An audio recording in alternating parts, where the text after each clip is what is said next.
Hello everyone! Hello craft! Hello everyone! Welcome. How are we all doing today? Oh, I answered my normal thing. Good morning, good afternoon, good evening, wherever the heck you are on the planet. How are we all doing today?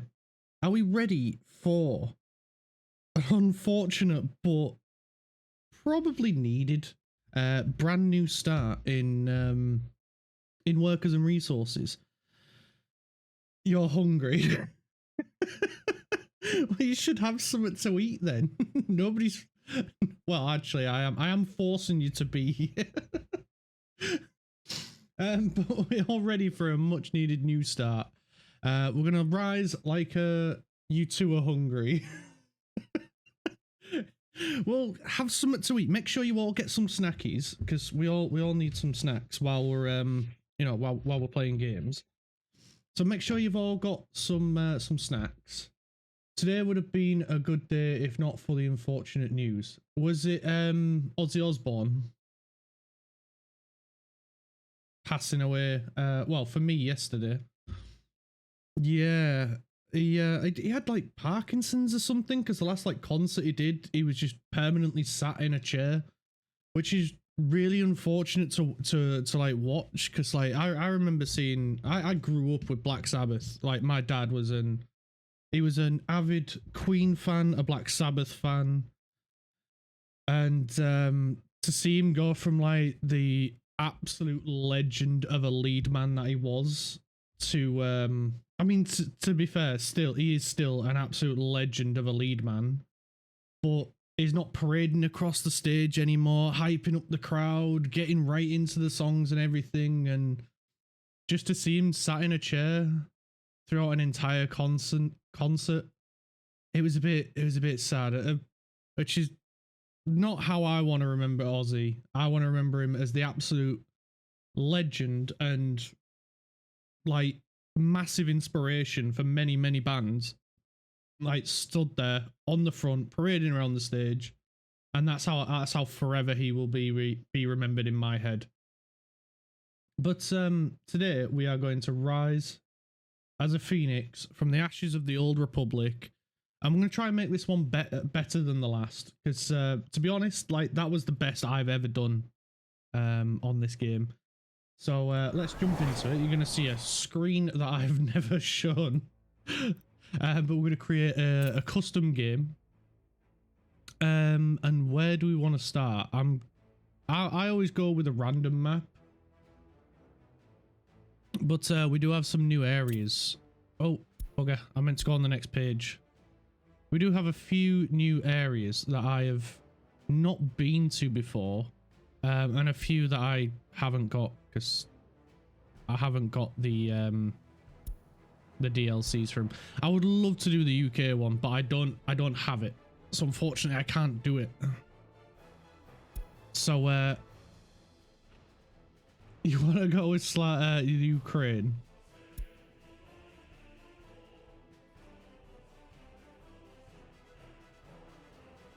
I'm guessing you mean this one? Oh, you can't mean Slovakia. That's not Ukraine. I'm guessing you're on about this one.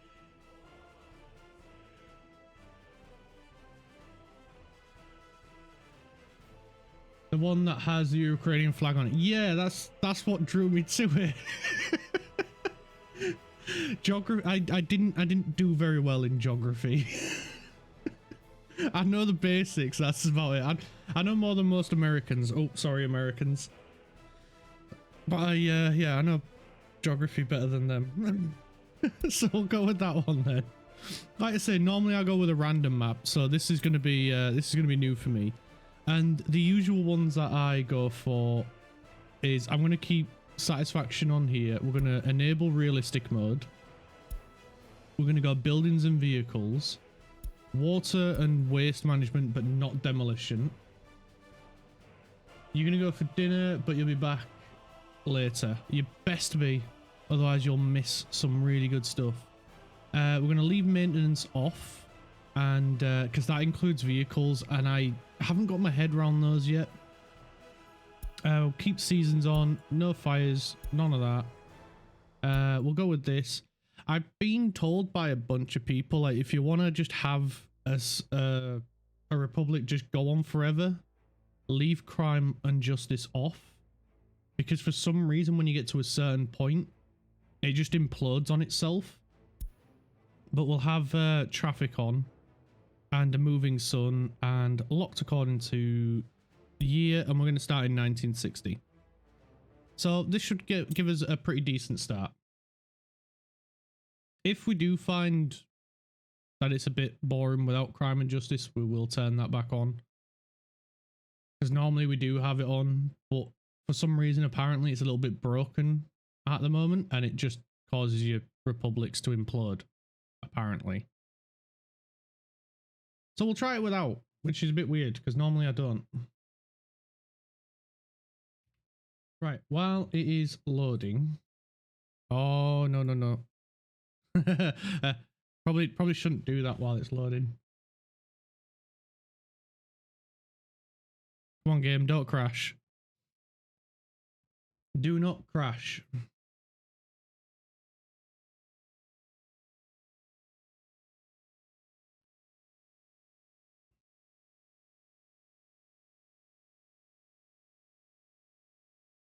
Are we still good? It's still loading.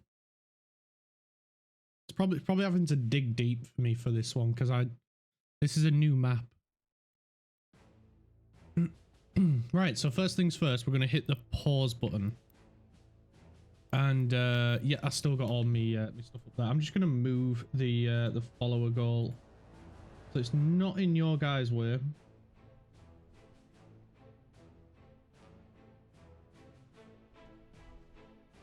There we go. Right, so first things first is we're going to have a look around the map and see if we can find any areas what would be a good start. So we'll have a look over here. If we got a nice flattish area, these rivers are crazy, man. They go all over the place. So here could be a good starting city, but it is a bit far from the western borders. Whereas yeah. So we could, and it won't be too far away. The only issue that we have is the terrain's a little bit wobbly. And that kind of makes it a bit difficult for building. Whereas if we look down here, it's really good if the clouds get out the way. It's a really good area to build. The river's nice and wide, but the downside is it's miles away from the border, so it's not realistic for us to build there.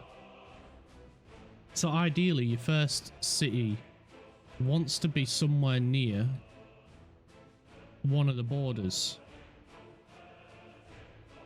This is only a single, so that's only a small one, and there's your big one. So I always start near the Soviet borders, just because things are relatively cheaper to get them from the Soviets at the beginning of the game versus the NATO countries, but eventually this will rise and get to the point where it becomes unrealistic. So we're going to start around here. We're going to keep it relatively small in terms of a city.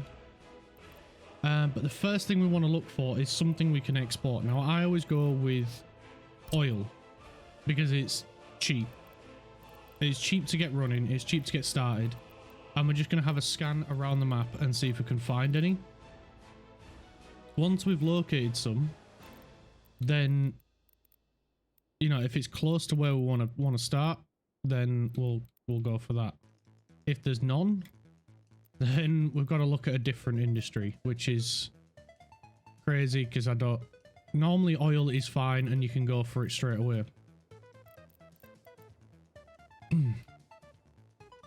But it looks like we're going to be unlucky.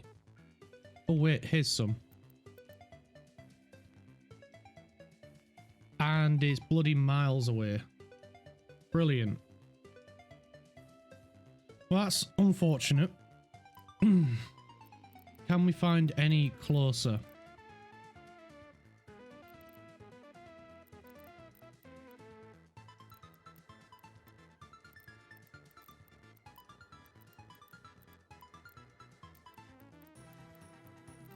None. None at all.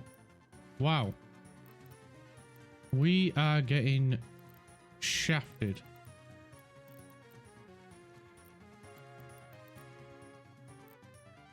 We've got another border over here we could use and an electrical connection. So around here could be, if we get oil, a good place to start. And it looks like we've got none. Because we're going to need coal as well. So we're going to need to do this with coal. And if this map has neither, then we're going to be forced to import it. Which is then going to get really expensive really, really fast. But we're getting none. Wow. So I've only found one oil spot.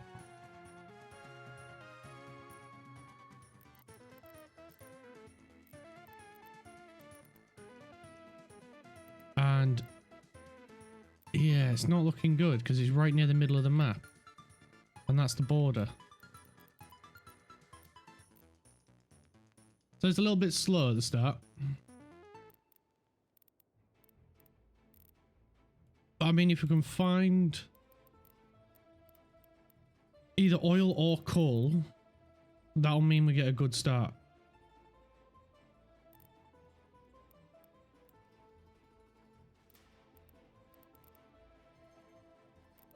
I feel like one of those guys walking around with a stick to try and find it. Ah, there we go. Some right here near the western border. It's quite a bit here near the western border. Right, I'm going to plonk that right there as a little reminder. You can see a tiny little dot on the map. And that'll just remind us that there's some there. And it's not far from here, so if we wanted to, we could build here. It's not really advised because you get a lot less dollars to start with than you do with the rubles. So it's not a great idea unless you're really good at the game. And you know how to squeeze every bit of value out of each penny. It's not really advised. So we're not having any real luck here. So let's have a look with coal. See if we've got any around over here where we would like to start. Now the circle for this one is a little bit bigger. So it does make it a little bit easier.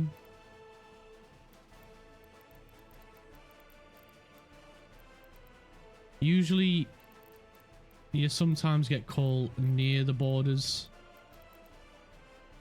But most of the time, it's near anywhere that's hilly. So if you've got areas with hills, they're the first places you want to search.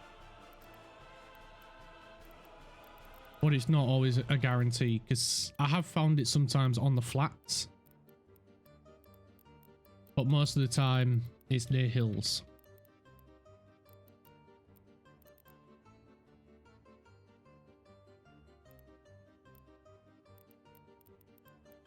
And we're getting no luck with coal. Oh, here we are. A lot right over here.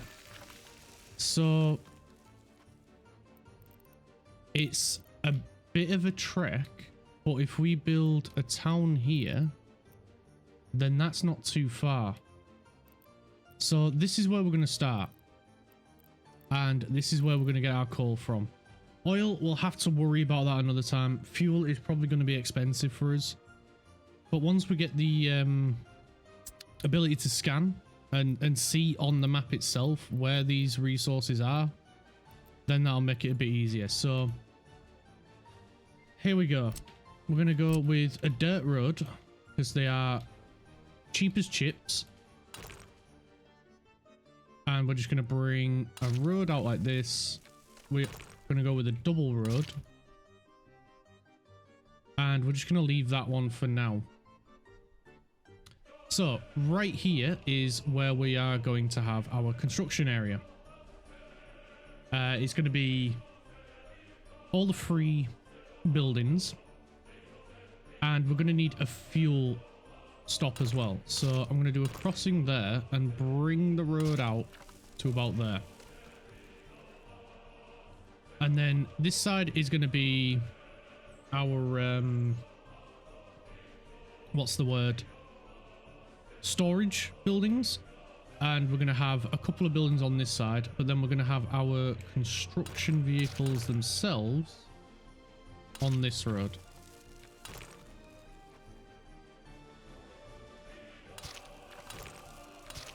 And I'm just going to create a little loop there, so they can go that way, they can go this way. It makes no difference to me.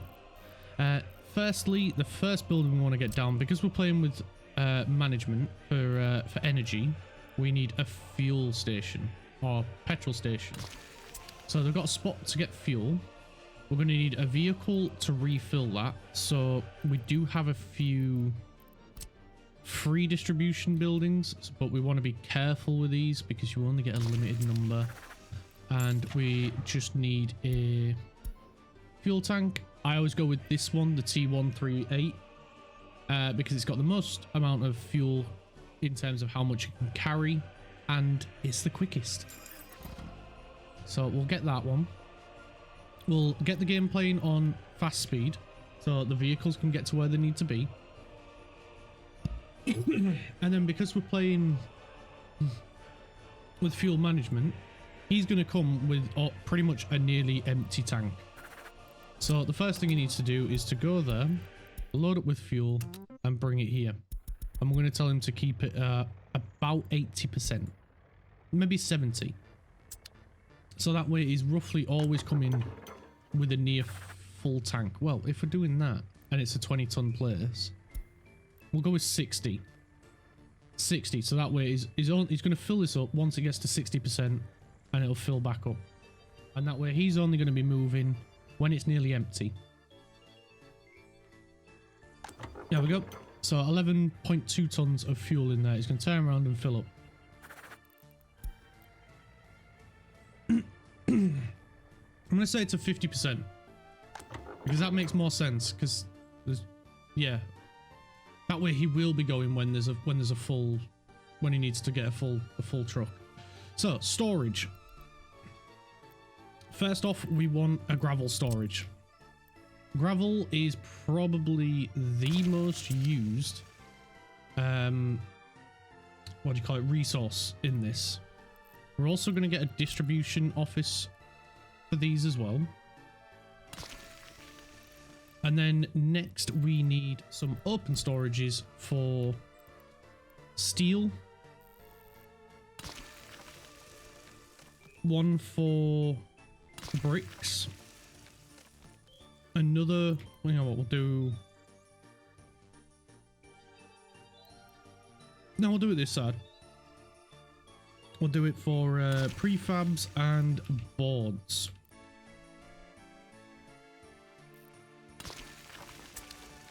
A very bumpy terrain this. And then we'll need a dump truck in here. We'll get this one and we'll get him in black. That'll be nice, that. And then they're gonna go from here, they're gonna load and go to here and unload.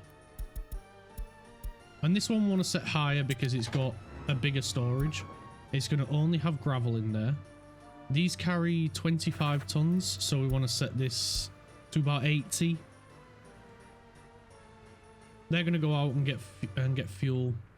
We need another distribution office right here. And this is going to have open hull vehicles in it. We'll get 3 of those because these are going to be very, very busy.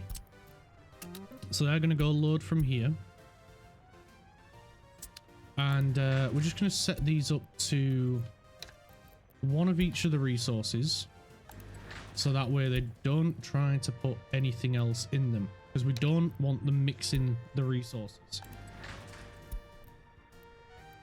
Under no circumstances should any resources be mixed. One, because it creates a massive problem. Where you may have like 3 of each type of resource in here, and then 2, 3, and 4, and you'll just find they'll just go to whichever one's the closest, and it just causes a massive headache.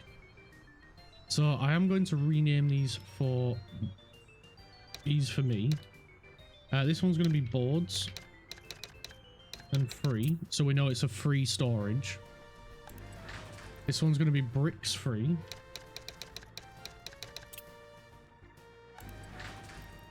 This one's going to be prefabs free.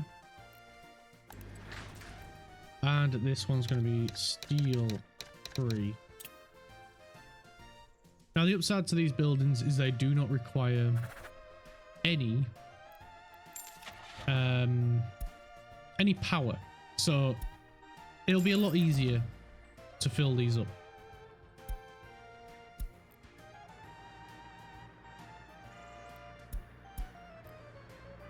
I'm going to change the color of them so we know what vehicles are doing what. So they're going to go here. They're going to get steel, prefabs, bricks, and boards. And then they're going to go here, here, here, and here. They're going to unload steel in the steel free.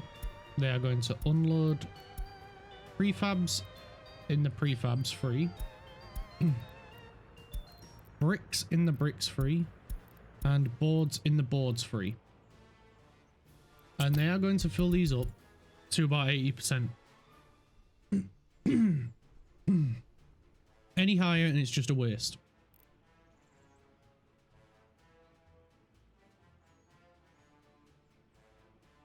Right. Now that we've got that set up, we're going to let them fill up a little bit while we sort out the construction offices. So you get a total of 7 free ones. So we're going to place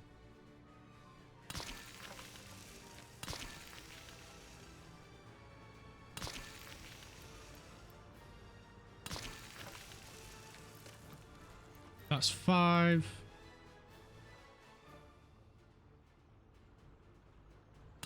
6 and 7. We'll place them all down because why not? I don't normally, but for the sake of ease, we'll do it.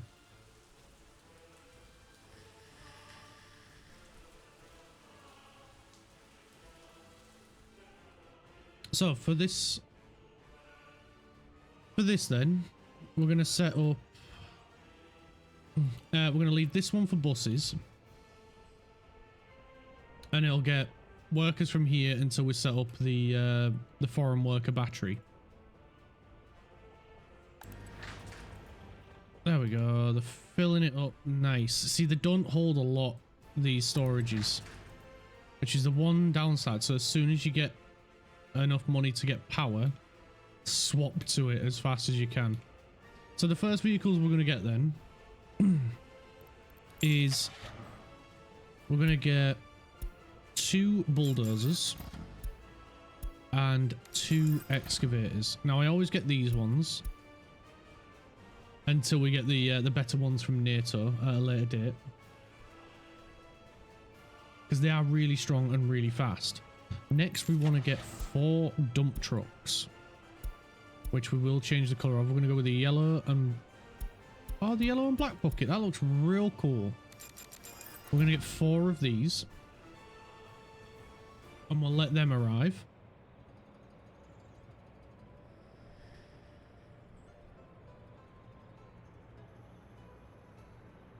Now we're going to be filling these up in stages.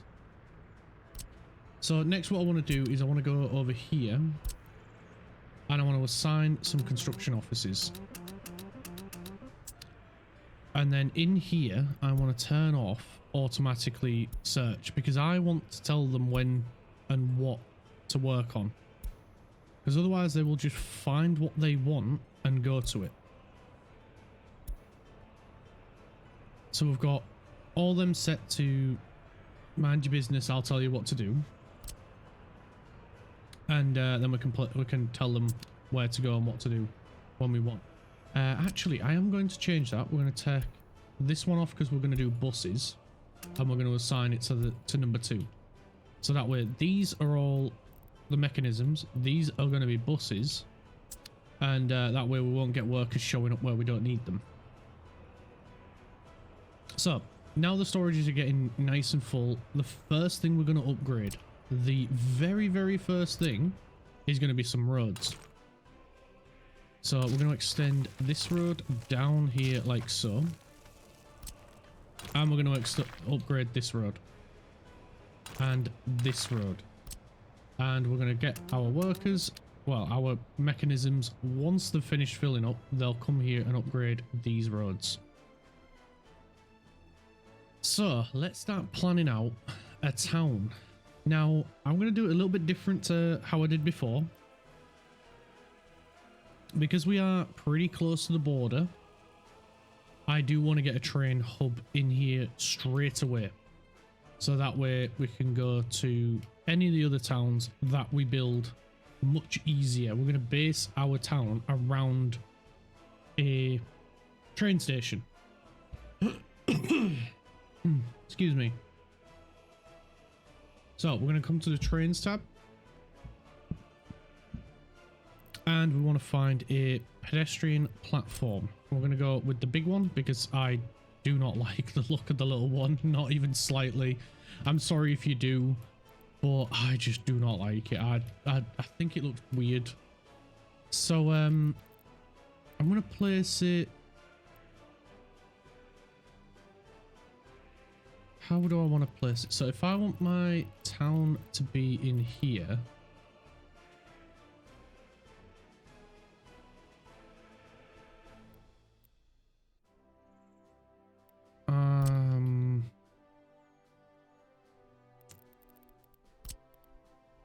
how do we want this to look? Now we could do it this way and then it makes a bit more sense going to another town. Yeah, we'll do that. So we'll go right here for our first building. Then we're going to lay out some roads from it. And we want to be mindful of a train track as well. So maybe we don't want it to go that way, because then it'll go straight to a hill. This map is really awkward, but it is really nice.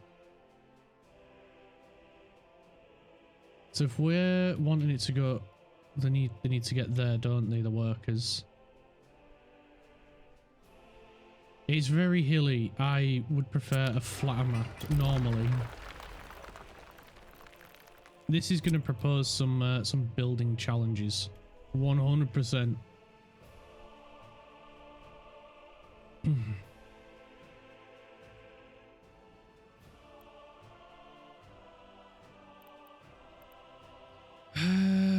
The map is mad.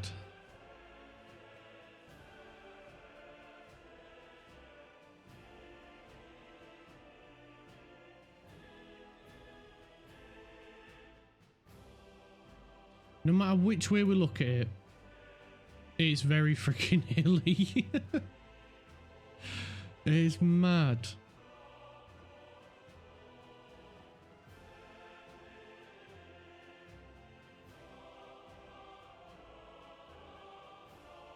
I'm kind of tempted to say we do our city over here, but that's quite a trek for our construction vehicles.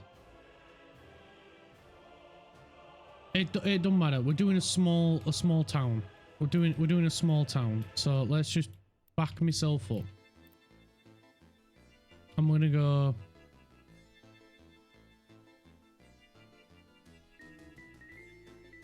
About there. That'll do. That way there's still room to here. Still room out that way and still room out that way for a train. So let's plan a few tracks.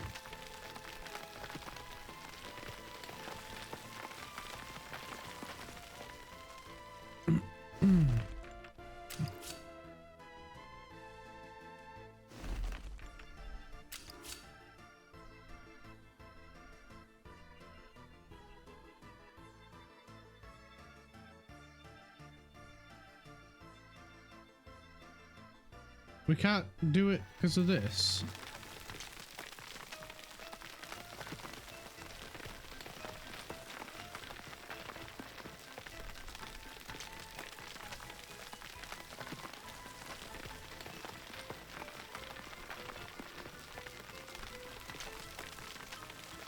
Well, let's just dig it out then.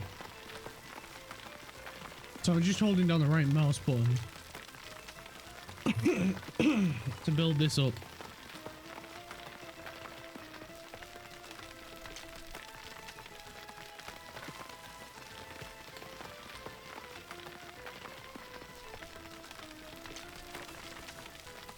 And that way it shouldn't cause an issue.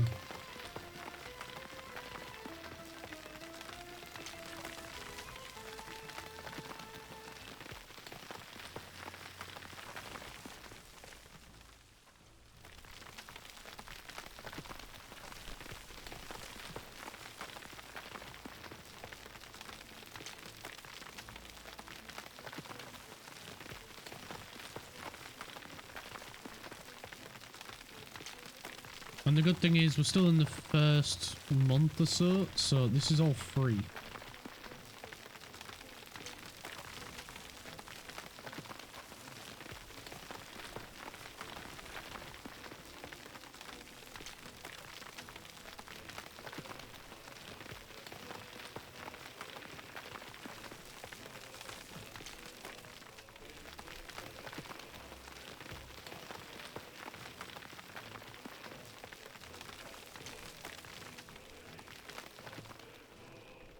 Right, there we go. Now we can get the track laid.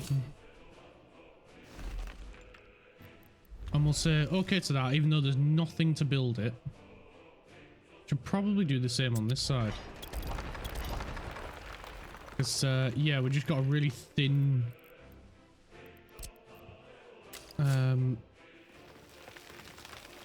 bit of land here, so we'll do the same on this side.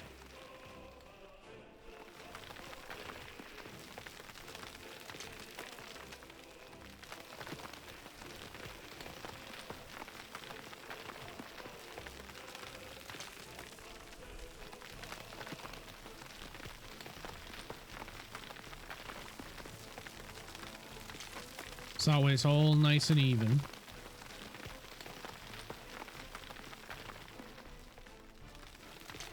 And they're probably already done with upgrading the first road, so we'll go check on them in a moment.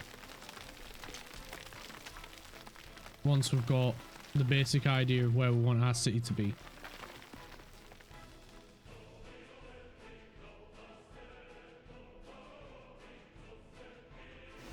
Right. And that's the rough area where we want our train and city. Oh, of course, we haven't set up any of this lot. Right. So, now we've got this sorted, we can go click on here and we'll assign resources. So because these are all set to individual resources, they will only go in the corresponding ones. So gravel, you see, just goes straight in gravel. Steel will go in steel. Prefabs, bricks, boards, and so on. And then for the rest, we'll just tell them to get it from the border. So then we'll click the copy resource button. And we'll just highlight those. And now they'll get on with the road upgrade. So now that they're cracking on with that, we can hop back down here. We're going to back these up a little bit. Because I went a little bit too far. And they will interfere with this road. So we're going to keep this road coming down here.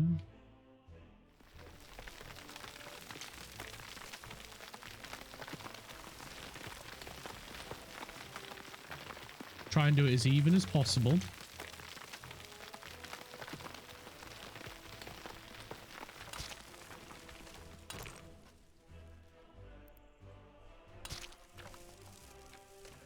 Like so.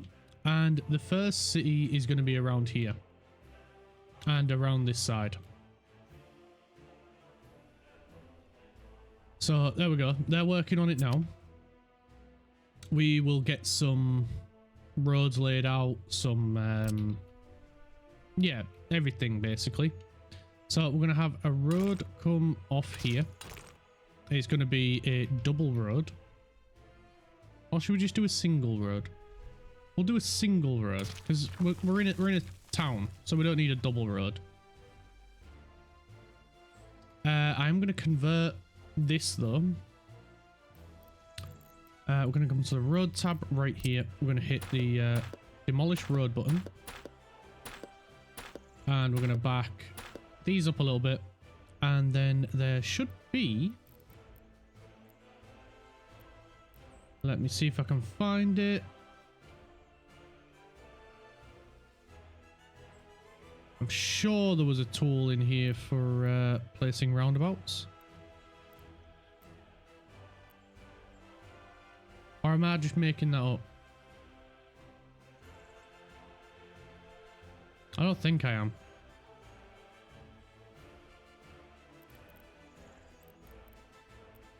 I could have sworn there was a roundabout tool. Unless I'm thinking of a different game.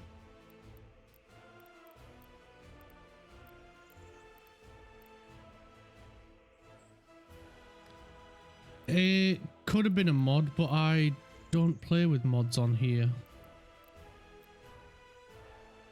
It's not that they're bad or anything. I just don't use them.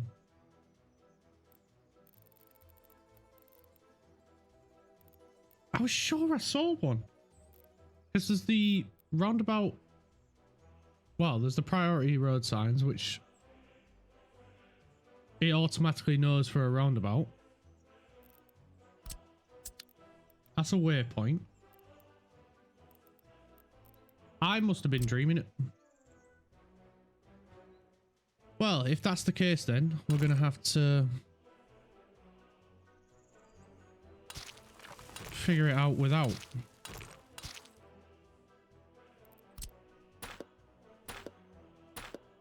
Which, to be fair, not that difficult.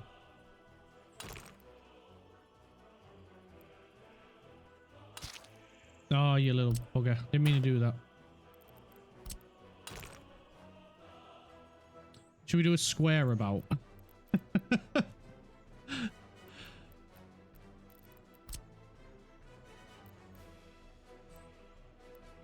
I could have sworn there was a roundabout tool. Let me find out.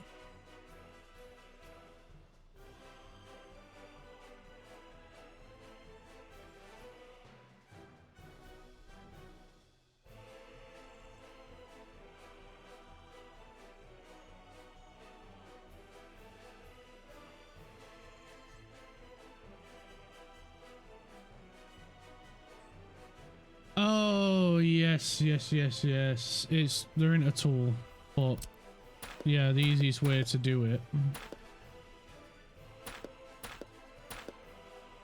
And it's really annoying. So again, I'm just going to bring this road out again, just so I can do this. And then delete that and that. And then, now we can control the size of our roundabout.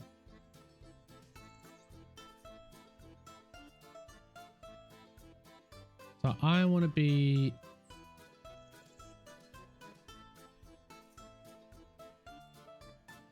bit big. So if we wanted it in the middle, we need to be there. So we need to move it. We need to have this road over a little bit.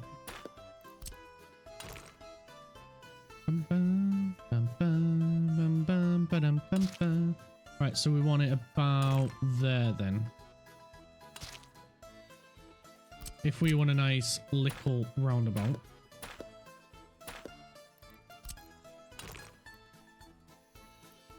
Stop it. I will fight you.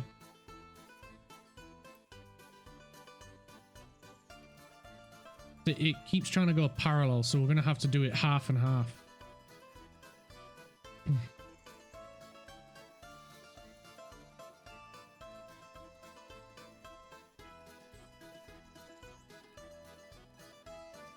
About there. And then we just delete the little tail. And then connect it up. Connect it the rest of the way up. One roundabout. Now, annoyingly, you have to have nodes. At least 2 on any road, which is a bit stupid. But because we created them down here, we'll do this side first.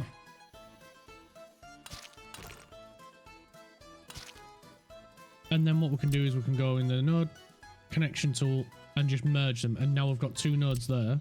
So then we can do the same on this side.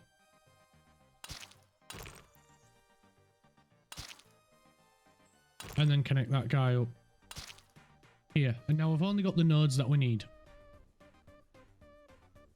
It's janky and I hate it. I wish there was a better tool. But that's the tool that we've got. Right.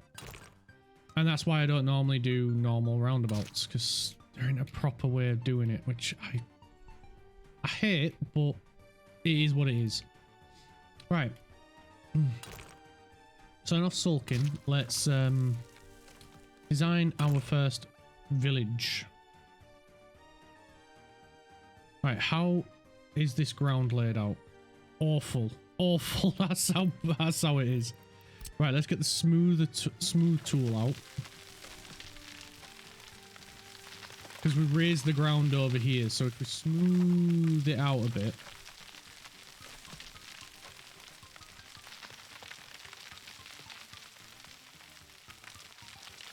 It might not be as bad.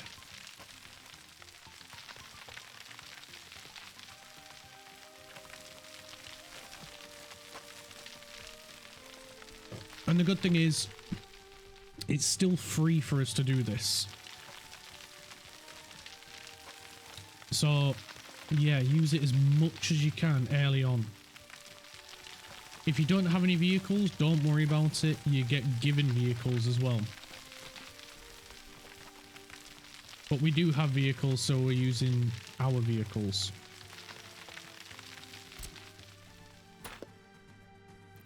I'm gonna back that road up so we can sort this bit out as well.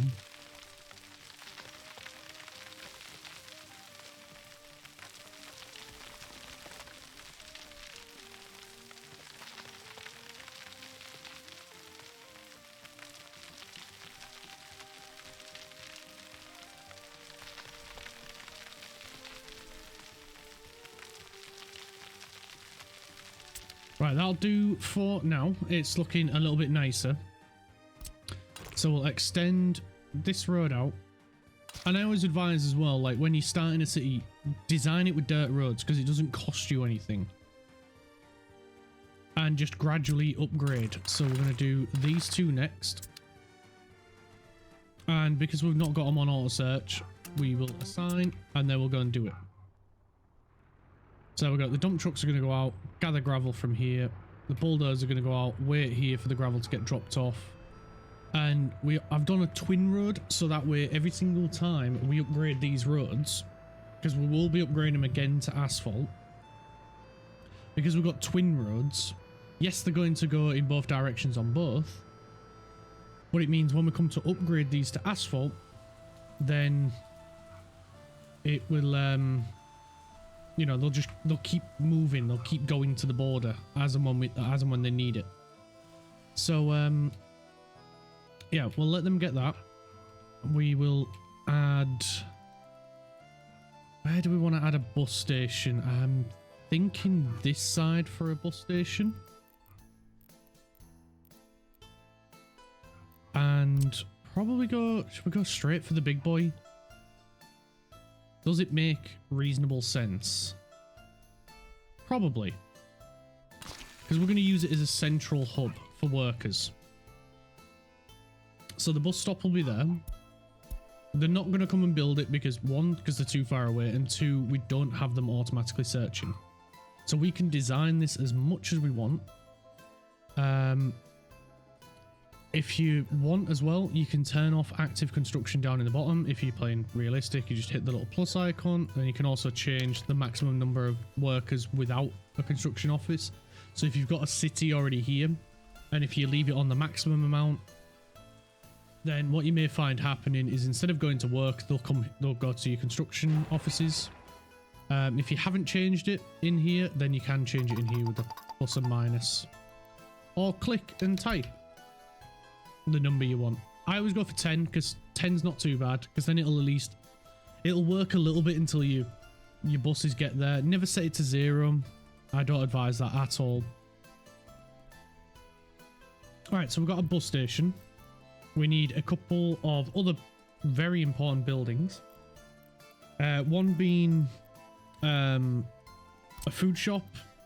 So I'm going to go for the big old shopping center because it's one of my favorite looking buildings in this game, and it's very good with the amount of people it can hold.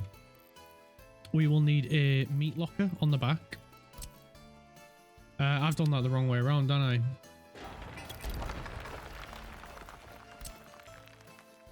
That's the way around I should have had it. With the road connection on the bottom, the what's it called? Cargo connection on the top side. So we can flip that, spin that, and place it right there. And we can do our road coming down. And curve that one into there. Beautiful. Right, so that's another very important building, and it's very close to the bus station, so workers will be able to get to it, no problem.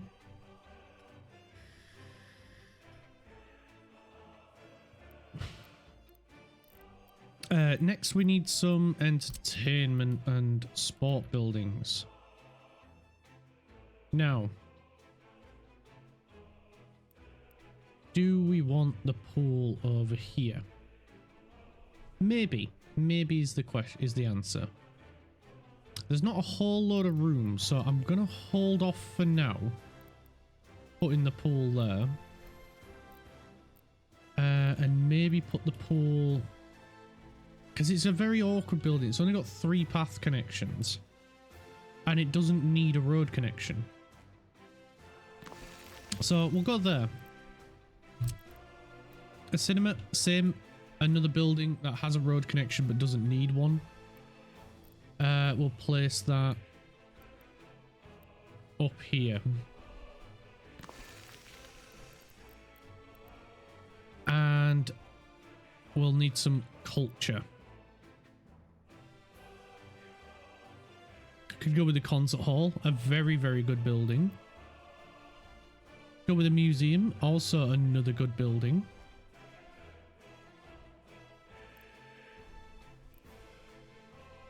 Could go for chat's favorite, the dance hall. Also a good building. Also known as Jeff's Big Jigglers.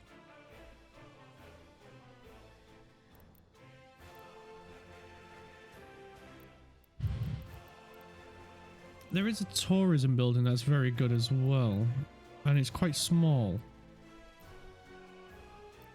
Oh, we could go with a zoo or a circus. They are very good buildings to have as well. Where is it? It's the... Not the Republic Theatre. Is it in here? I don't know why it'd be in here, to be honest. Where the heck are you?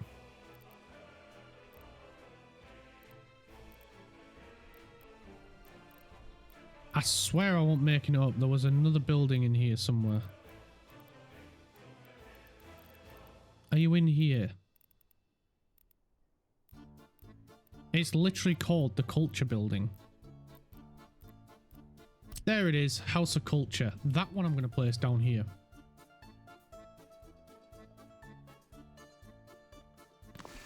Right there. And then we'll get some paths in there as well. And that'll connect all them up. So that's a few buildings that we need in here, just to start with. We will add more as we go, because obviously they're going to need something more than just a pool. So maybe we should add a sports hall. And we'll pop it this side.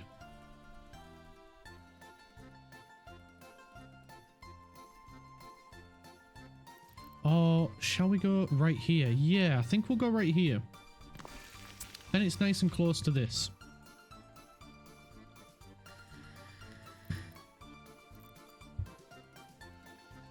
Right, we need some homes. Now, at the beginning, we've only got these long ass brick flats, which I really don't like. But the only way to get to the ones that we need is to have these long ass boring flats. The other one is this building, which I do prefer this one over the other one.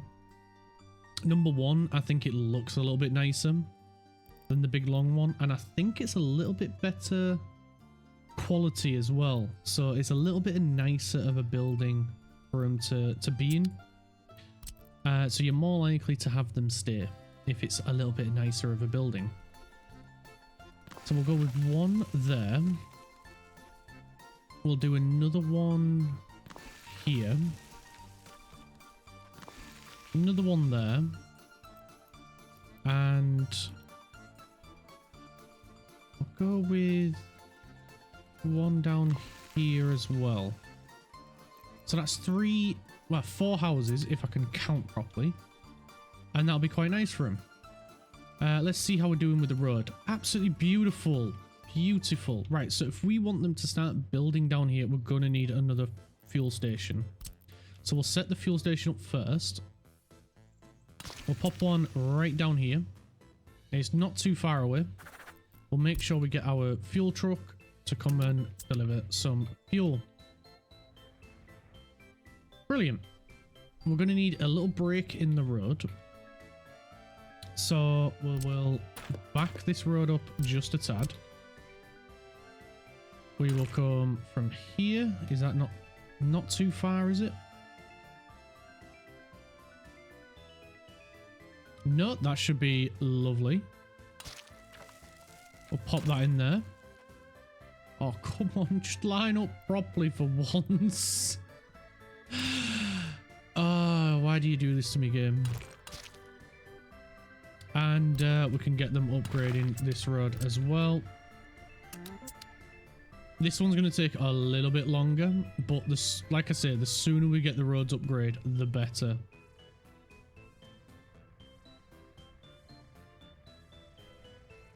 And there we go.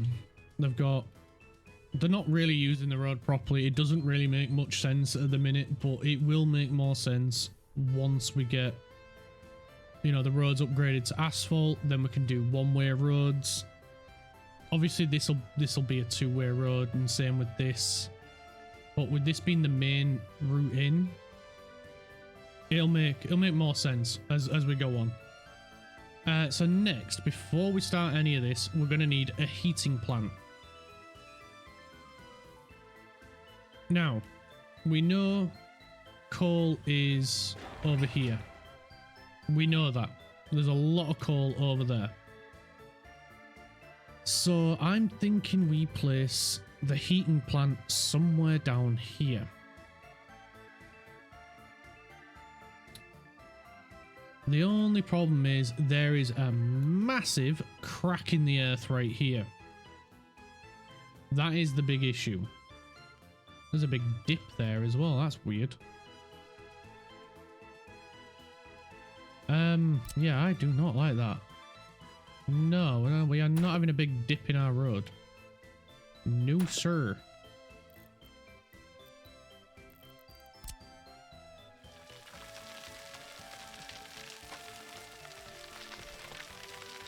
Oh no, just smooth that out.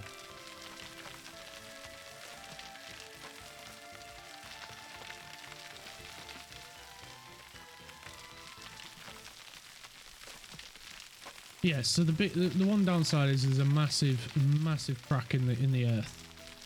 So we do need to sort that out somehow.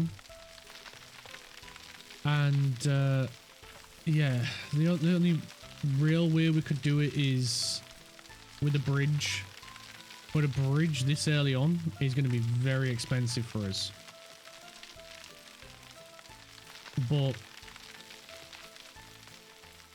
it will save us in the long run, because it means we're not going to have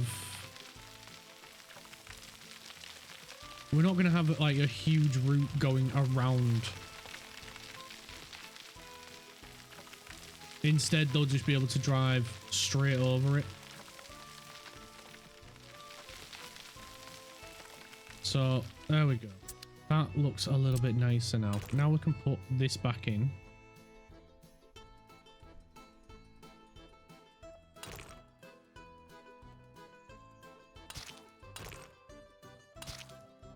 There we go. There's our road. So yeah, it's going to be a long ass bridge, but it saves us. What would we do? We'd have to go up this way, and even then, we're still got to come up. The only way that we wouldn't need to is right here. So we're gonna have to build across. We have to. And if we do want to build another town over here, that'll be the one that provides to there. And then we've got a huge amount of coal for here and for there, both for power and for heating. So we're going to have to build a bridge. So which one do we want to go with?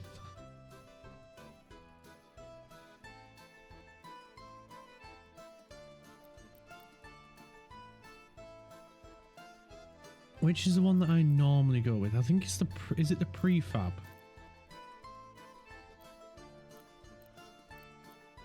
Or is it this one?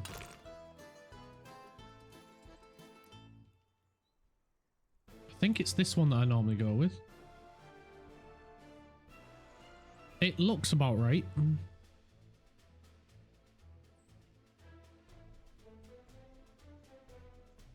Right, so if we get the contours back up, where are we aiming for? We're aiming for over here. But what we can do is we can do a gradual, and then it is a big way down there. So if we just try and stay level, then that's our best bet. So I'll get rid of the contours. We'll try and line this up with the normal road.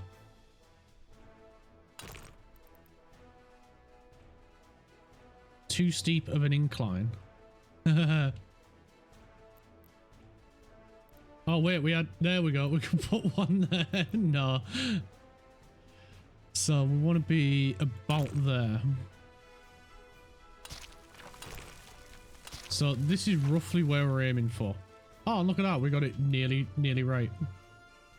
And then it's just a straight line down to here. Cool. So we'll back this guy up to about here. We will smoothen this bit out. Oh, we're too far. We don't have the free anymore. No, we can't smooth it. Right. So bridge time. And this is ridiculously early for a bridge. I am not kidding.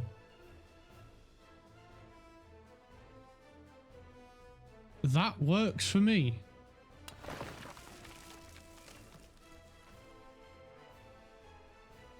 Although this is a bit of a huge gap. Wait. Oh, is that going to get rid of the whole bridge? Yeah, it is. Right, let's bring this forward a bit then. And then go bridge.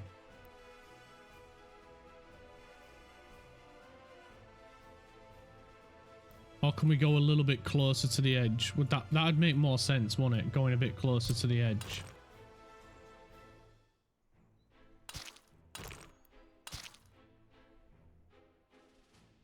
And then how close to the edge are we here? Almost there.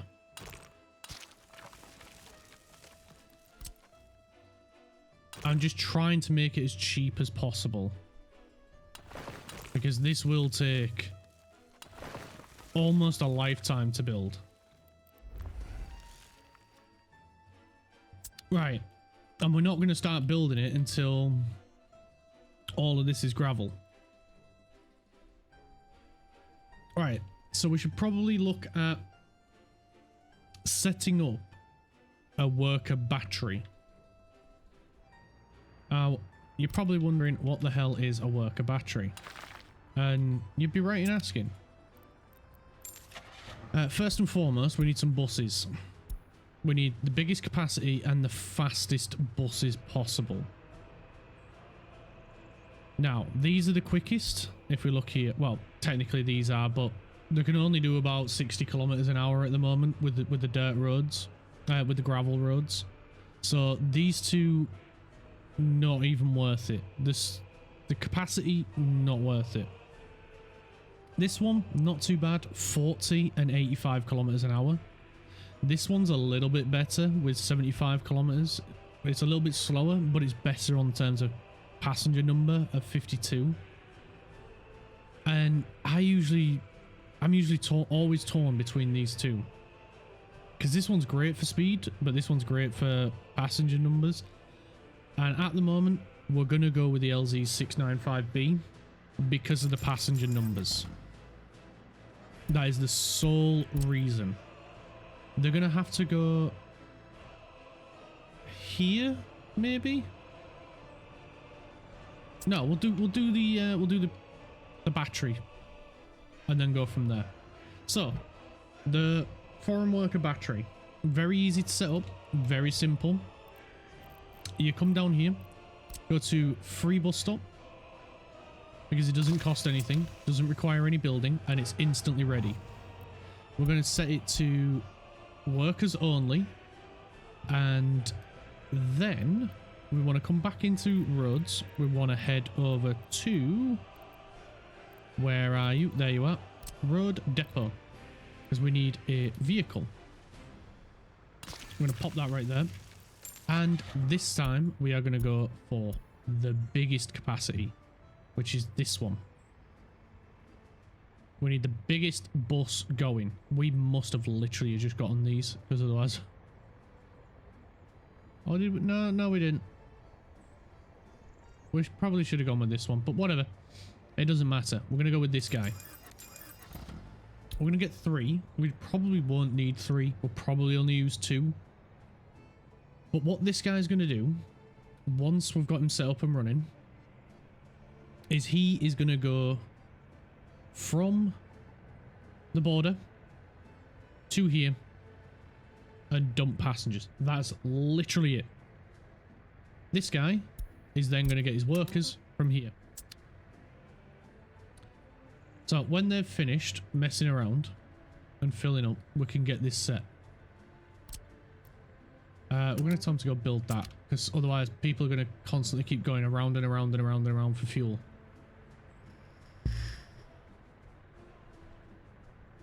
And even though this is only temporary, we still want it to operate as quickly as possible.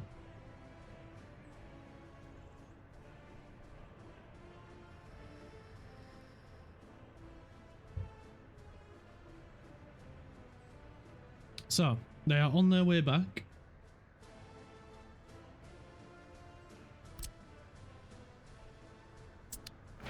Are they not? Oh, there's one already there. Never mind.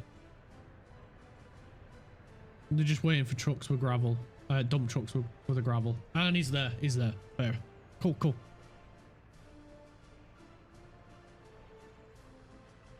So, there we go. Now we'll go here. We'll tell him to go over to here. We want to turn unload off. And we only want him to grab workers. So we'll untick the students, the passengers, and the tourists. Then we'll tell him to come here. Untick everything but the workers, and make sure you click force citizens to step out. And because he's not loading anyone here, the workers will stay here. So we'll send him off, and we're going to get a second one just to be sure. We won't need the third one, so you know what, we'll just sell him. He's not needed. We'll come down here. We'll ensure line spacing is on, because we don't want them to get too close to each other. And because it's only a short distance away, it doesn't matter about how fast they go. And this is what is known as the foreign worker battery. So you'll see in just a moment.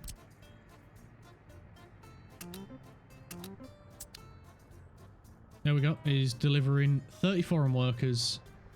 The other one is bringing 9 workers. And now we've got 30 workers right here. And once the other one comes, we'll have 39. And this will just keep building and building and building and building and building. And because they've got nowhere to go, they stay here. Until they eventually get bored and disappear. And that is the foreign worker battery. And that is how you get a really rapid start at the beginning when you don't have any workers. So there we go. He's loading up. He grabbed 22 workers and he's going to drop them off there. There they go. And off to work they go. Hi-ho, hi-ho.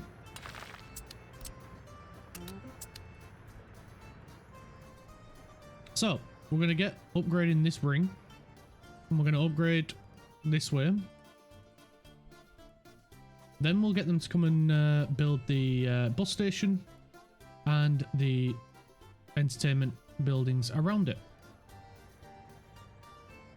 And of course the shopping centre and other stuff. And of course we will need a distribution office in here as well. And that'll handle these 2 buildings. And because it's only a small one, small distribution office, you only really want it to handle 2 cities. You really want it. Don't expand any further. And I'll show you what I mean once we get there, because we're still a bit of ways from that. Not much, but we're a little bit of ways. So there we go. Look, 86. If we were doing it where the construction office was getting workers from here, we'd only have 6, 10, 20. But because we're doing it here, we get a shed ton more. It is so much better doing it this way.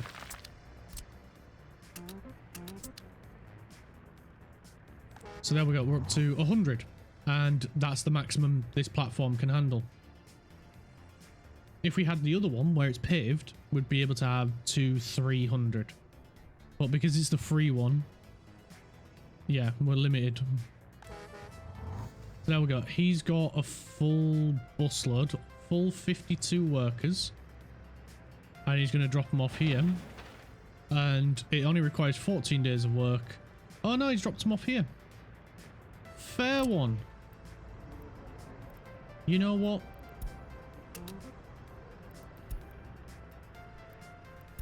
We're just gonna go with the 1. And they can work everywhere. I ain't bothered at the minute. Because of how well this battery's working, it doesn't matter. So, we will sort out getting the rest of the construction vehicles shortly. We're upgrading the roads first. Because if we leave them dirt every time it rains, they're doing 10 kilometers. If we upgrade them to gravel, they'll be so much quicker, so much more efficient, and so much faster.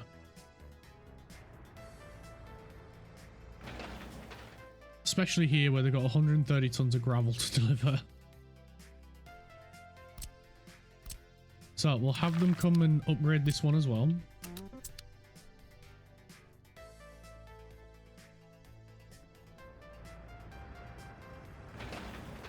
Are they really not going to do this one? Come on. Or this one?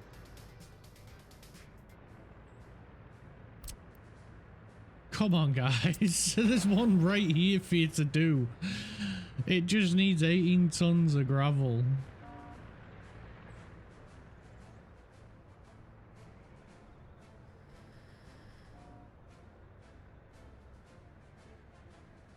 So, the way this is working is, obviously, he's filling up, keeping the fuel stations full.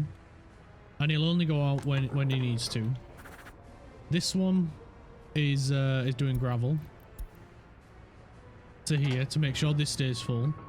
You don't want to go too quickly because this will deplete very quickly, and because it's only got 1 bay, your trucks that are filling it back up have to wait. And because there's no mechanical component, it takes them a lot longer to load up. Like, you can see how slow it is. So this is why you want to get the roads upgraded, then plonk down somewhere nearby your first city a better version of this. We're going to do one over here that'll service this one and the town over here.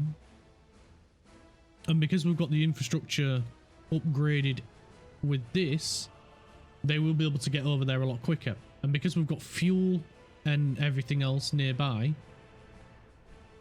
they won't have to worry about travel. If you're playing without fuel, you don't need to build this here. It just makes sense when you've got fuel management to worry about.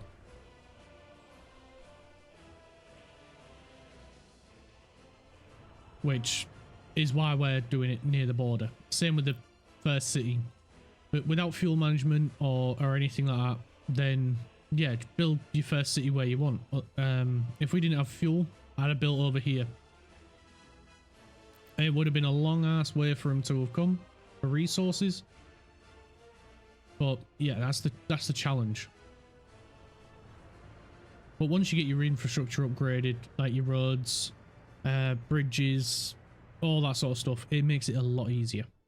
And that's why we're going to have a small town here. Now we're going to need schools. We're going to need nurseries.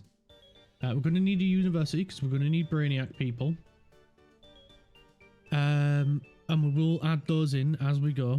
But we need to get the heating plant sorted first. And then we need to think about where we can build a farm. Because that's the second thing we are going to need. Here looks like a really good area to build. So maybe we do a farm here and a town over here. We'll see. We'll see.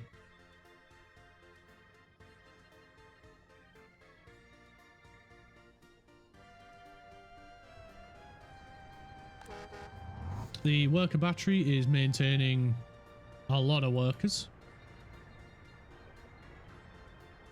There we go. We'll let them get this little road done and this one done, because it looks like this is struggling. So I'm going to nip to the loo while they build this. I'll be back in just a moment.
Yo ho ho ho.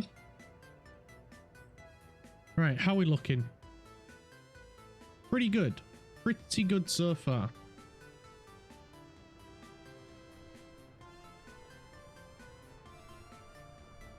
So, these guys are a bit bored because they've got not a lot to do. And right, that road is upgraded. Cool, we'll get this one going next as well.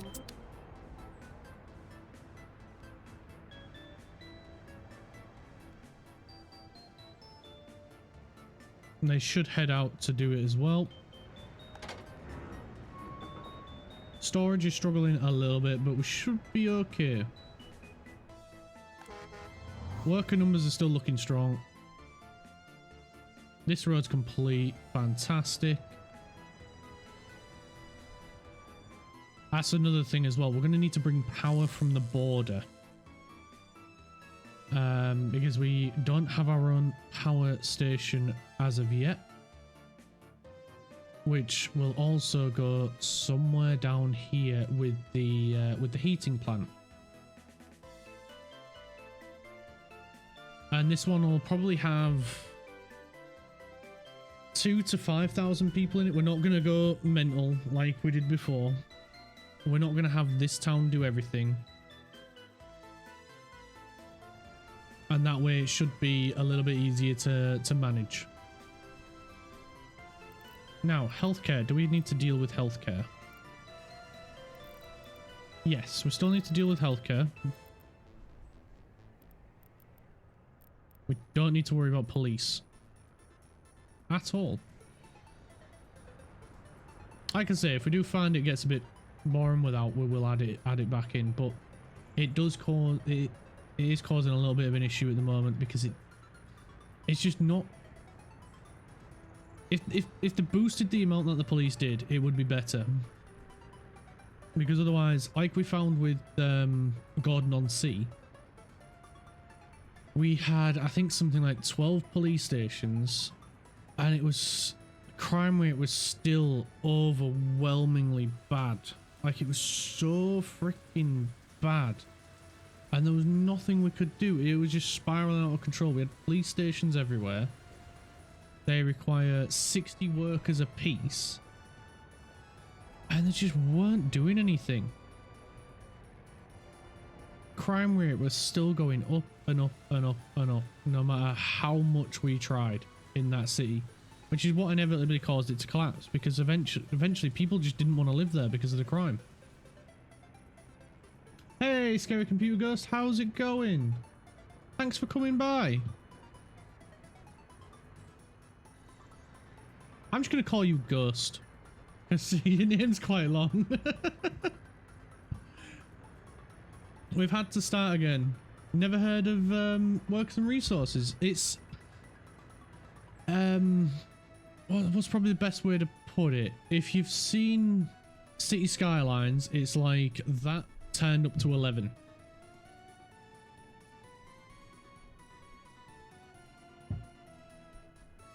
So it's a city building game, but you manage the workers and resources as well.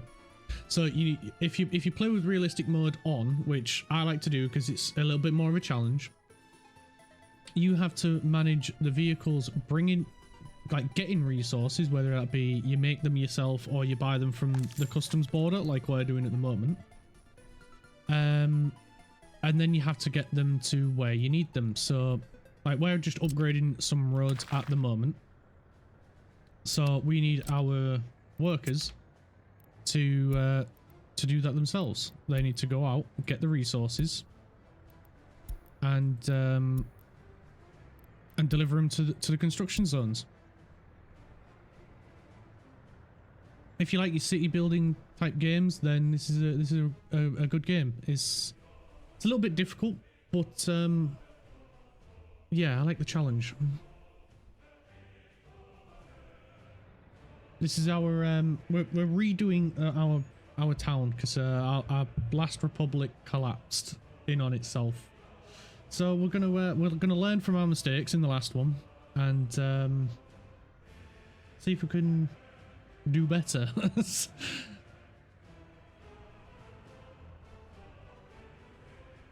Looks interesting. Yeah, it is quite interesting. We're starting off in 1960, so we're a little bit old when it comes to tech. So we don't have very efficient vehicles. They can't carry a huge amount. They're quite slow. But we're just trying to gain as much as possible.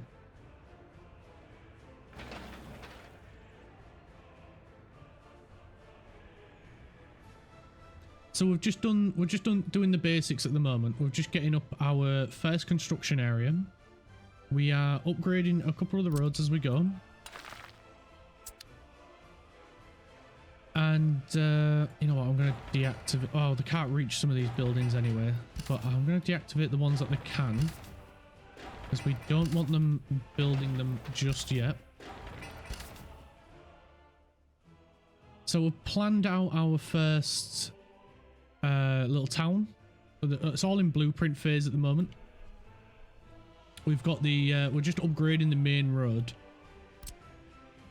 first, because at the moment it's all dirt roads, and dirt roads are good because they're free. The downside to them is your vehicles move very, very slowly on them. So they've got a maximum speed on mud roads or dirt roads of 35 kilometers. If we upgrade them to gravel, which is what we're doing at the moment, they can travel 60 kilometers an hour, which is so much quicker. And the other downside to dirt roads is when it rains or snows, vehicles move at a snail's pace. It is painfully slow how slow they move. Which also reminds me, we need to get a technical office set up for when the snow comes. So we're going to build, we're just going to get a free one. And we're going to place it right here. We will give them a road over, which, thinking about it, let's do it in gravel. And yeah, we'll upgrade that to gravel as well.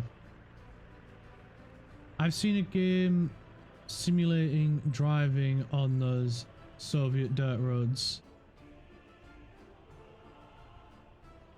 Oh, I think SnowRunner. Yes, yes, I love that game. Have you played Roadcraft, which is, it's like a sort of sequel to SnowRunner? That one, you upgrade the roads as you go as well, but SnowRunner, absolutely amazing. Love that game, but so freaking difficult.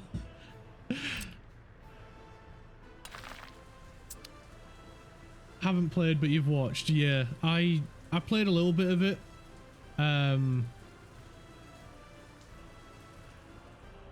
But to be honest, I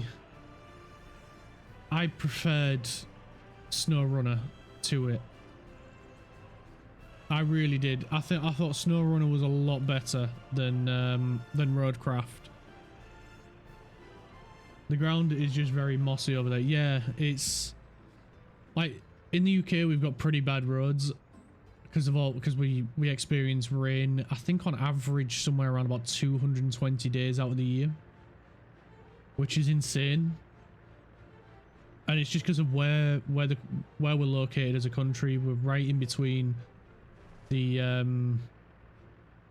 on the boundary of the cold air coming from the north, and then the warm air coming up from like the rest of Europe, and so we get a lot of the rain because of it.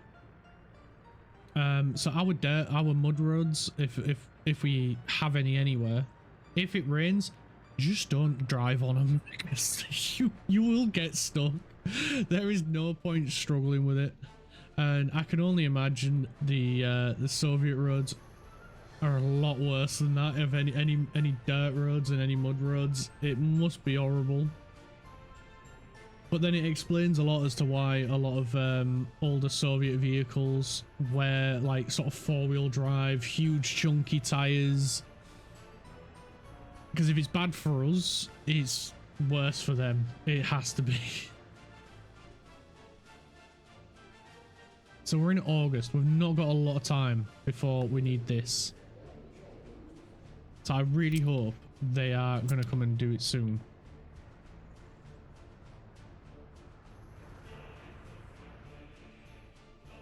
These smaller construction offices, I mean, we could speed it up. We could add a couple more bulldozers and a couple more excavators to help it, but we have plans for these, so we can't really use them.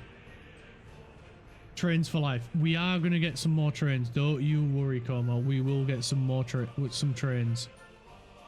We've already planned out the train station. We just need to plan out where we're going to put the construction office for the trains. I am thinking somewhere over here, because I want to keep that as short as possible in order to get over here.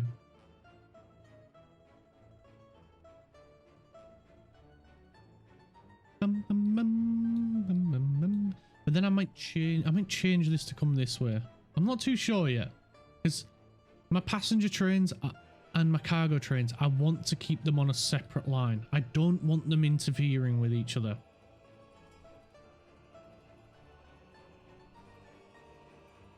But we do need to look at getting a some sort of resource to sell soon. And trees, not much of an option at the moment.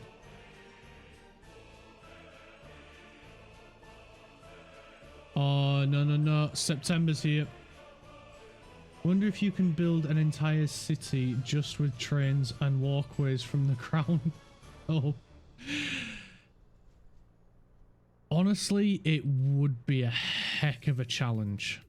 We would have to redesign this, because I take it you mean like as soon as we can, they need to go on an elevated platform like this, and just everywhere they want to go is just going to be a set of stairs with minimal ground contact. The downside is these train stations. Wait, did I not get? I put a freaking cargo station down. I'm such a dummy.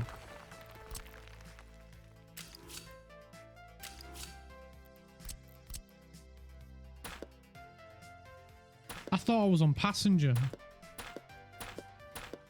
I mean, to be fair, people are technically cargo. So, they want that done.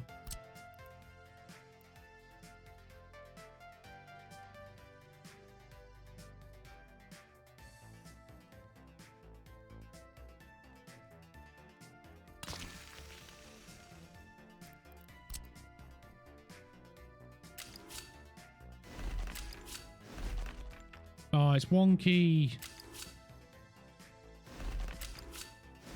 Oh, well, it is what it is. Passenger cars, just inefficient cargo cars. Exactly, yeah.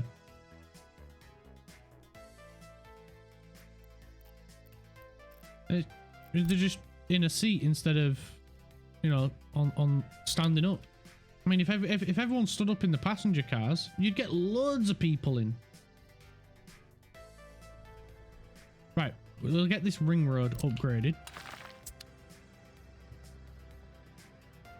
Just put them all in a box car. Yeah. Okay, get the box cars. I bet that would hold loads. Like, if that holds 53 tons of crops, imagine how many people you'd be able to get in there.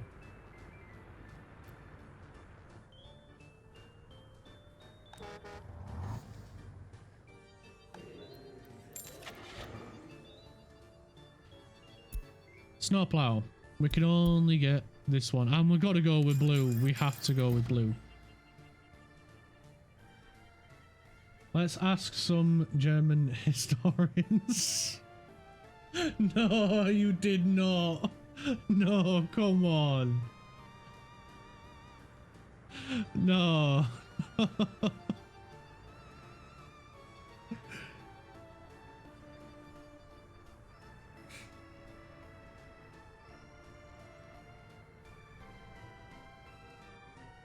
That was a bit brutal.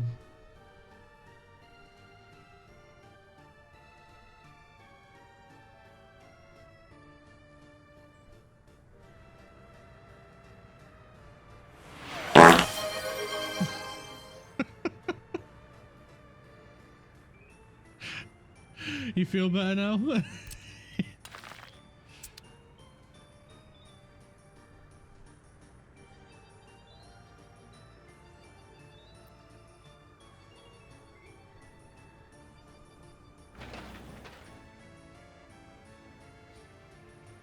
Right, nearly done with this ring.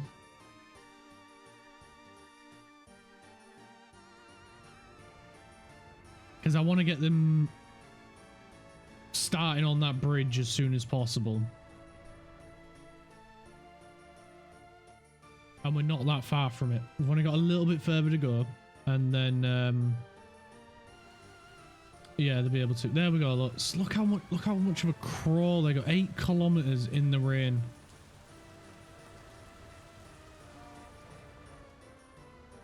So that needs to change as soon as possible.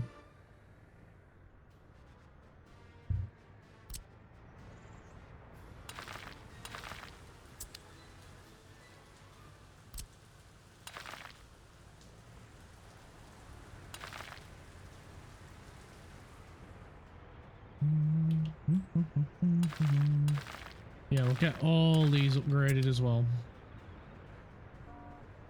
Make buses with tractor wheels. That would make perfect sense. Honestly, I don't know why they haven't.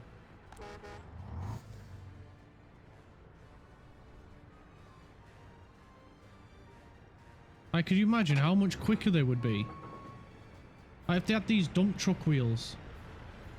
Like, look at them huge chunky tires. They would move so much faster.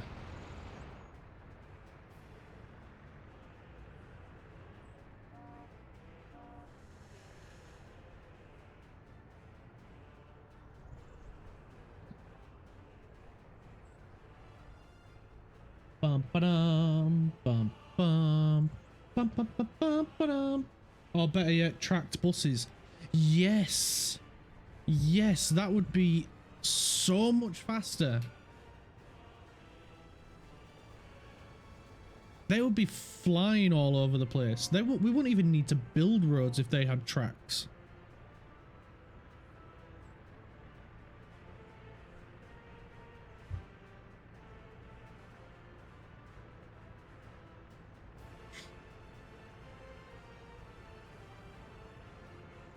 Bum bum bum bum ba-dum, bum bum bum bum bum bum bum bum bum bum bum bum bum bum bum bum bum ba-dum, bum bum bum bum bum ba-dum. Right, there we go. That big road is finally done. Finally. We can add these to that as well. The only one that is going to be a bit of a problem to do is this one. And these ones here where our vehicles are. But what we can do is once we've got these ones done, we can just move them to another one. And then get them to do that. And then just move them back.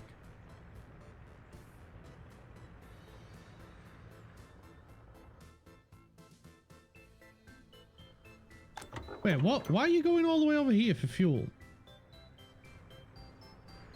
Oh, right, yeah. Never mind. I'll shut up.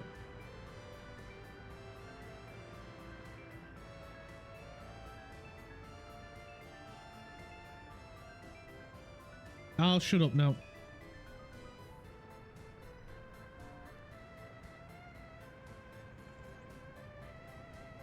Right, we've got our, we're going to need a lot more of these. So once they're done with this lot,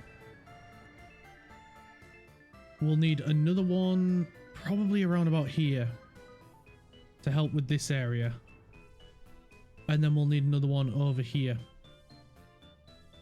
And that way it'll make sure everything between here where the resources are and over here where the bridge is stays nice and clear.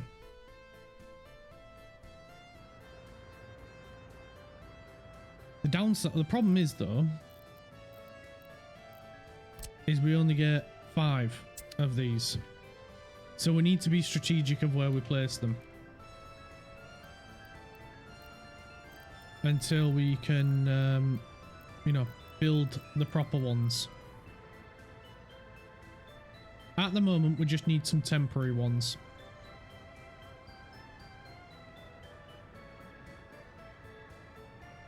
Alright, the battery is overflowing again.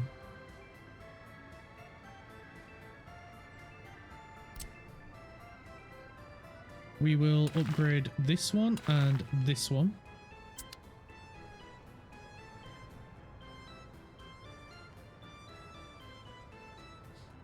That'll look pretty good.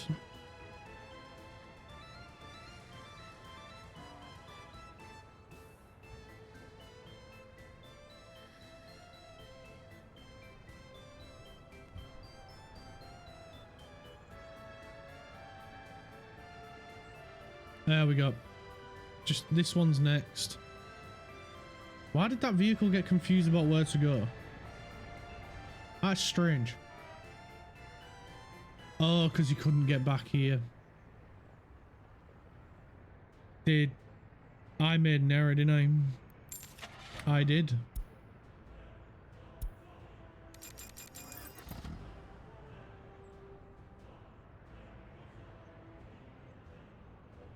I'm going to speed this up. I'm going to speed him up.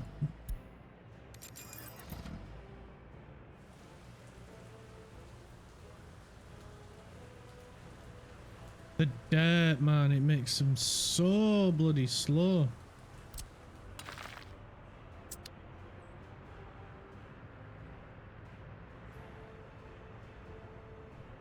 The only ones that it doesn't really affect is the dump trucks.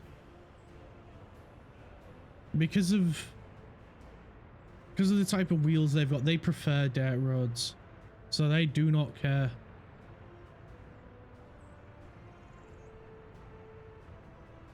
They will actively avoid gravel just so they can drive on dirt.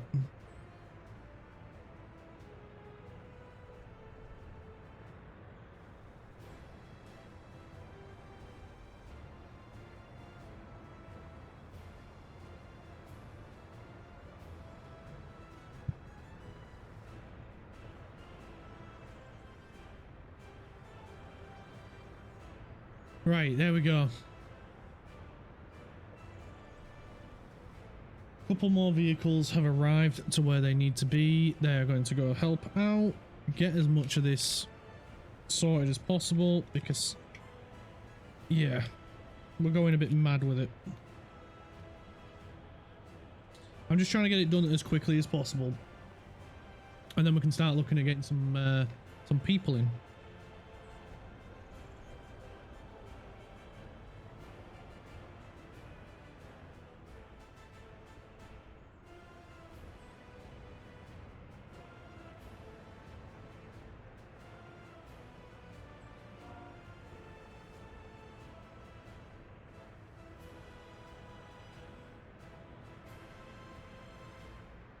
There we go, another road complete. Not the one that I was hoping to be completed. I was actually hoping for them to complete the one that the people are stuck in.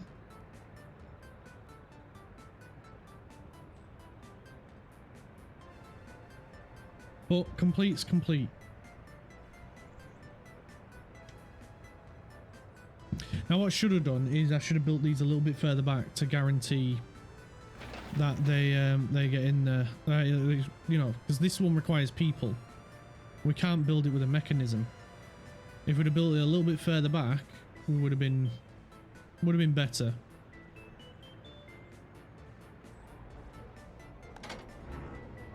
Right, storage is looking pretty good, so let's upgrade this one and we'll upgrade this one. These are the two, well, this one I'm dreading, this one I'm dreading, because this one is fuel. If we are not careful, we could run out of fuel. So we're just going to leave them with these two before we add any more to it, because they are really important. Same with the battery.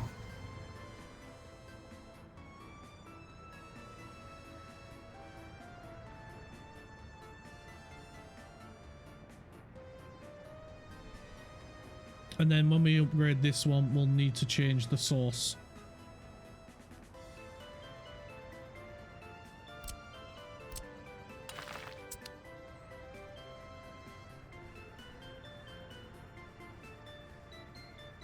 And then that'll be this area upgraded. So we'll be able to move further down this way.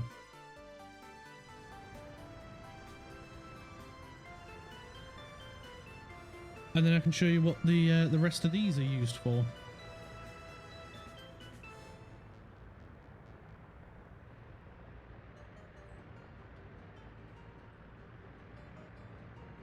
Just waiting for this guy to fill up, and he's probably going to go here. This one's done, so the trucks will be able to go back out and start filling up the gravel again. If it's gotten low enough. Yep, there we go. They're off they go. Fuel is still looking good. We don't have to worry too much. We gained a new forklift, which is fantastic.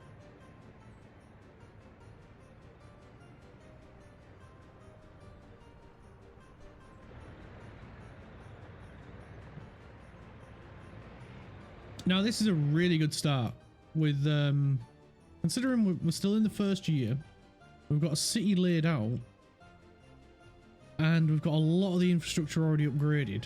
We are going very, very quick.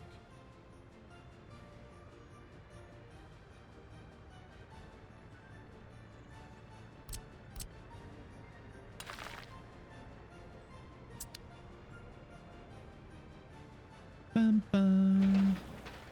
Right, that one needs a mechanism, so that's good. Right, this one we'll do last. Oh, you know what? We'll change this one's gravel source by clicking on gravel itself, telling them to go to the customs house, and then they can upgrade that. And we'll tell them to maximum priority.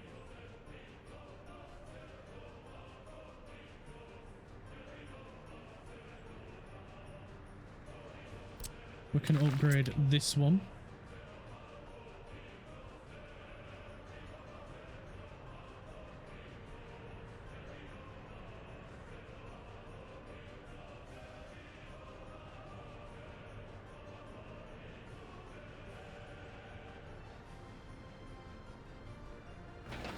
Please, maximum priority. Let's get it going. Let's get it done. Now, I've got to bear in mind, these can only move at 35 kilometers an hour, so they're not super fast.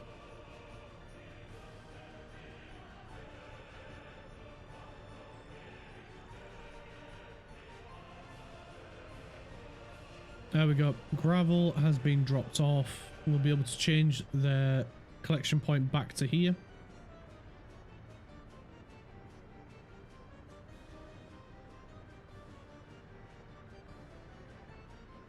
That's why these guys aren't doing anything at the moment.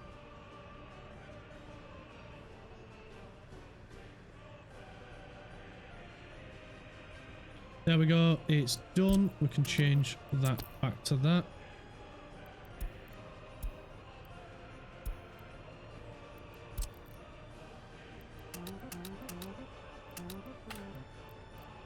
Oh, that's a road depot.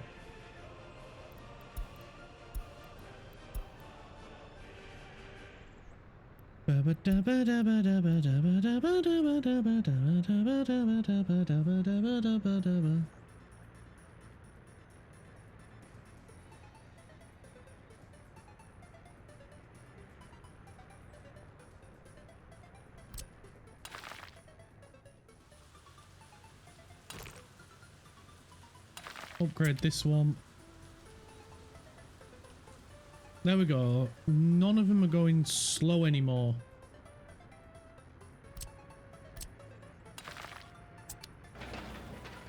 Oh, fantastic. Mechanisms only. Love it. Right, that bus is stuck there. Good.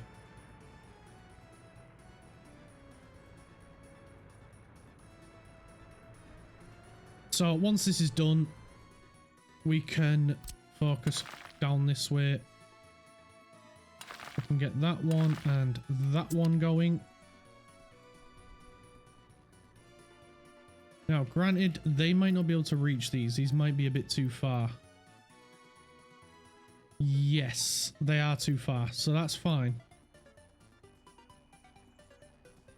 Because we can adjust the distance they can search.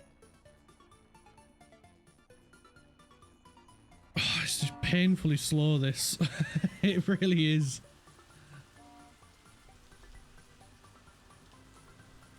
But it is only 3 trucks full.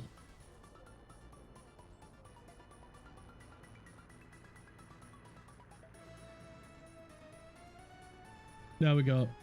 That's this one done. How much are you grabbing? You are grabbing 46%, so you'll be going to this one because it's 11 tons, and you are 31%, so you'll be this one.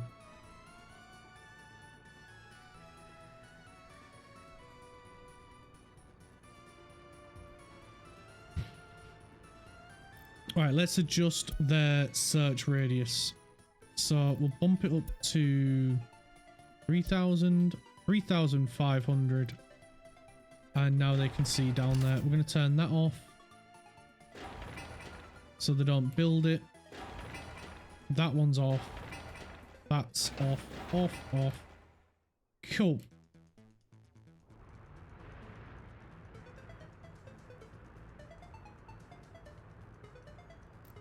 We can adjust this one to 3.5, this one to 3.5, that to 3.5, that to 3.5, that one to 3.5, and that one to 3.5 as well. So now they will automatically search for roads down this way.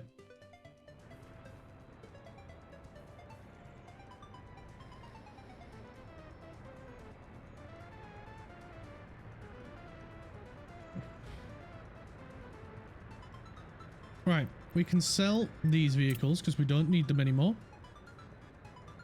And once this guy's done, we can sell these. We can sell those as well. So now we've only got these and these. So the rest of these, we are going to need some other vehicles. So we need some concrete mixers. We need 4 of them. So we'll grab 4. They will come and live in this construction yard. The next vehicles we need are open hull trucks. So we'll grab 2. And we also need covered hull. We'll grab 2 of these. They will come and live in this one. The next set of vehicles we need are a road crane. Now I always get 4 of these because they go to a construction site. It's better to have more. And then in the final one, we're not going to need them right away, but they do get very expensive if we leave it any later, and that is the asphalt pavers. I'm going to get 2 of these, as well as 2 rollers. And that should be everything we need. We've already got bulldozers. We've already got dumpers. We've already got excavators. We've got open hull. We've got covered hull. We have road cranes. We have buses. And now we have a paver and a roller. And we need the paver and roller for when we come to do asphalt roads. Now they are very, very, very slow vehicles. So when we do transition to the larger construction offices, we will then want to enable deliver mechanisms only with trucks because of how slow they are. The trucks can move very, very quickly. The pavers and rollers very, very, very slowly. So that is every construction vehicle we need in order to build our town and our bridges. Now, we're going to turn these 2 off because we don't want them going over there just yet. We need a few other things first. So we need another technical office, so I'm going to place 1 right here. We are going to upgrade this road. We are just going to nib these together when we can.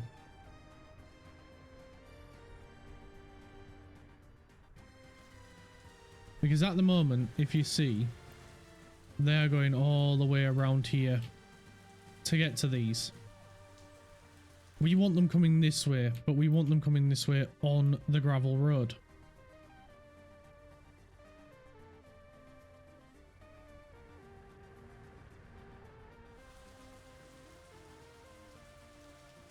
Because otherwise it'll take them forever.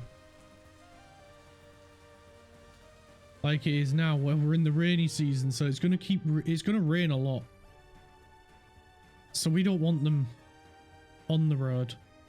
Well, we don't want them driving all the way around. We don't want them on the mud roads when it's raining, basically.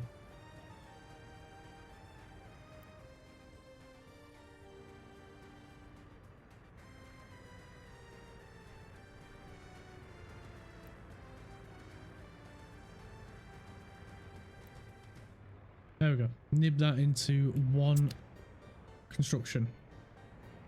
Right. Righty-roo. Extending the gravel roads. We'll get that getting upgraded as well. It's a long ass road. It'll take them a while, but it'll be better. Better for it to be gravel.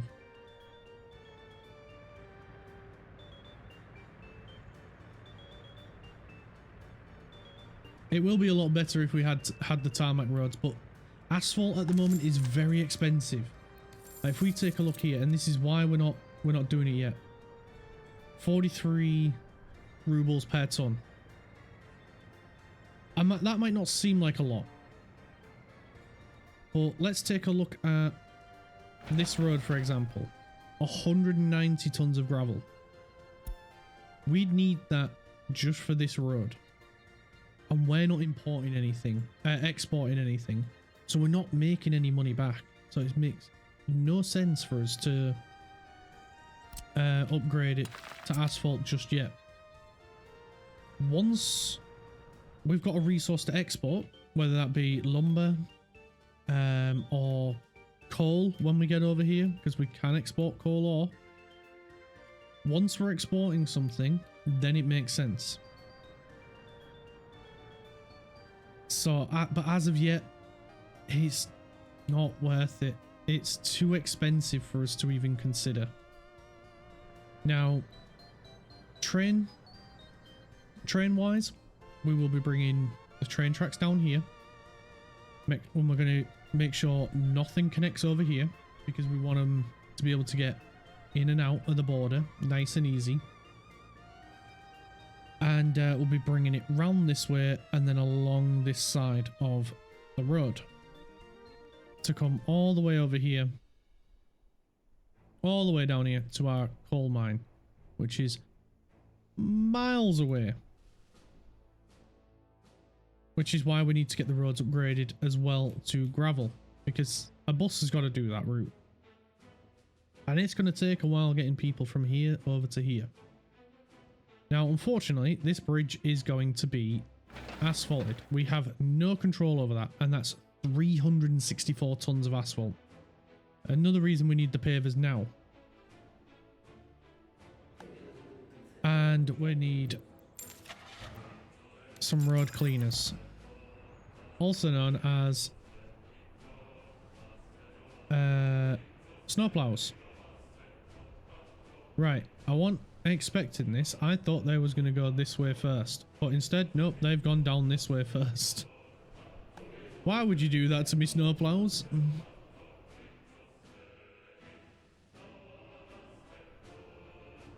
You should be doing up here.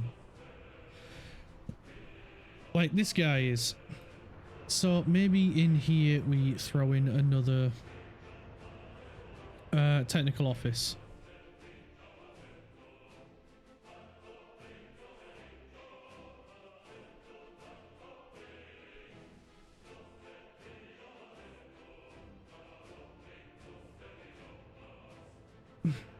Right, I'm going to plan out where we are going to put our railway construction yard. So, we're going to use all three of these. But this one is going to connect up just here. like so. We are going to need a crossover point,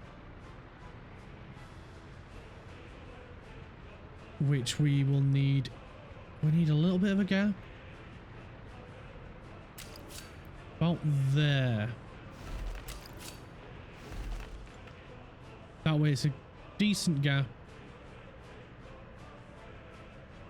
So some traffic lights here. Or should we, do we need it closer? I think we may need it a bit closer. Yeah, we'll add it a little bit closer.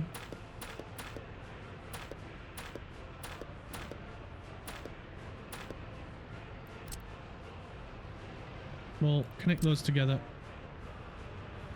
Because if what we're going to happen is we're going to have a mixed signal here. We don't need to add them in just yet. And then we'll have, yeah, crossover right here. Because obviously the trains will come on the right hand side. They'll wait here until there's a free spot along one of these. Then they'll move in and out. Or if a train's already coming out, they'll have to wait here while the train comes out. So that means we could have the rail construction yard over here. And we will need some track. Where will we need it? I don't want to be too close to the town, but then I don't want to be too close to the border. So maybe here?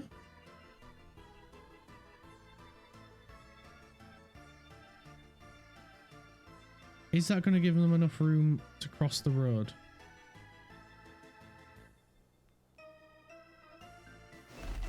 I don't know. Should we try it and find out?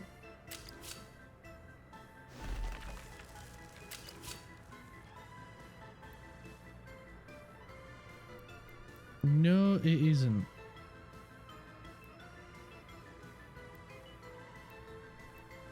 Because it's going to end up... Damn.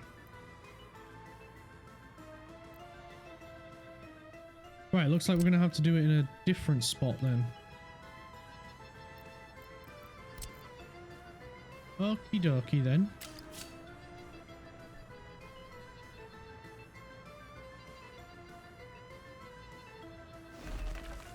Looks like the railway yard is going to have to be in a different location. Not what I wanted, but it is what it is. So maybe over here then. Oh, but power. Freaking hell, I do not like this map. I've decided I don't like it. It's making things a little bit too awkward.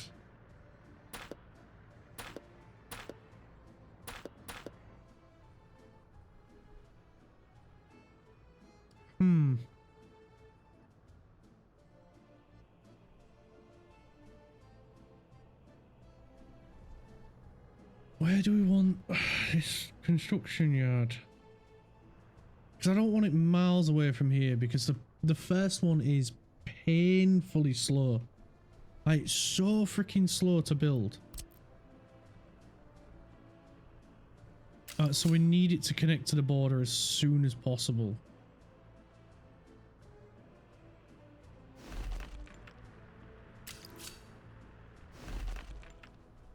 So maybe we do it around here.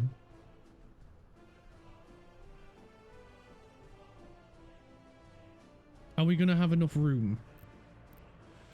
That's the big question.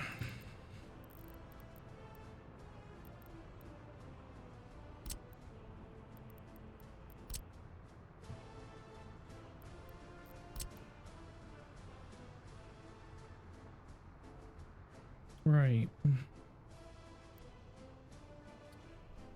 So the railway line is on that side. So if we... Let's see. If we place it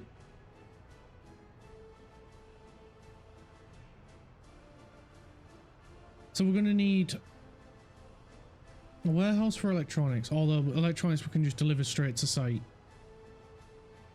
And we need an open storage to house steel, boards, bricks. What else do you need? Prefabs. The same 4 resources for everything. And then of course gravel in an open storage.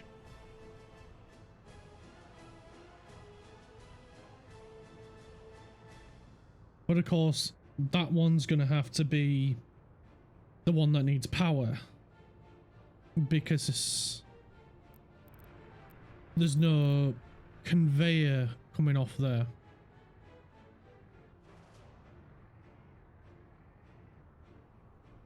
So same with the open storage. We have to have one of these. Not a container one. One of these. Now we could go with a small, but that won't give it much storage.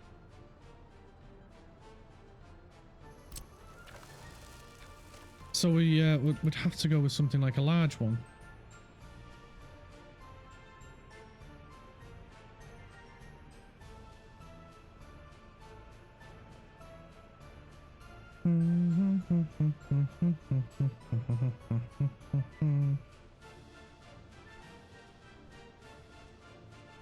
Which would need to place over here. Sorry, I'm just trying to think. If we, I'd like to get it around here, if at all possible.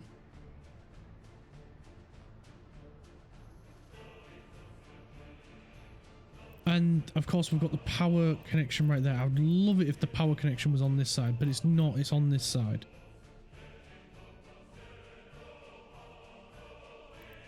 And this would give it plenty of room away from this.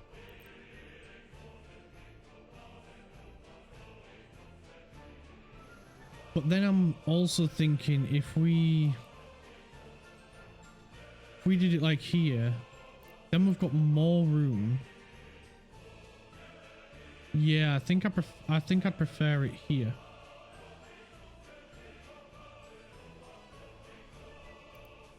So we'll go with the open storage around here.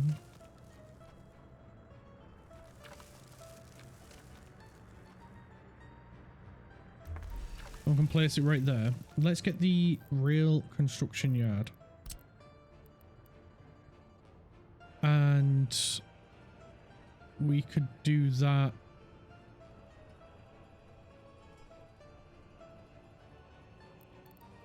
We need to level this area. Yeah, we're in that, going into that crevasse. So we need to expand this out. We need, what is it? Level terrain from center.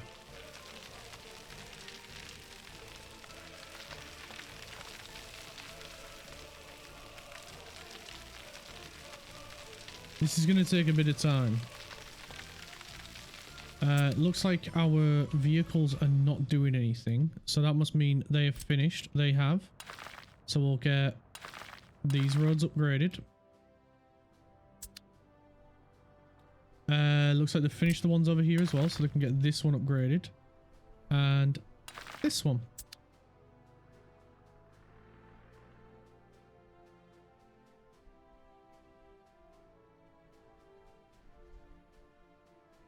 Yeah. Cool. We'll just make sure they've got all the roads selected. Yes, good. They should have. Right, we can focus on... Oh, but now we're not going to have any construction vehicles to level this terrain.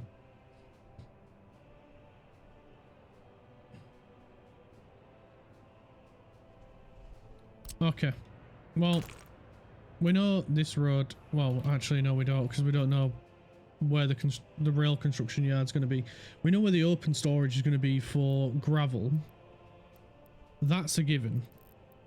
We don't need a massive one. We just need this one. And as long as that can connect somewhere nearby. Yeah, knit free excavator. We can't place it. Damn it. Damn, damn, damn, damn, damn.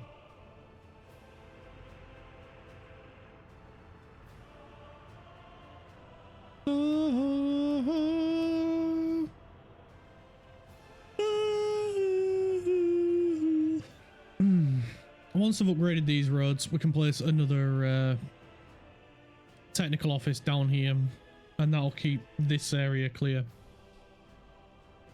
Because we need to get this built as soon as possible, and then we can get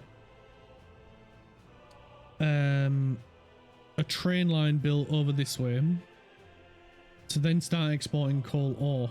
That is the goal, is to start exporting coal ore as soon as possible. So we'll need this building, and we'll need this building. Now we can just go straight to the coal because we've got the battery here full of workers.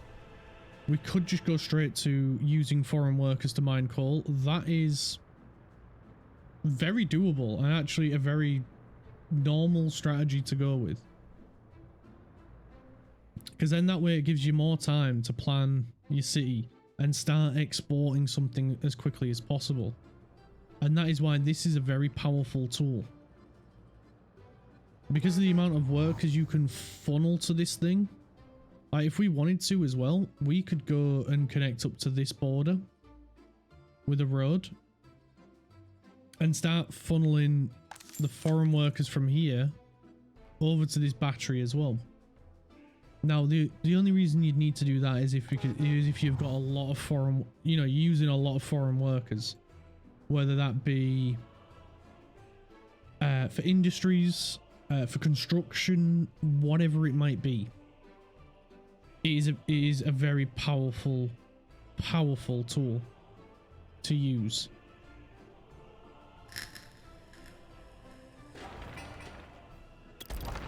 Right, I'm just gonna demolition that for a moment because I want to bring, once we've got a bulldozer. Oh, we've got a bulldozer back. Good, good, good. Right, I'm stealing him. Nobody else use him. I want to bring this out.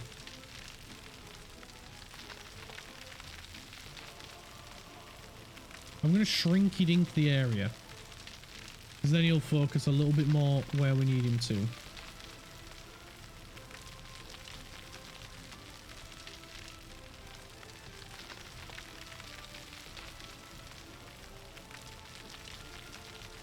And we're just going to flatten this area out as much as possible so we can put the rail construction yard and its 2 storages in here. No problem at all. We don't need to worry about electronics because we're not upgrading any of the lines to have electrical connection yet. We're solely going to be relying on diesel, which of course the downside to that is more of a cost later on. We will want to change to electrical like we did before, but it takes time. We need to build up a good connection to the grid.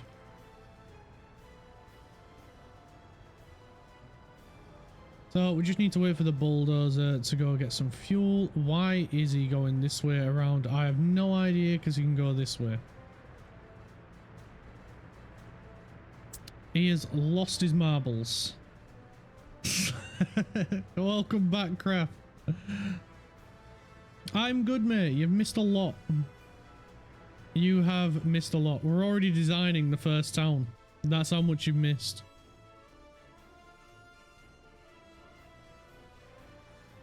But where did we lose you? What do we need to run through? Because we're already planning on getting trains as well now.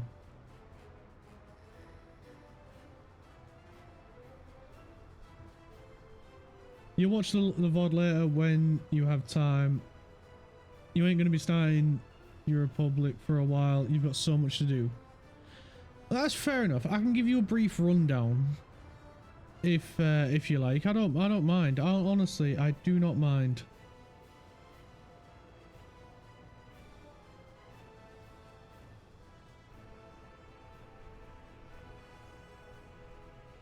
We're just upgrading a lot of the infrastructure at the moment. Because we've got a big ass bridge to build. So we can get to some coal that we found over here. Which, if I haven't mentioned before, the best way to do it is just come over to your resources and just scan around like this. And we found a bunch of green patches. It's very hard to see at the moment with the with the snow on the ground. But yeah, it's the fastest way to find any resource.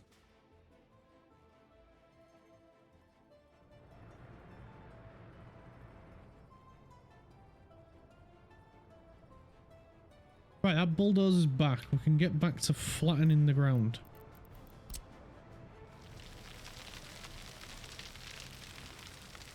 And then we can get our real construction yard in.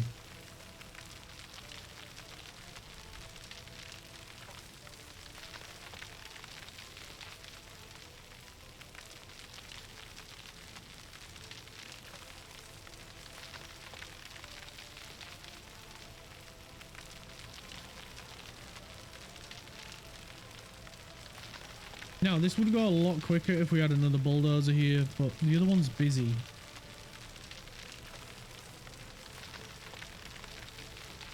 Don't worry about you. Of course I'm going to worry about you guys.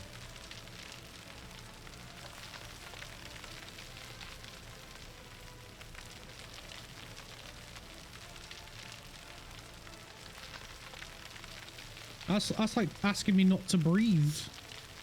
Of course I'm going to worry about you guys.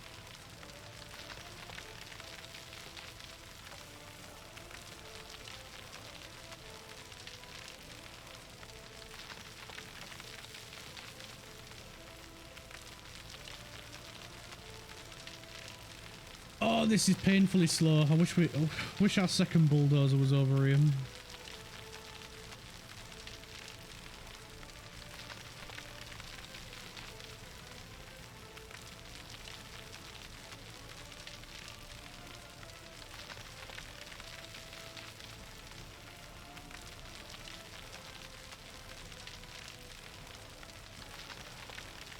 There we go. It works really well if we just stick with the smallest area possible. Just gotta gradually keep bringing this out and out and out and out.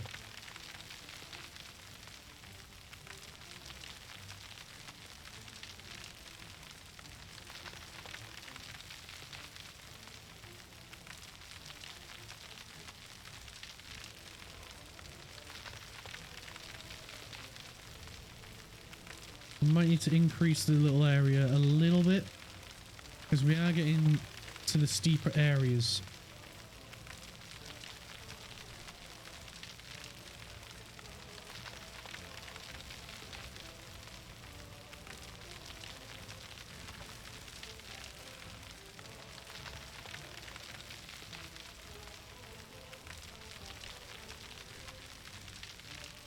There we go. Keep bringing it out. We should have enough room over this way now for the aggregate storage and the open storage. We just need to bring this out a little bit for the train track to come through here.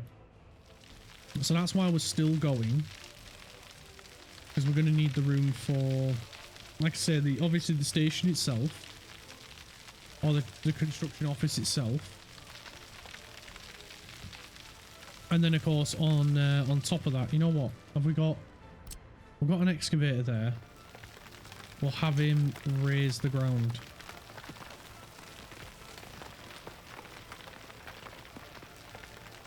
I think the excavator goes a little bit quicker than the bulldozer. Obviously, if we have multiple bulldozers, it'd be a lot quicker. Really, you're out of fuel already? You've barely done any work. Right, we'll go back to the bulldozer for the time being. And the bulldozer's out of fuel as well. Why are you going that way? It really makes no sense why you're going that way. This way is way quicker.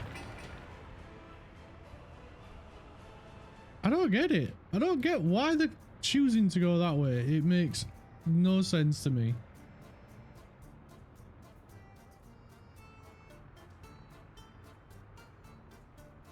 It's just confusing me. Right. How are the... Oh, right. They're done with the roads. Brilliant. Well, upgrade that one. They're still working on that one. And they need to upgrade this one. And they're nearly done with that one.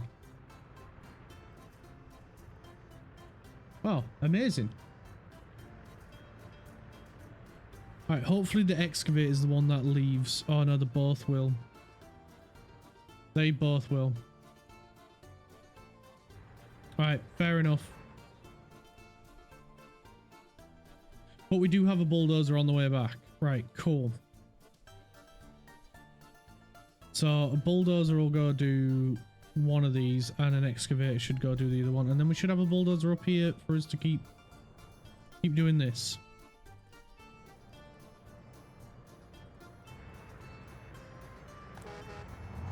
Because the this guy is bored. They are not doing much. And then we can get these three upgraded.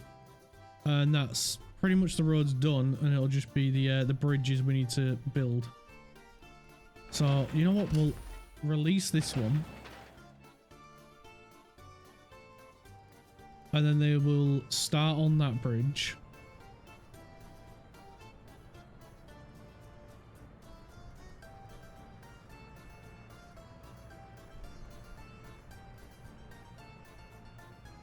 And that way we can get some of these foreign workers put to use, because I bet these buses are, yeah, they're darting around with 50 odd workers. Because they've got nowhere to put them.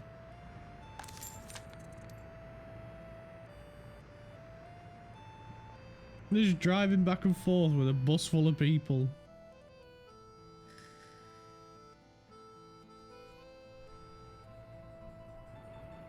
Like I say, we could have done this with one. It works so bloody well. It probably would have worked even quicker if we'd have put the bus stop here, and then it'd just been zip zip zip. But putting it here gives these guys coming out this way a little bit better of a chance. It's a little bit less of a journey for them.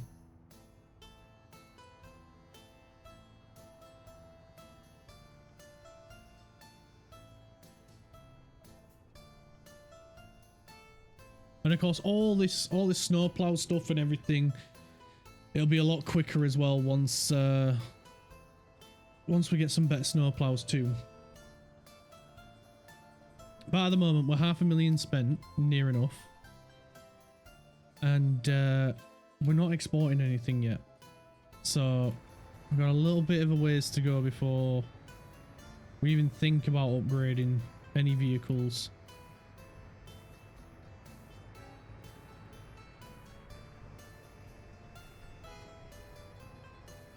So down here as well, we're going to need a... What's the word? We need a means for the trains to refuel. That's the words I was getting at. So we will put in a fuel station around here before we continue this further on. There's a way that I like to do it, and there's probably a better way.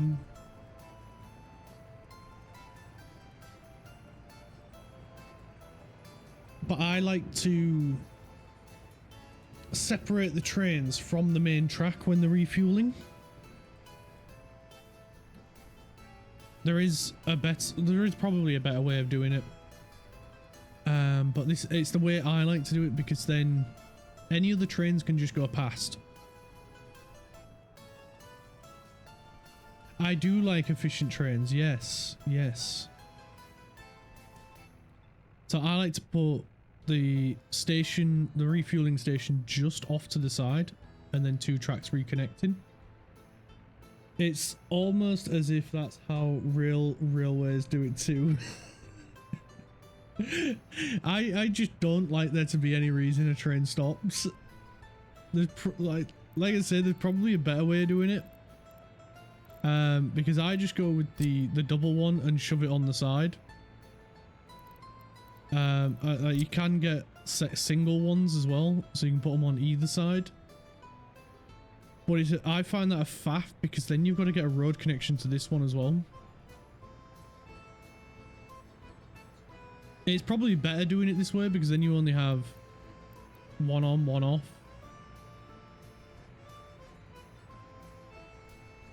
But yeah, you know what? I actually might do it this way. Go with these.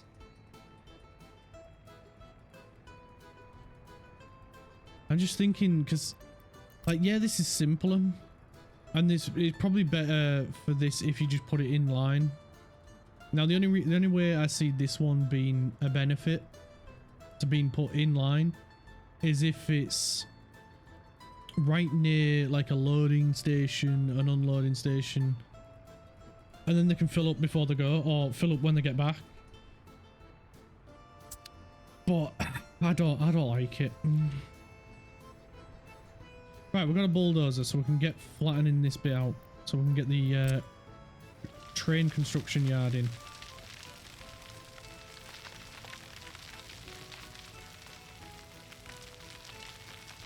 You know, the kid wants help on how to start, and then he comes out with some snarky remarks, like it's almost like how rail train officers do it.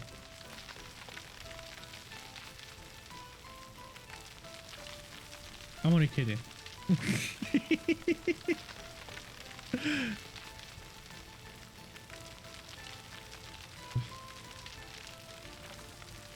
Offer him some advice. You can't help it. I'm Australian. It's in my blood.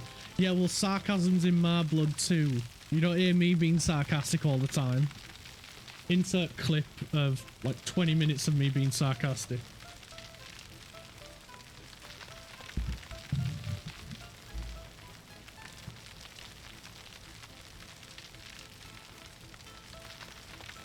Like, sarcasm's my first language. Oh, I really shouldn't have drank a big coffee this morning.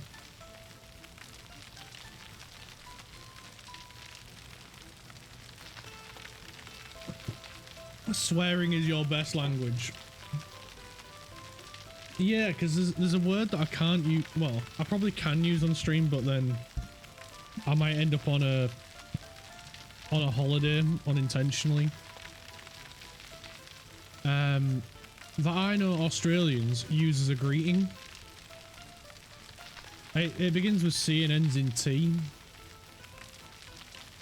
See you in the Northern Territory. Yeah. Or as we Brits call it, see you next Tuesday. Even though everybody else says that we say Tuesday with a C. You kind of want to get the sticker for it on on your car.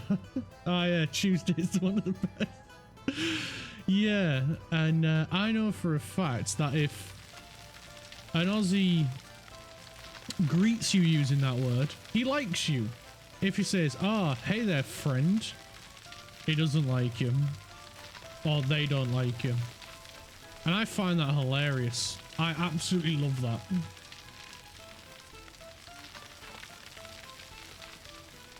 Or buddy, or mate. If an Aussie calls you mate, he's not your mate.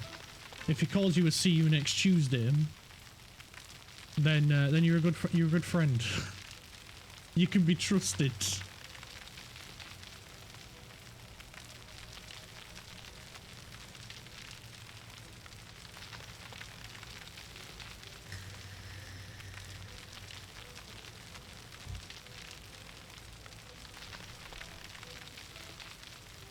You know, you're about to get walloped if an Aussie calls you pal. Yeah, exactly. I love that. I honestly do. I find it awesome. You just be sat there and just minding your own business, and then the moment you hear you'll just hear an Aussie in the background, and you'll just hear him call someone pal or buddy or mate or guy, and then you're like, oh, that guy's about to get decked. He is about to get decked. But then you see an Aussie walk in and just like, hey, you alright there? See you next Tuesday. And then you're like, they're good mates. They are best pals. That guy will die for that guy. It's just awesome. It's the best way to get rid of Americans too. One C-bomb and the Americans faint. Yeah. Like, I use it all the time. I love the word. But it can land you in, depending on where you are, it can land you in a bit of trouble in the UK. Which I think sucks, because it's just a word. It is just a word at the end of the day. It is people that give that word power on what it means.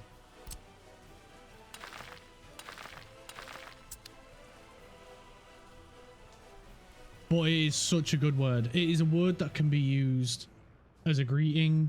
It can be used as an insult. It's like the F word. Like, the F word can be used in so many different words, in so many different ways. It can be used as a verb, an adjective, a noun. It is just such a good word to use. And also, a lot of the times, it is the best way to describe some people. It's your favorite word. It's also funny when Americans use it,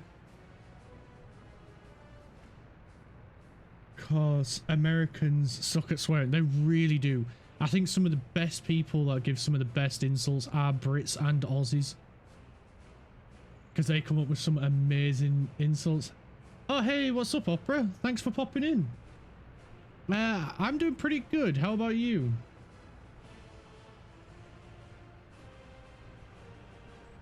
Jimmy Carr is also perfect with swearing. Yeah, Jimmy Carr is really good at swearing. He's also really good at avoiding tax as well.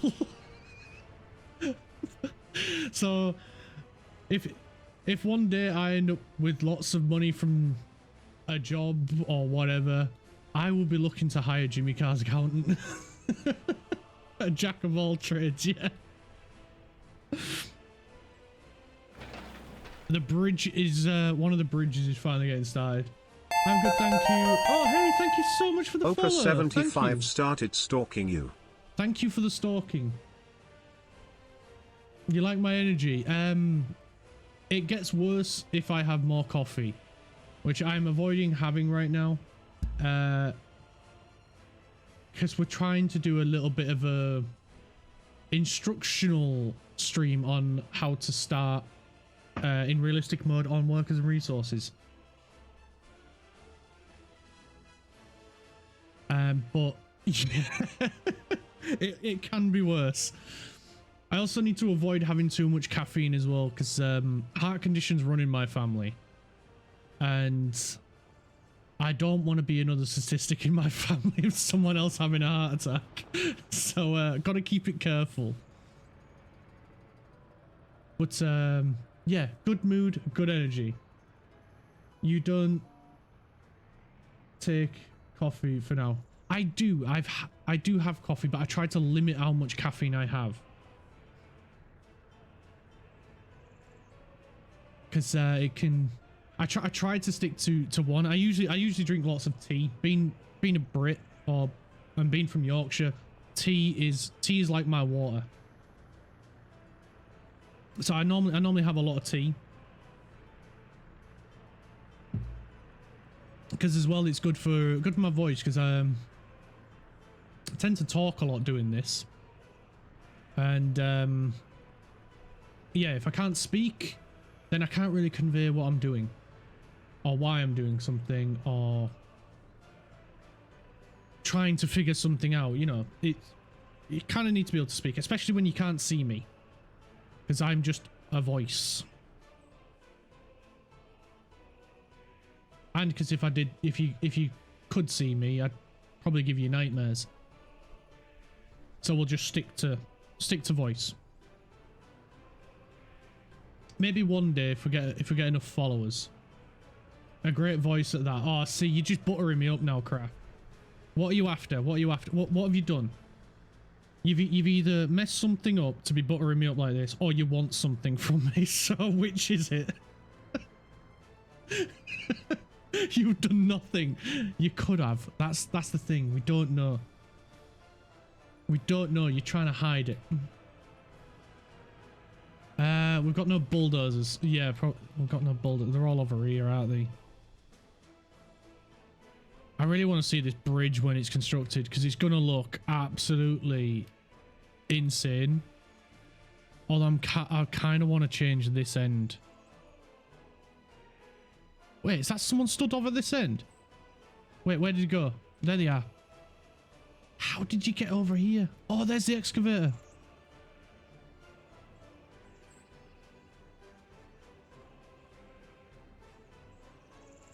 Look at him working. Keep digging those holes, boys. One day the Republic will thrive again. And hopefully this time crime rate isn't insane. Oh, it's not even listed on here, is it? Wait. Yeah, we lose it. Oh, right. Huh. That's interesting.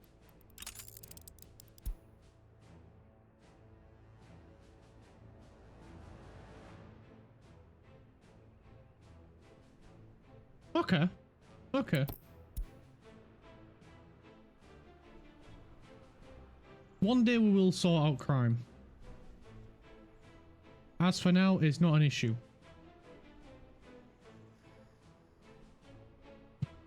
Right, come on, people. We need you to finish these roads. Like, you're going too slow right now. How's the worker battery doing? Insanely well. That one's got 7. We've got 9 workers up there. Hopefully that goes up again.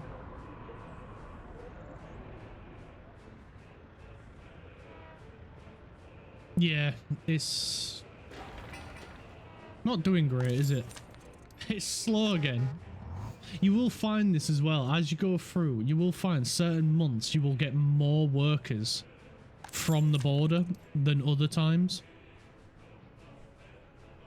And I think a lot of it comes down to how the other, you know, the other countries see your republic. And obviously at the start there's not a lot you can do about that. If we was exporting resources, that would influence the republic, you know, the decision. But we're not at the moment, and we're nowhere near to get over there. I can't wait for us to get to the NATO border again. Because by all 100%, you can thrive just selling to the other Soviets, the other Eastern blocs. But you're basically fighting a battle with one hand tied behind your back doing that. So we do need to get a connection to the Western countries as well, because they have some really good vehicles, like the Beetle. Of course, we need Beetles. I think what we might do is only have Beetles for our citizens. Seeing as we don't have secret police anymore, we'll have just only Beetles for all of our people, and that's not a bad idea considering in the real world it was a very affordable, cheap car. That was the entire purpose of it. It was to be as cheap as possible, easily serviceable, and very affordable for people. So obviously it makes sense that a budding new republic to have the Beetle and have it everywhere in every color possible. I really hope. Can we change the color of the Beetle? We need to see. We need to see. Where is it? Personal car. Oh, of course, it's a Western car. I don't think it's available yet. I'm sure it came out like mid 60s. No, it's the... Oh, we can only have it in blue. Oh, come on. The Beetle was in loads of colours. They had whites, yellows, pinks, purples, greens, oranges, reds. Come on. Blue only? That's not fair. I don't want a bunch... As much as I'd love to see a bunch of blue cars everywhere, it's going to be boring. We need as many colours as possible. I want a rainbow of cars. That's not fair. Right, where are our bulldogs? Oh, they're of course they'll be doing these roads. I need to stop chowing at them. It's not their fault. Da, da, da, da, da. Oh, come on, guys. Build, build, build, build. I really can't wait till we get some faster vehicles. Right, the battery's ramping up now. The worker battery is in full force. You've got 20 workers. You see what I mean about how good this battery is? And they just constantly keep appearing. 30 workers off the go. That should mean then there is something on the workshop that adds 8 colours for the Beetle. Right, hang on. Hang on a minute. Maybe we can make my dream come true. Community hub. Not the community hub. Workshop, you moron. There we go. Workshop. Beetle. Why am I doing it in all caps? VW Beetle 40s and 50s. VW Beetle taxi. No freaking way.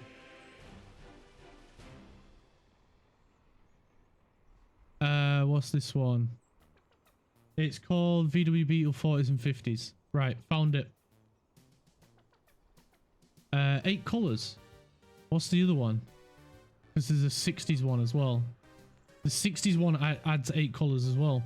Right, subscribe. Subscribe. I may need to relaunch the game.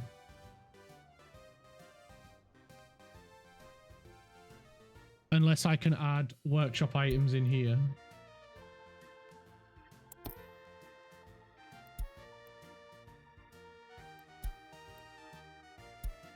There was also a building one of you guys told me about as well.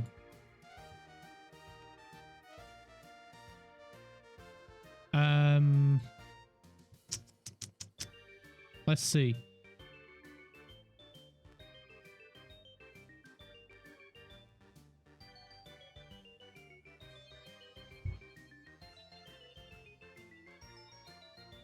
Sorry, I'm just trying to find apartments, but residential, there it is. I can't remember what he called it.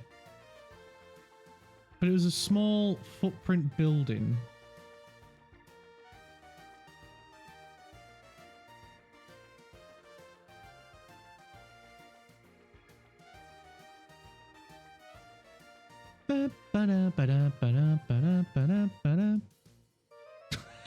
There's a 32-story building.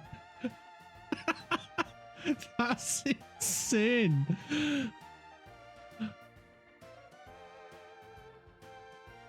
Wait, is that an actual building as well? Inspired by the Eastern Moscow that dominates the landscape of a word I cannot pronounce district. That's a real building and it's 29 stories. You found a Panzer IV F1 mod. No way. We're not having Panzers roll around, man.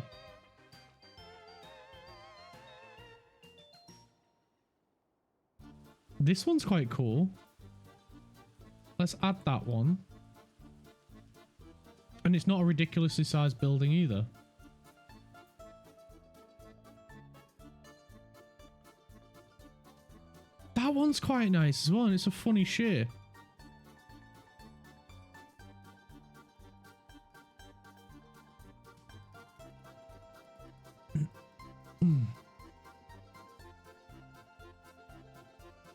Sorry, I'm just adding some residential buildings as well. But can we get the battleship Sovietsky Soyuz? What for? Why? Why would we get the battleship? That seems a bit overkill. Nobody's going to invade us. Why not? We are Soviet Republic. We must have a propaganda piece. Right, let me have a look at it. Sovettsky.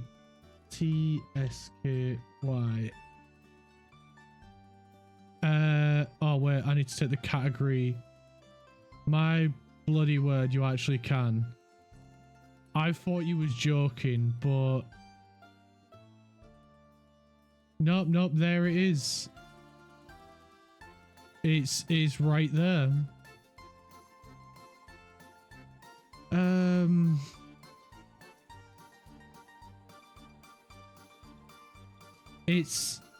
I think it works as a factory. I'm not too sure.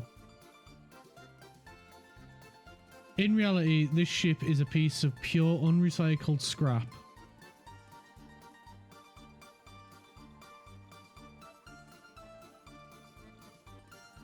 It literally does nothing then.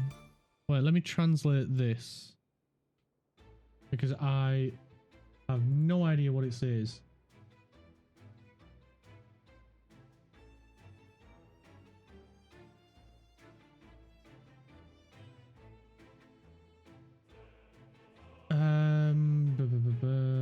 It's giving me details about the ship, but not what it actually does. You can always count on Soviets to make rubbish, but you see the daft bit is, a lot of the Soviet vessels are really good. It's just the fact that they do not get maintained at all. So they just end up becoming useless. None of the ships work. Like the oh, what was it? I can't remember the name of the vessel now that the Ukrainians sank with drones. What's the ship called? Well, my point is, they couldn't have communication radios on and the ship's air to surface to air radar on at the same time because they interfered with each other. So they had to turn the radar off in order to communicate along the ship. Apollo Soyuz Monument. That's a good point. We should probably get some monuments at it as well.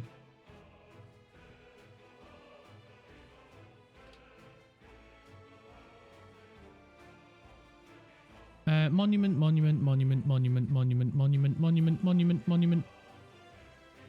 Where is monument?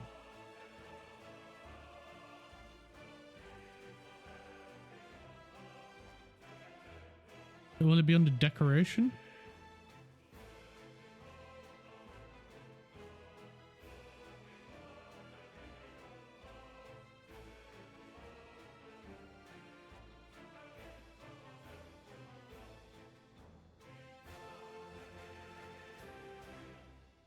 No, maybe tourism?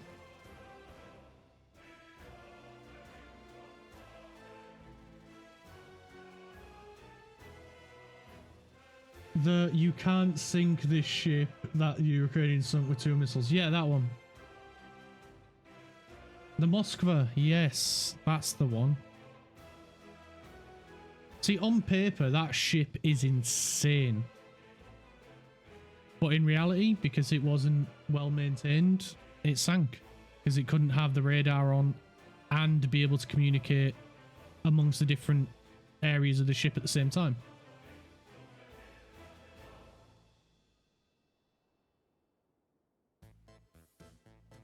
Is it under tourism?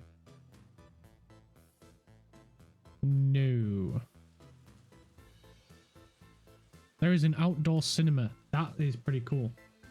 Once again, Slava Ukraine.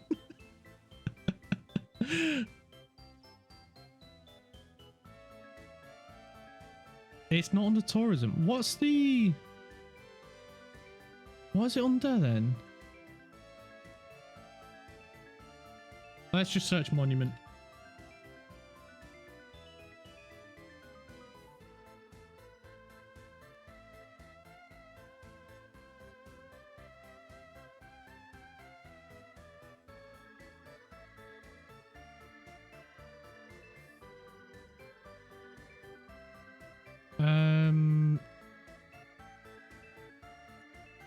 There is an obelisk monument. That looks pretty cool. And then you have the Russian carrier, the Admiral Kuznetsov. I can't spell Russian. Which the Russians stole from the Ukrainians and promptly could not maintain. A surprise, the only place that could maintain it was in Ukraine. Yep.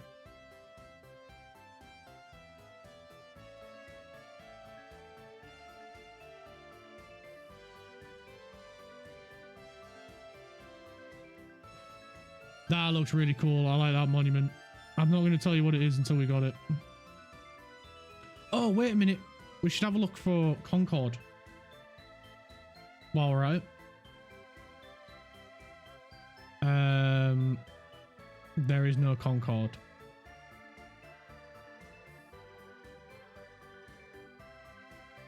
That is an absolute shame we can't get an actual Concord.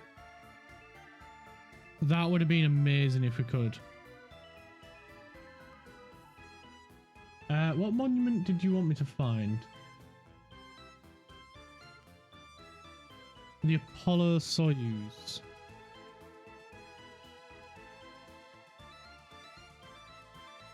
I have not come across it yet.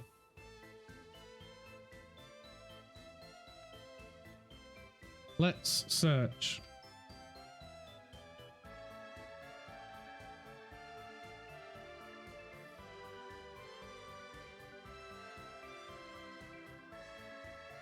There it is. Right, we've added that. That'll do for now. You would say that, right? As close Steam. I don't even know where we are anymore. There we go. How are they getting on with the bridge? We've got 12,000 work days to go. And they've done all the roads here. Right. The two bulldozers back there. So I'm just going to expand this out. And then we'll reload. And we can get the monuments and other stuff.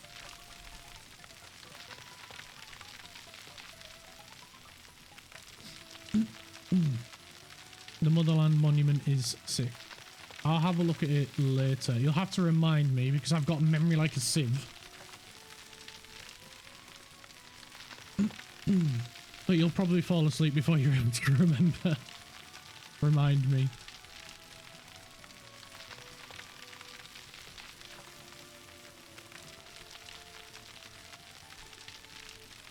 And there was me trying to keep this as vanilla as possible.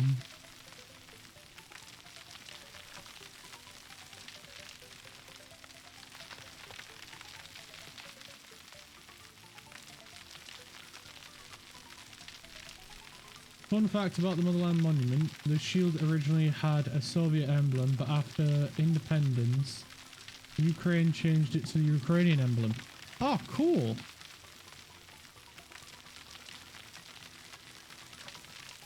Go Ukraine!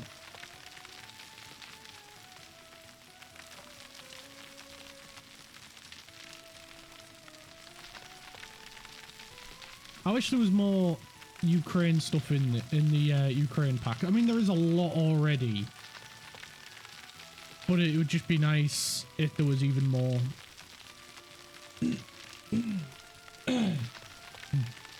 Because Ukraine made a lot of stuff in the Soviet era. I just like that the funds go to Ukraine. Yeah, me too. That's why I got it. It's not much, but it helps.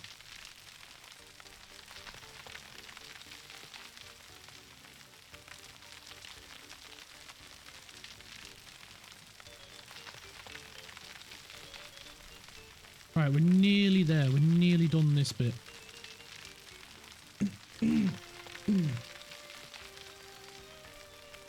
I wonder if Steam removed their Steam tax off it as well.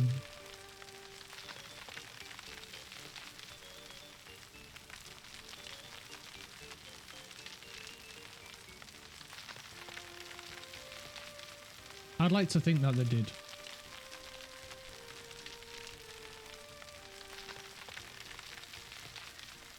Right, we just need this bit to expand. That's it. Keep coming. I feel proud knowing every dollar I spend on something sponsoring Ukraine goes to make bullets to shoot Putin. Unfortunately, I think Putin's going to be in power there for a long, long time.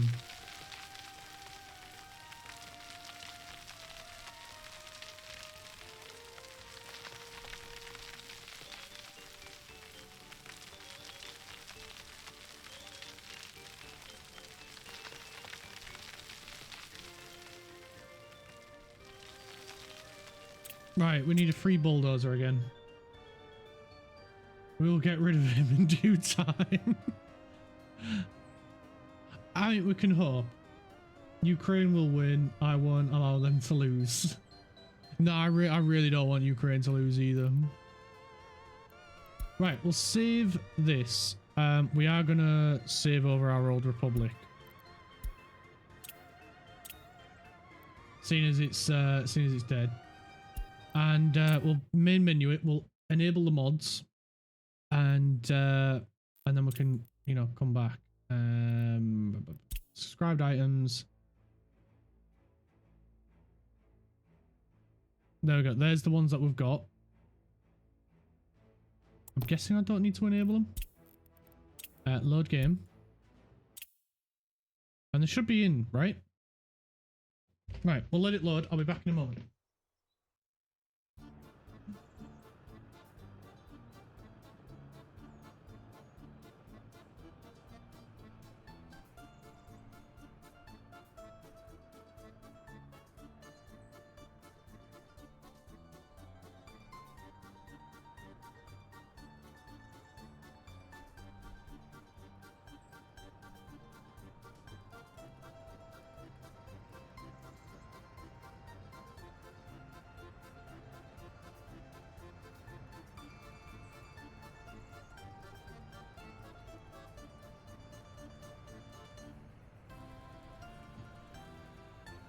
Mum mode, no dinner for you until Russia is defeated. Well, that's one way of putting it, right? Yay! Our mods researcher required, unfortunately. But we have our mods.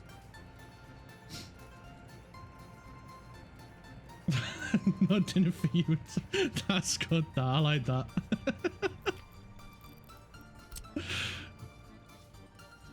Make sure you eat your vegetables.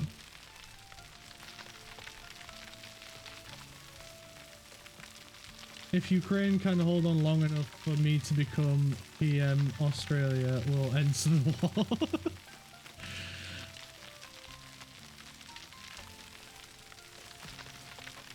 I just don't like what it's just not fair on them.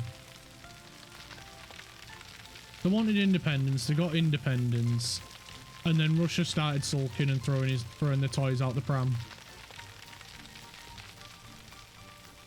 That's basically the long and short of it.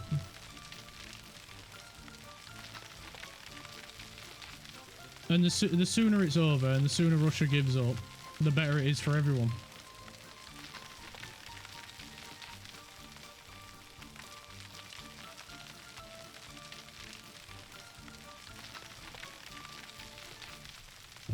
Russia has lost 800,000 people so far. No, not at all.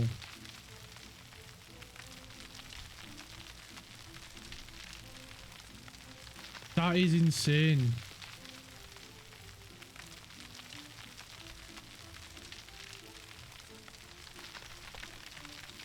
It's not right. It's not fair on the Russian people. And it's not fair on the Ukrainian people either. It's more not fair on the Ukrainian people. But what's even worse, if you think about it as well, is a lot of the people fighting for Russia have no choice. Well, Russia is Russia. Putin can extend the war as long as he wishes. Yeah, that's the worst bit. He'll just keep doing it and keep getting away with it.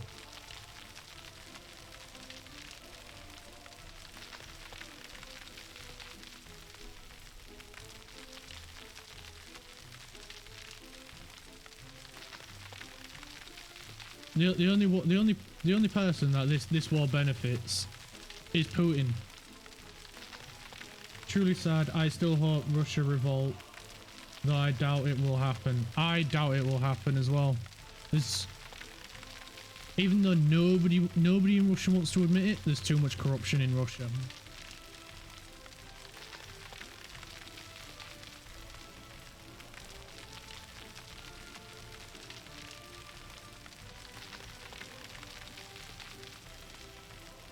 And anyone that speaks out about it suddenly disappears. So if I end up going missing talking about this, you know where to look.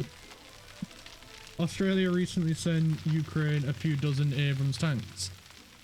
That's pretty cool. That will help them a lot. Right, I think we might have enough room now. So let's try it. We can get medium. Flip, flip, flip, flip, spin.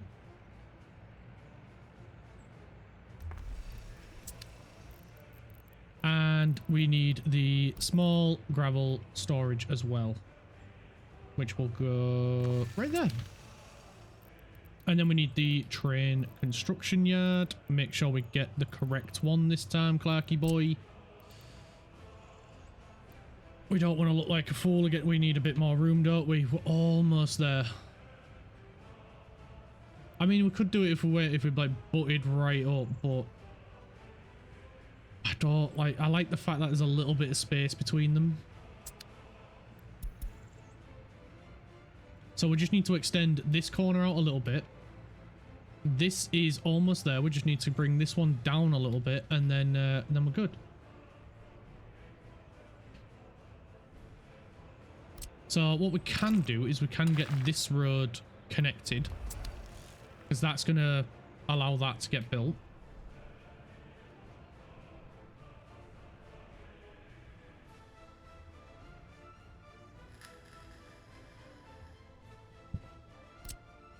And yeah, I'm not going to get any more roads upgraded yet, but we need this upgrading and we need this upgrading because we need the bulldozers to flatten this out. So one of the bulldozers is back. The other one has gone here. Yes. Right. So we can extend this. Terrain.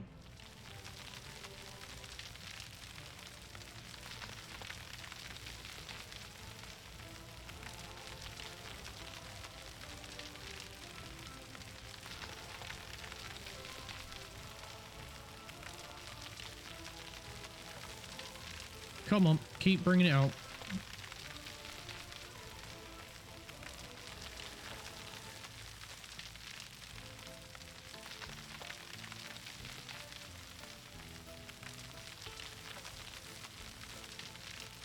Oh, this is so much slower with only one.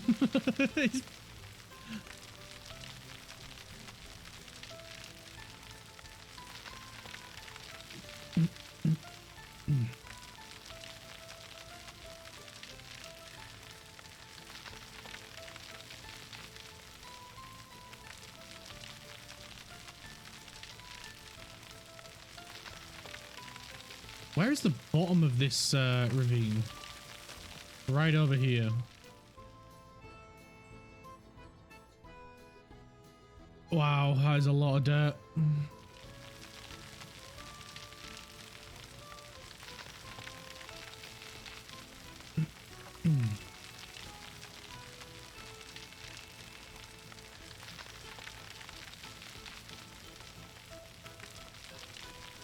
I blame Kraft for this. He picked this map. If I'd have known how hilly it was, I would have told him no.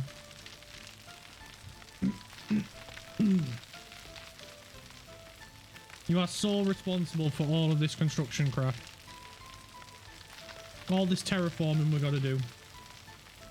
You did nothing. You picked the map. I foolishly agreed.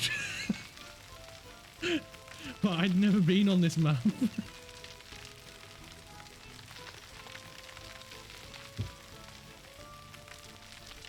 I should have stuck to my gut and gone with create a map.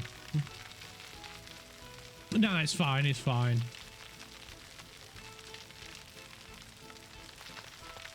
You could have reset, it only takes 5 seconds to make a new world. It does. But I want to make you guys happy. I want you guys to feel involved. So you've picked the map. So this is what we've got to deal with now.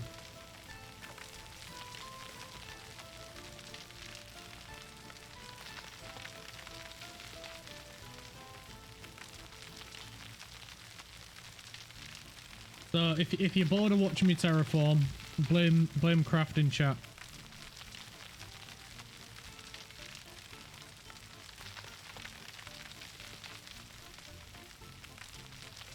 Oh, by the way, only disappearing on the disappearing comments, I'm way more likely to disappear. Oh, well.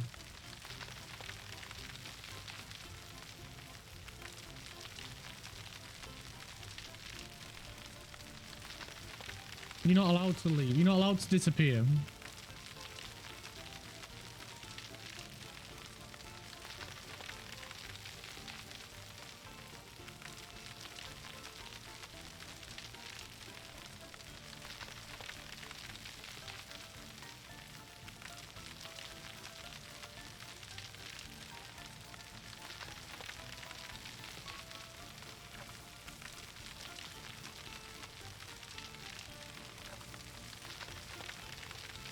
Nah, that takes too long. My attempts to volunteer in Ukraine say otherwise.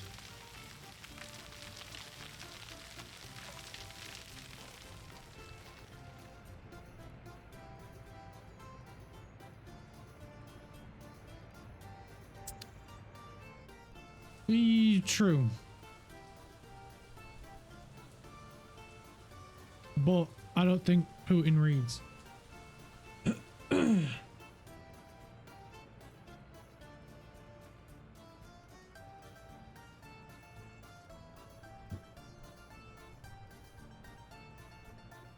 Right, bulldozers, hurry up and refuel, please.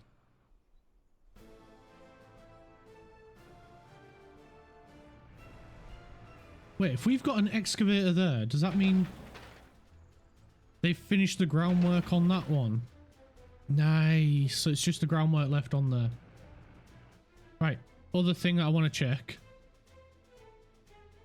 Let's just remove that. Where's the border? There's the border. Oh, there they are! Oh, yeah. There's a pink one. I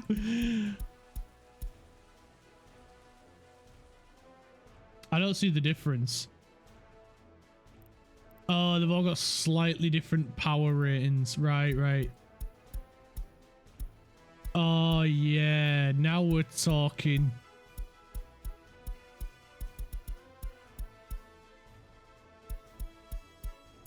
I'm pretty sure they've all got the same colors. No, this one doesn't have a pink. But this one does have quite a nice blue. Not gonna lie, my goal with streaming is just to create a community large enough to do small fundraisers. Yeah, I would love to do a fundraiser sometime. I think that'd be really cool, and it helps out some people that really need it as well.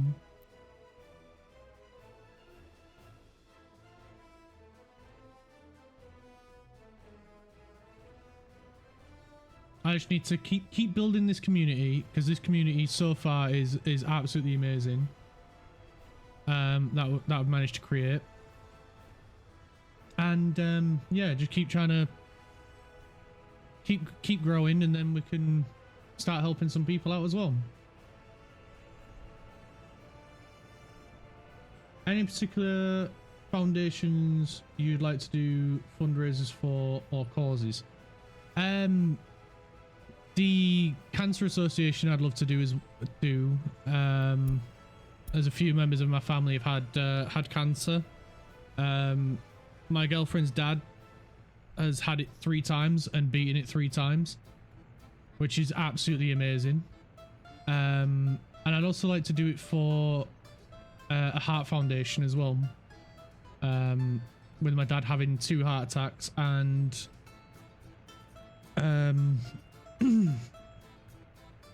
it running in on my dad's side of the family. Yeah, he's mad.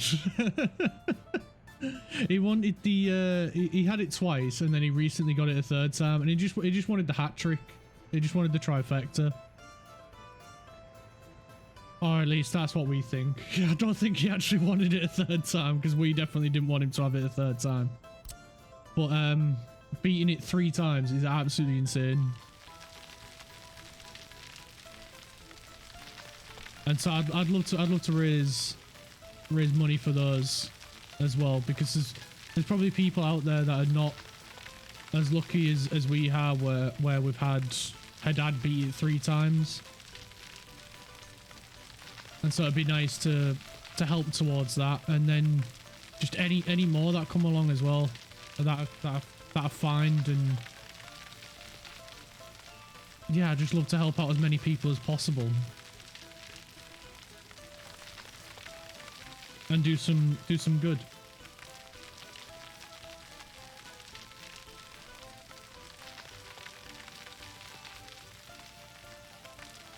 I like to do one for Ukraine as well, but I think a lot of people are doing that as well. So that, and to be honest, it depends if it's still going on. I really hope it stops.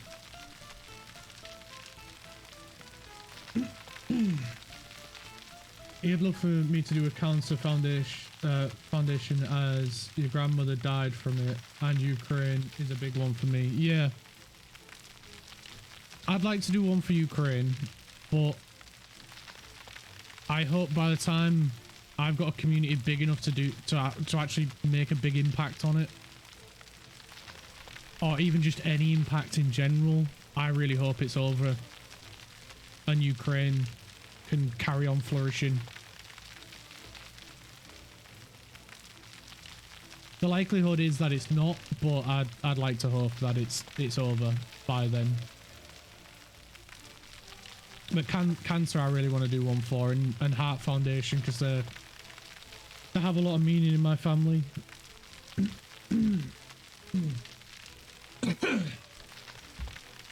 Even if the war is over, there will likely be a lot of struggling communities trying to recover. Yeah, that's true. So at least we'll be able to help that way as well.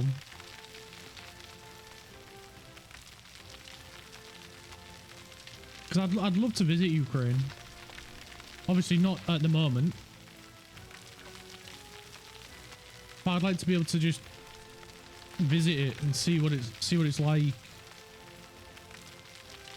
Because one of the things that me and my girlfriend, we always wanted to do was visit Chernobyl and see what it's like there. Obviously, with everything that's going on at the moment, we can't. It's been put on hiatus.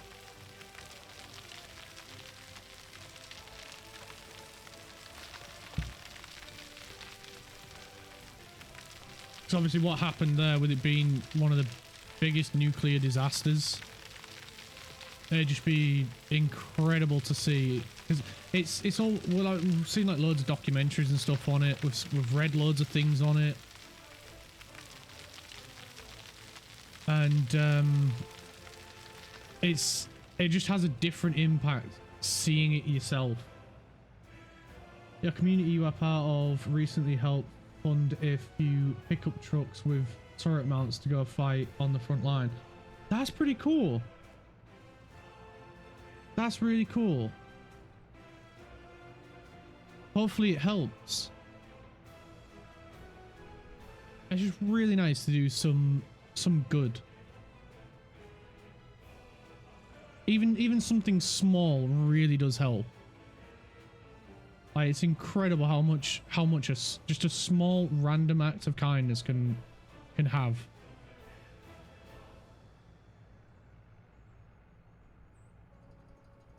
And that'll mean so much to him to have that help. And I love the fact that Putin wasn't expecting them to get anywhere near as much help as they have received.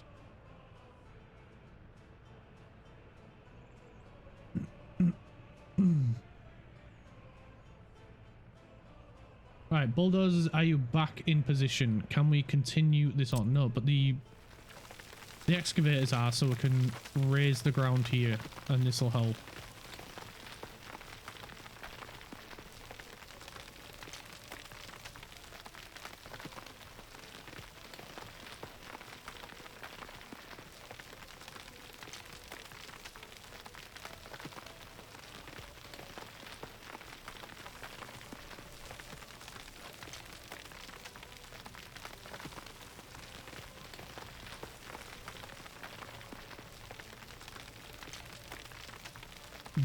The bulldozers are back, but we'll keep going with the excavators until they're tired and need to go refuel.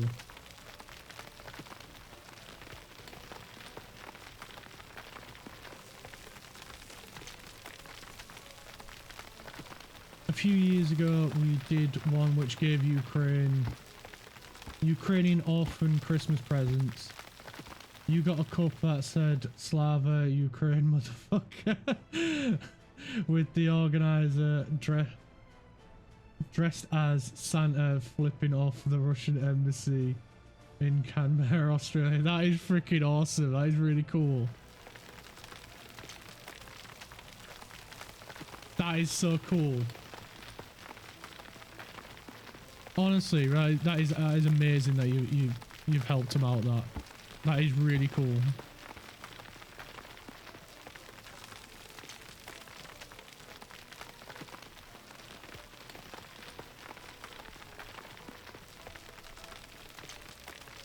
Hopefully one day we can do something big to help him as well. It's your favourite cup. Sadly, can't use it when company is over because it's offensive. Yeah, kinda. If you're Russian.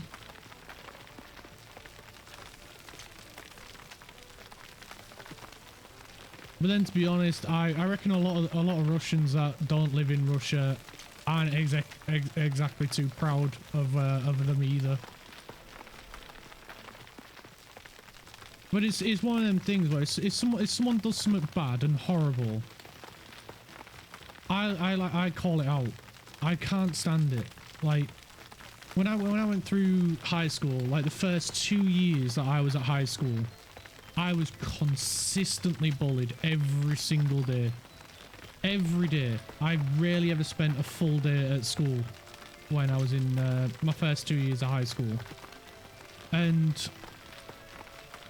one thing that really annoyed me was the fact that no matter how much I called out who was doing it, and I couldn't even tell you why they were doing it other than they were just being absolute dicks. They stayed in school and got an education. I went home and it really annoyed me that why the heck am I going home when the people that are doing it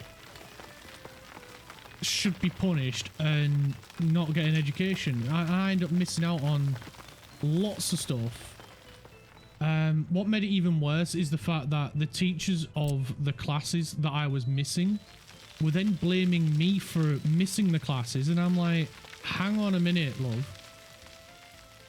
I'm the one being bullied and being sent home because I'm being bullied, and the teacher just did nothing about it, and it really infuriated me because it's just like, I'm there, one small little human trying to get an education, wanting to be at school despite the fact that I found it boring, and it's the reason I ended up hating the school that I was at.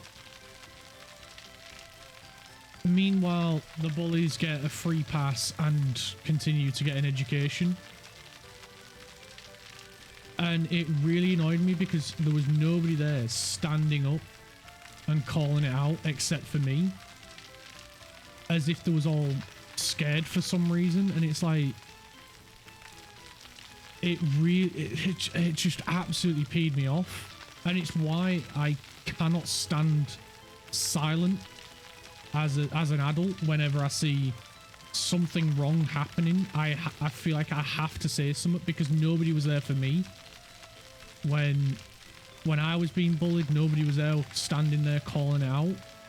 So anytime I see, whether it be any of the places that I've worked at, and I see something going wrong, whether it be we're doing something a stupid way, or someone's being bullied or whatever, I am one of the first people to stand there and call it out, and stand there, and I will die on that hill if I have to.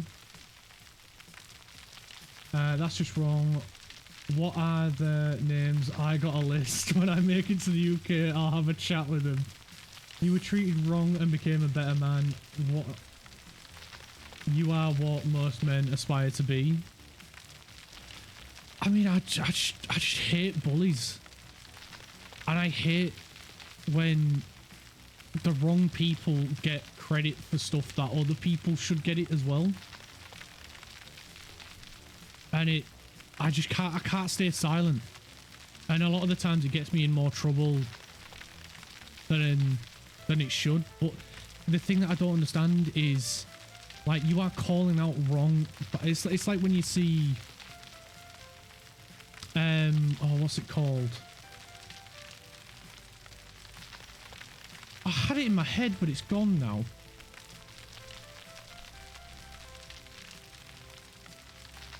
Oh, it's gonna bug me. It's gonna bug me now. You never got bullied. I don't know if I just didn't get bullied or I was much of an uptight prick to notice them degrading me. It depends. If you never got bullied, brilliant. It's awful, because I've had it. I've been bullied in workplaces, and what made it worse was when I got bullied in a workplace was it was the manager, the one that was doing it. So it's just like, when it's the manager and you're just like, well, who do you turn to then? It's like, so I like, no matter what, I stood my ground or tried to, but all they end up doing is just threaten you with, you know, well, we'll just sack you then. And it's just like, well, whatever. Like, what do you do then? Because I need this job for money. If I was in a position where I didn't need the job, I wouldn't have cared. I'd have just been like, do it.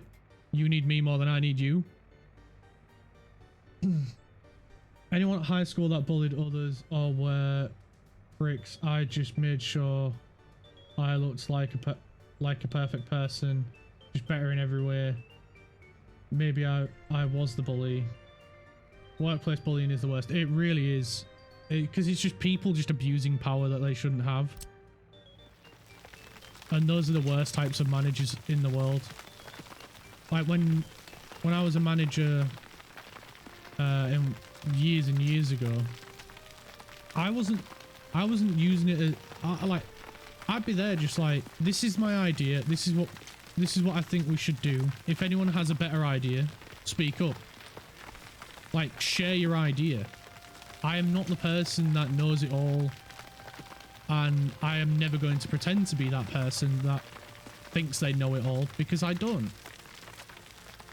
But when I was a manager, I it was a case of, this is what I think we should do. This is the reasons why. If anyone disagrees or has a better idea, say it. Because that's what a manager should be doing. They should be trying to get the most out of their team. And even in the last place I worked at before I left, because they just caused me that much stress, I just had a massive breakdown. And ended up on sick for 4 months, and it's why I have so much anxiety. I got diagnosed with anxiety and depression, which was terrifying because I have gone through lots of shit in my life, and I have never had it. I've never had a panic attack before in my life up until last year. And it's the most awful feeling in the world. And it was because I was in a position where you speak up. I spoke up all the freaking time. I called out things that I thought was bad. But unfortunately, I worked for a manager that thought no matter what, his ideas were the best. And we were doing his idea. And so I just sat there and was just like, okay, I'll see you when it all collapses and all goes tits up. And yeah, I'll be there ready to say I told you so. Because I'm tired. I was tired of seeing the company and my department making the same mistakes over and over and over again. Because all that had happened, it'd just be a new month, new problem. Oh, we'll do it this way. It's like, well, we've already tried it that way and it doesn't work. Oh, well, maybe it'll work this time. Why? The previous 3 attempts haven't worked, so why would it work this time? And I just ended up having a breakdown because of that, and ultimately led me to going, you know what, my mental health and my well-being is worth more than this paycheck. I'm gone. Oh yeah, I'm doing miles better. I still have like mild panic attacks now, but not as bad, and because now I know how to recognize them, which is quite ironic considering I was a medic in the army. We went through all this stuff in the army and how to recognize signs, symptoms, treat and deal and help manage it. As soon as it happened to me, all that training just pissed right off. Completely, you know, I just couldn't pull it out of the air because I was panicking. And I just completely forgot, completely didn't realise that it was happening. And I just find it funny. I just find it funny now because there's no point stressing out about it. Training is one thing, experience is another. Exactly. I would much rather hire someone with 10 years experience than 10 years worth of training. Obviously depending on what it is as well, but experience in my books is worth miles more than any degree. Because I don't have a degree in network engineering, but I've got nearly 10 years experience in it. But companies don't see it that way. Well, a lot of them don't. So I left that company because my health's worth miles more, and now I do this and a part-time job, and I don't make as much money as I did, but you know what? I'm a damn sight bloody happier.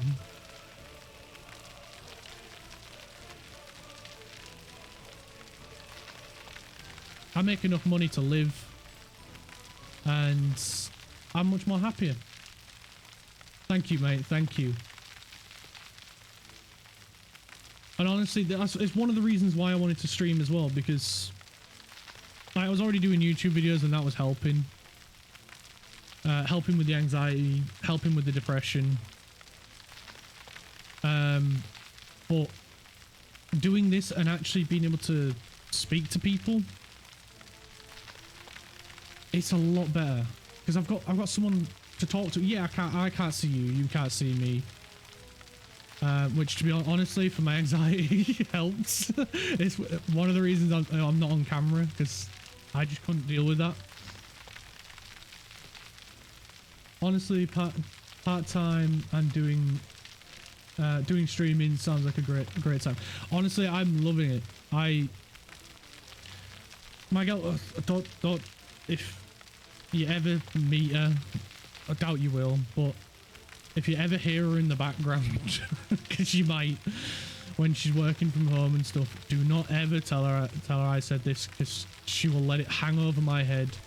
But 2 years ago when I started making YouTube videos, she said, why don't you do streaming instead? It's a little bit simpler, because you don't have to deal with the editing afterwards. But honestly, I like the editing. But why don't you try streaming? It might be a lot more, you might enjoy it a lot more. And me being me, the anxiety getting the better of me, I said, no, I would much rather do YouTube, because then it's not too much in one go. And I wish I started doing this 2 years ago instead of YouTube, because this is way more fun. I find this way more enjoyable. Chatting with you guys, like, it was already amazing, the YouTube thing. Like, don't get me wrong, I love doing the YouTube, but being able to talk with you guys immediately instead of just through YouTube comments when the videos go out and get released and stuff, being able to talk direct to you lot is so much better. Honestly, having that immediate feedback, and then when I'm not sure about something, instead of like editing out the bit where I'm thinking about it and then carrying on with the video and stuff, being able to have that direct conversation with you guys where I'm unsure about how to do something or what I should do or anything like that, absolutely amazing. And then obviously all the other stuff as well, like with naming Party Train and Part Train, Jeff the City, Jeff the Steel Mill, Jeff's Big Jigglers, and all that other stuff that we've done.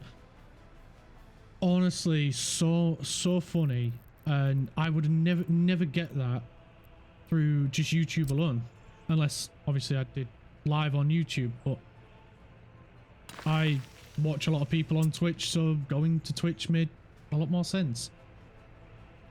And as well, I don't think on YouTube you can have like custom sound alerts as well. I'm not sure, but I know for a fact that you could have that on Twitch, and I wanted that as well, having like custom sound alerts. I didn't realize how much effort went into making those and stuff, but yeah. And then having custom emotes as well. I'd love to get to the point where I can hire artists to do like ones of my pug to have as an emote instead of just a generic pug, because with him being a long-haired pug, he's a lot more unique, being the weirdo that he is, being a long-haired pug instead.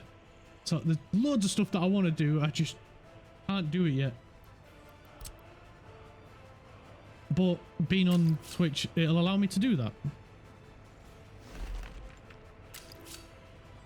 because then my weird little rabid pug will forever be part of this stream, and I would love that. That would be absolutely amazing.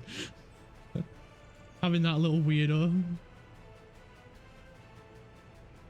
forever cemented in my stream would be absolutely amazing. Never let the woman hear that they are right. We will never hear the end of it. Exactly. That's why you can't tell her. Because I was like, oh yeah, I should have done this is loads of fun, and then she was like, told you you'd enjoy it. That's about as much as she said so far, and I don't want to hear anymore. That was bad enough, just having to say that. Alright, there we go. We finally got the rail construction yard in, so now he'll be able to start constructing this bit.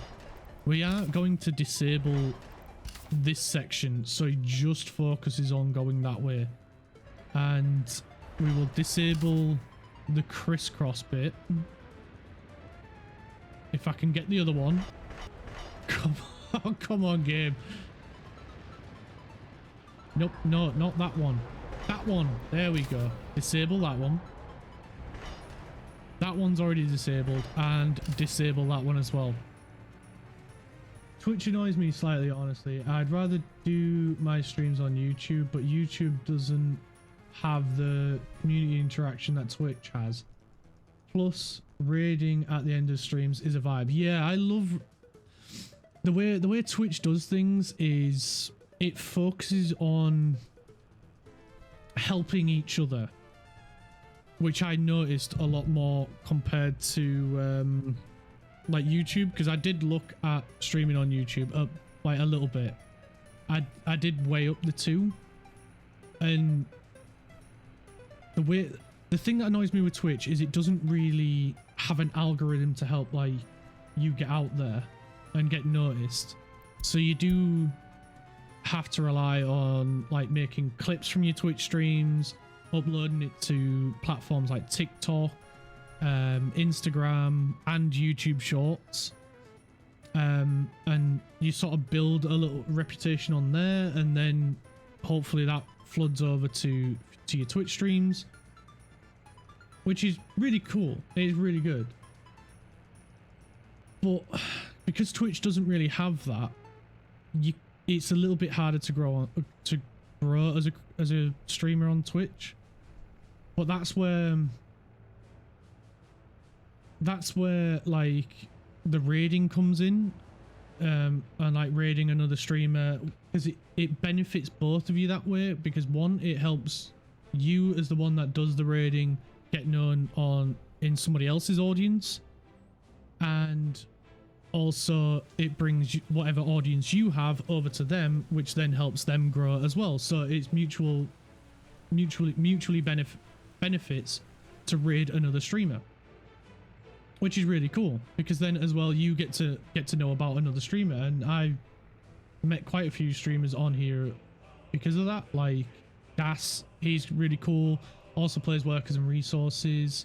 It's been really helpful for me to help me understand some of the other stuff, and as well as Part.31 2020, another really cool Workers and Resources streamer, but also does like Project Zomboid and stuff like that. He's really cool, and he has a beard as well, so like me, so you know, beards have got to stick together. And it's really cool because you can help each other out and stuff like that, which doesn't really happen on YouTube. And plus, like you say, a lot of the streamers you watch are on Twitch, so it makes sense. That's what made sense for me to stream on Twitch as well, because a lot of the streamers I like to watch stream on Twitch. Like Bearded Baron, he plays a lot of Phasmophobia. He's really cool. And then there's a lot of VTubers that I like watching as well, like Iron Mouse, Henry the Genius, and so on and so forth. There's a lot of VTubers that I like watching, and they're all on here. And one day, if by some miracle I do get a nice big audience, I really hope one day to stream with one of them. It'd be really cool. It'd be absolutely amazing. I'd lose my shit. I'd be proper fangirling over them. And it'd be really funny. The only streamer that I do watch that doesn't stream on Twitch is Made Mint. She's absolutely amazing. She does a lot of karaoke and singing, and she's so good at singing. Her voice is incredible. But the only way that it'd work is if I sang, and I don't sing. Well, I don't sing well at all. If you ever get a VTuber model, you'll collab with me. Oh, I'd love that. That'd be awesome. I'd love to get something to sort of represent me. I don't know about a VTuber model in general, but I'd love to have like something there, like to represent me, but I don't know what yet. I haven't thought of anything, and to be honest, I haven't given it much thought, but all I know is I would like something there, but I just don't know what. I'd love to, maybe a VTuber model, I don't know. I've thought about it, only briefly. A pug tuber could work well. That'd be quite funny, a little pug. But then that means I'm short and fat. I mean, I kind of am a bit chunky, but I'm not short. I don't know. Maybe one day. Oh, a little PNG of myself with my pug. Maybe, but I as much as I'd love to be recognized, at the moment with my anxiety, I don't want to be recognized just walking around. It's one of the reasons I haven't done a camera. But then, like, when I think about like doing meet and greets and stuff, and not my actual face.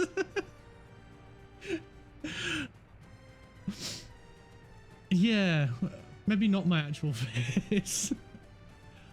Like an artistic cartoon type version. Yeah, maybe.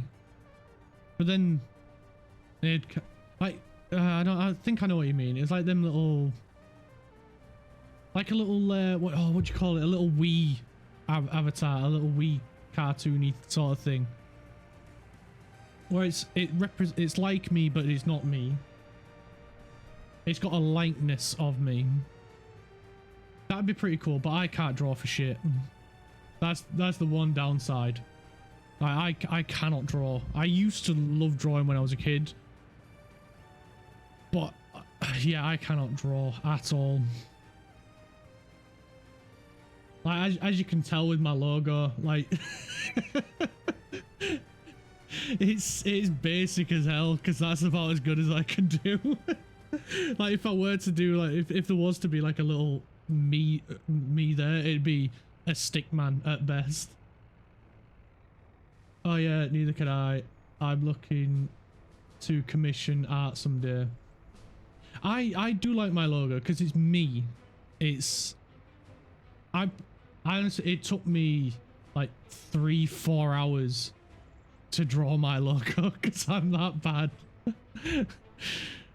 But like I wanted it to, it's crap, but it's me. That's basically it. Like it's not professional at all. I'd love to get a better one made. I really would. I would love to commission someone to make me a better logo. But it's going to be quite difficult because I want it to be that sort of crapness to it, if you get me. Because it's me. It's like I'm not great. I'm all right. You don't even have a logo. It's literally just a picture you took when you were flying. Yeah, but that's cool. It's cool. Like, because then it's like if you wanted to do like some sort of like flight sim sort of streams, because there is some people that do that. Like that would be really cool. Like one of the streams that I would love to do is me getting back into DCS and relearning the planes. Because my favorite plane is on there.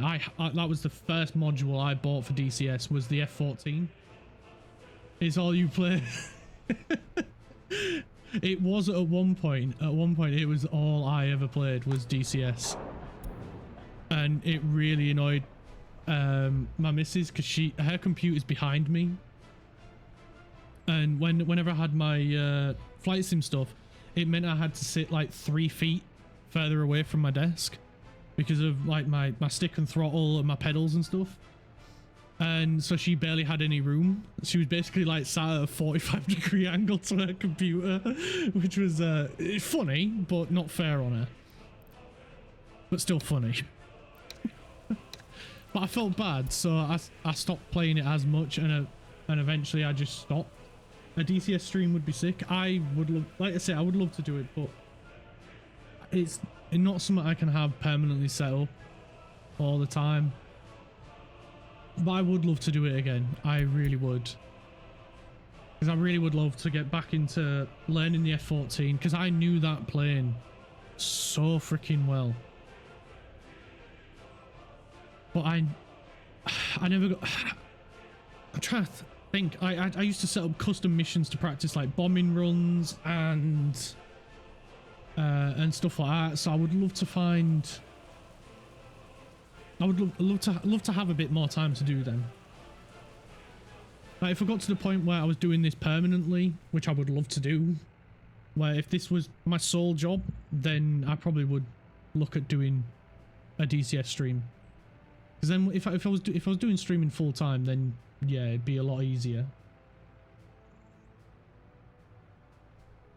Or maybe just someday I'll do it as a one-off. I don't know. Because I would love to do one. And I don't want to keep waiting. I'm very impatient. If it wasn't obvious. Which is why this game is a little bit... It's probably why I struggle a little bit on this game as well, to be fair. But we're nearly there. We're nearly there. Once this real construction yard is complete, then we're laughing.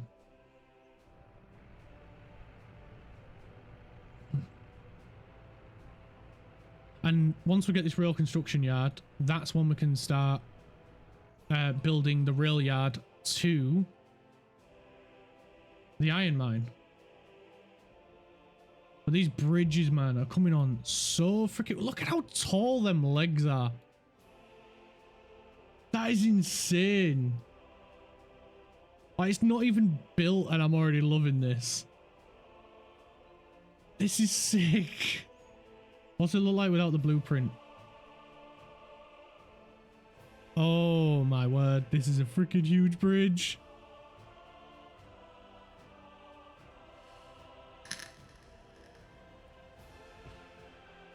Right, we're gonna let him build out this stuff. I'm gonna go grab my sandwich because I'm pretty hungry. Biggest bridge, yeah, it is. So what do you guys want to keep an eye on? The bridge or the train construction yard?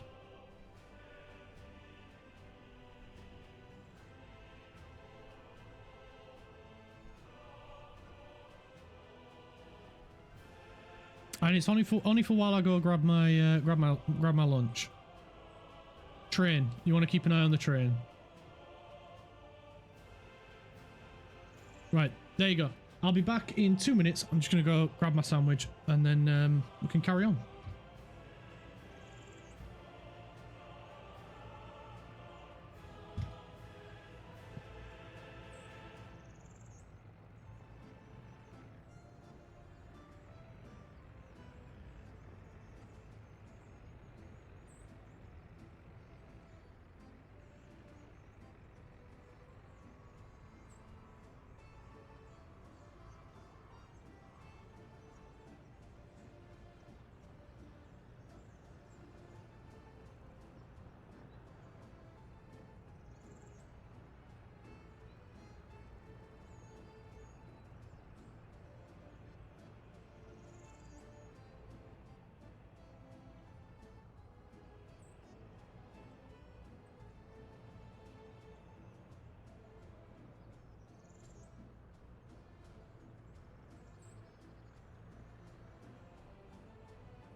How's the station looking? The sandwich has been acquired.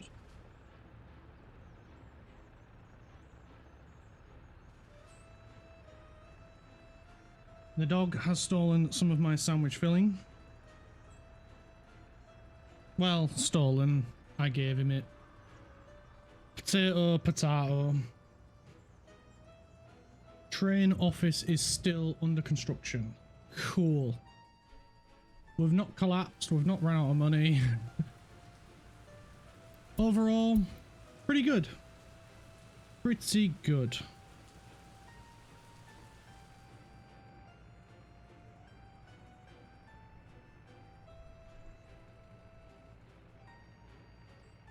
Also, apologies for being a little bit longer. I made a cup of tea as well. I needed a cuppa. It had to be done. So, what do they need? Some concrete. Which we're working on.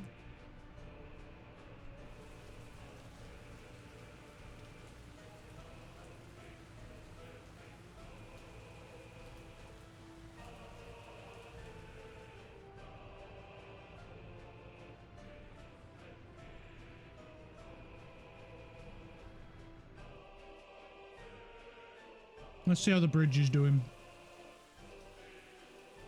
Pretty damn well. Wow. Really good. Alright, they're struggling for concrete.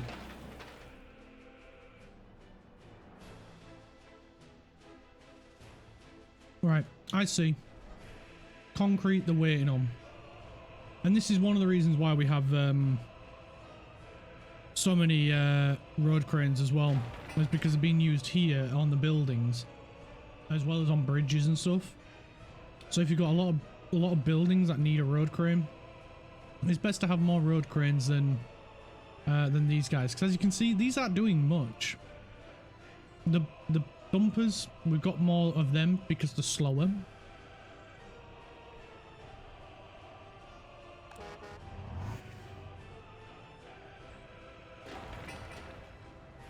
And we got a huge amount of workers. In fact, we need more workers going.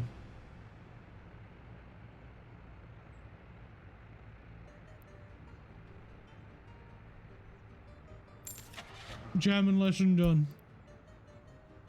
I was a little bit longer. I had to get a cup of tea. Being British had to be done. Also, helps with the voice. Right, we're gonna get one bus. Tea is great. Yorkshire tea? Now that's proper tea. Tempted to get myself a cup. If it's not Yorkshire tea, don't bother. Otherwise, you're just drinking piss.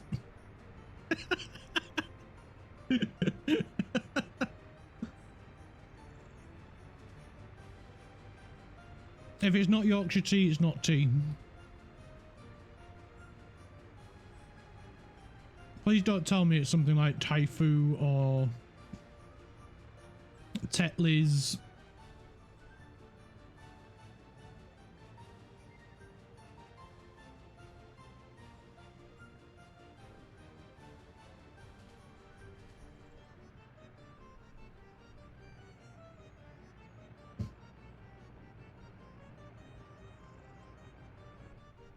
It's got to be Yorkshire tea. Oh, that's the other thing we need here as well. We need a flatbed truck, open hull. This one. And then we'll come here and then we need to get... oh, what's it called now? I'll know it as soon as I see it. Disassembled. And you need to get one of these disassembled. We're getting two. But if you don't get this one, you can't get a track builder over to your rail construction office. So when you come to start building your railway, I'm probably teaching you to suck eggs, for those that already know it. But for those that don't, it's disassembled and this track builder. Do not get this one in the normal track builder category, because this needs the train track itself to get there, like this one. So you have to get the disassembled one, which is annoying because it's more expensive. Oh no, it's not. It's the same price. Ignore me. It's because it changed price with the change of date.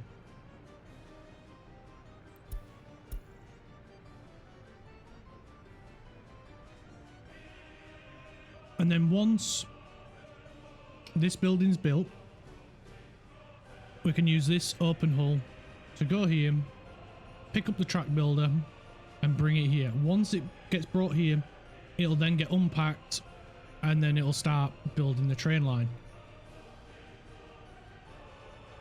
And then once they've built a connection to the border, we can get rid of them and get the proper track builders. That'll be a lot quicker. Which I can't wait for, because that one sucks. But to put it bluntly, it really does. It is terrible.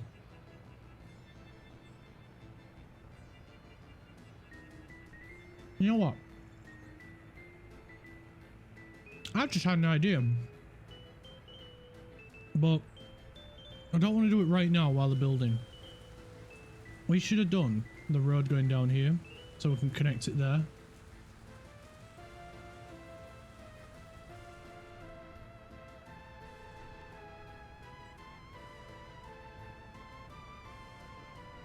And it's just dawned on me, because then there'd be less traffic on this road.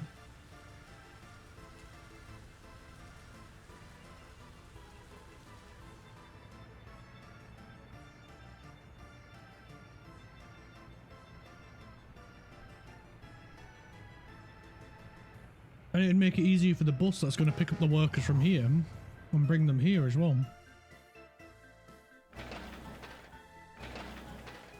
Right, waiting on concrete. As usual. Unfortunately, the concrete mixers we got only carry, I think it's 10 tons. Yeah, 10 tons, so it's a little bit slower. Compared to like later in the game, we can get nearly 20 ton mixers.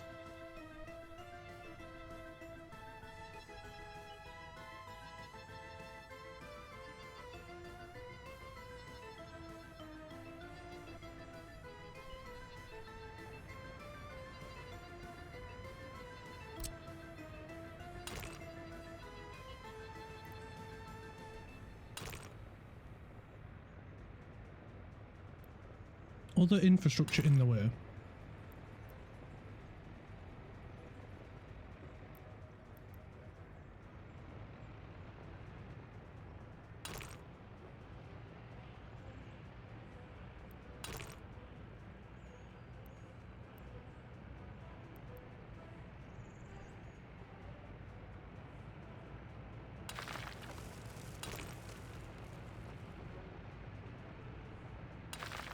I think that's about as good as we're going to get.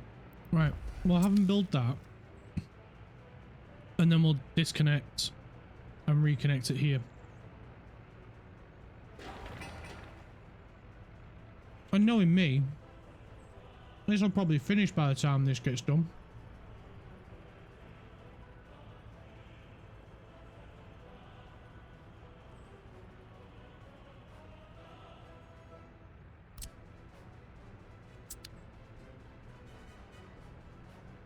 Because there's not much left for it. Just a bit of concrete is waiting on at the minute.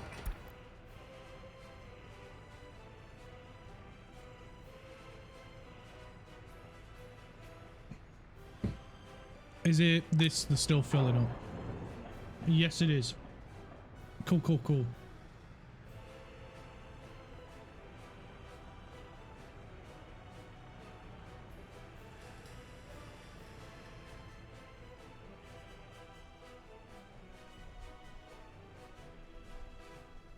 Oh, it's November, right. Just noticed. We need a technical. Or should we get the bigger one that we need rather than this one. It'll take longer to build. Yeah, we'll get the bigger one. We'll get the bigger one. It makes more sense. It doesn't need power. It's just the resources it requires.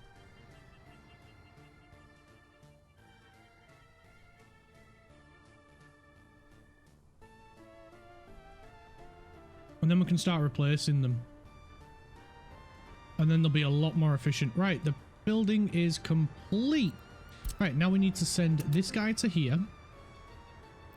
We'll tell him to load vehicles. Come here. Unload vehicles. Say yes to that. And off he goes.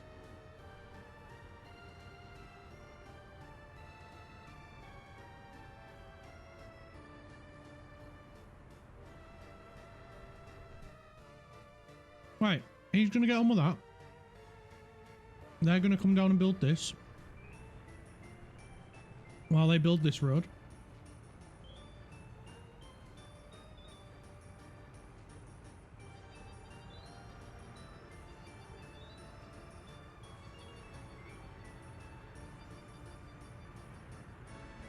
And we just want to keep an eye out for a truck carrying a train. There it is. So there's the track builder on the back of it.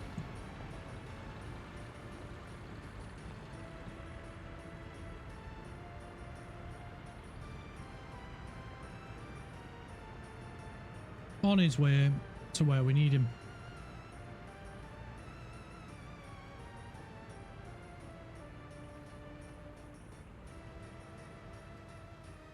Right, there we go. That is one there. Now we can get the bus to go here.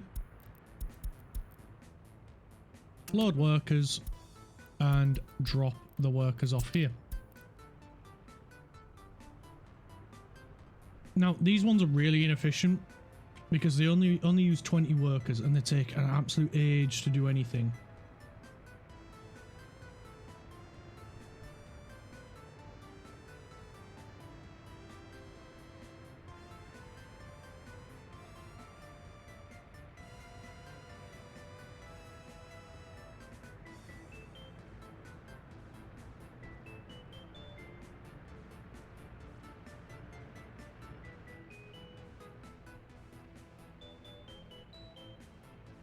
Building is without power.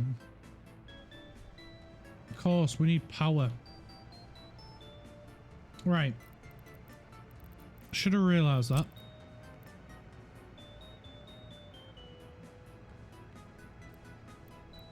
Need a free excavator. Of course we do. Why wouldn't we need an excavator?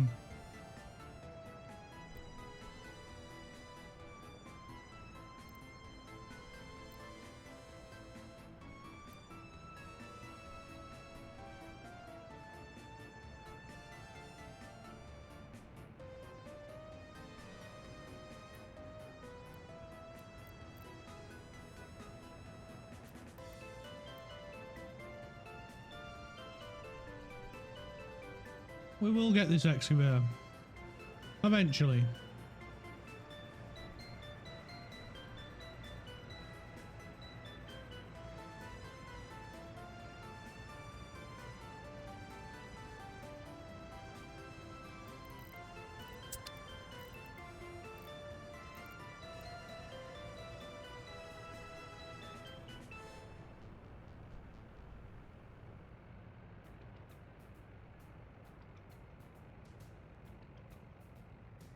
They're just a little bit busy at the minute.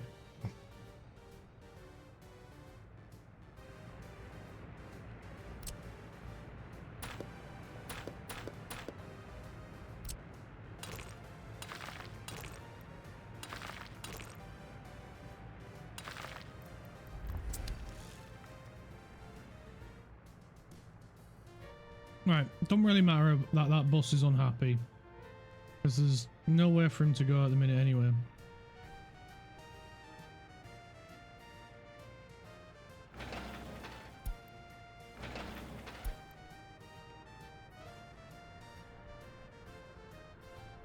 We'll make sure these two are high priority.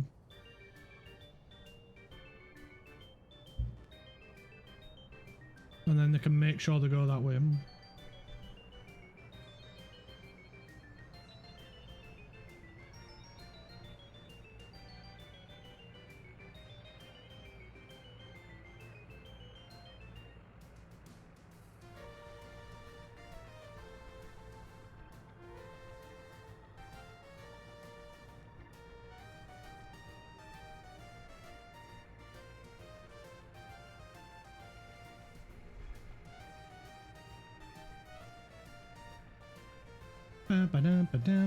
Ba-dum.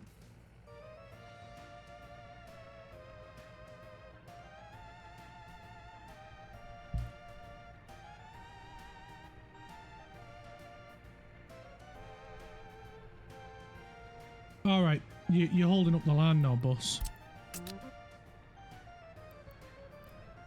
We'll send him there, because otherwise he's just going to cause a problem.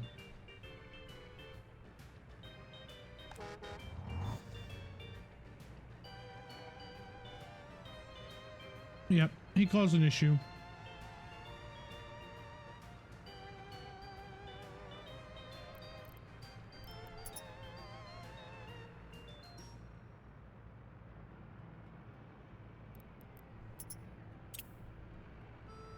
We'll sell that lorry that was delivering the track builders because we don't need him anymore.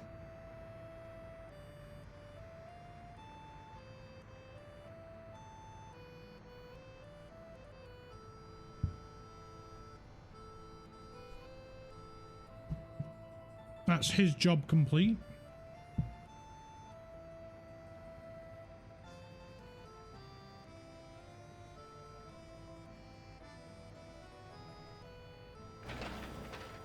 We just need some gravel, please, if we can get that delivered here.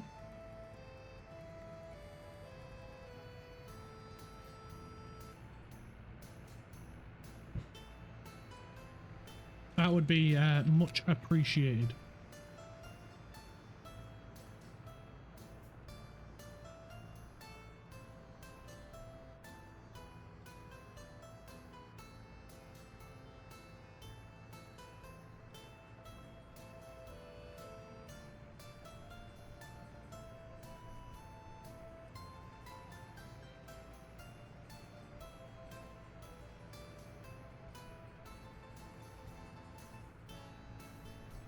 We still don't have a free bulldozer.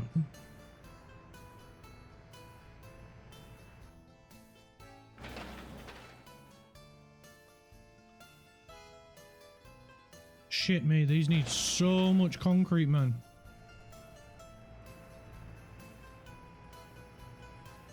I did say it would take an absolute age.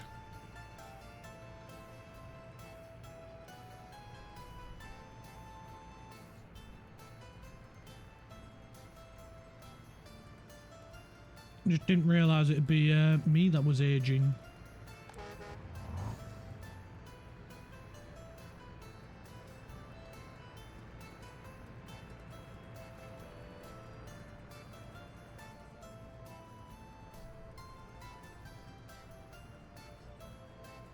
Oh, bulldozer's going back.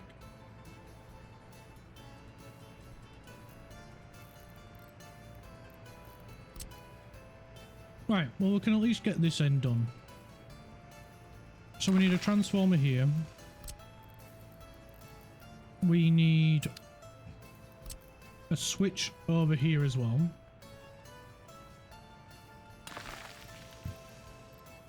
We need main line going to here.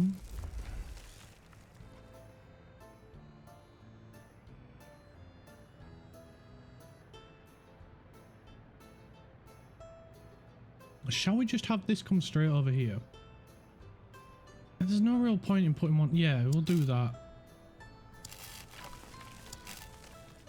I don't know why.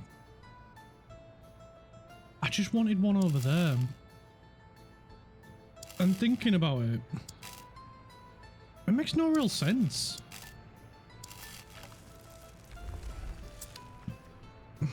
So there we go. This will have power in a moment.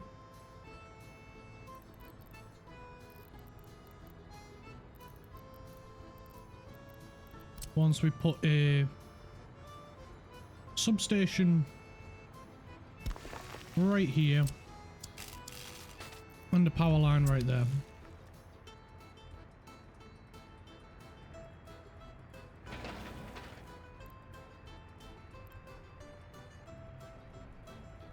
Right, the gravel's there, lads. Come on.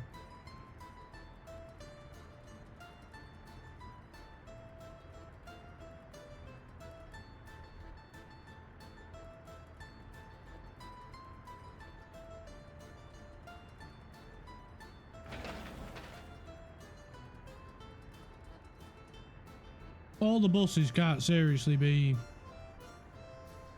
going to the bridge, can they?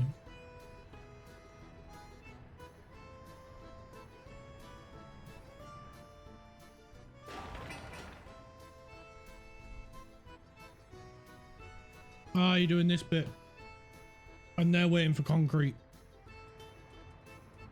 Right, fair enough.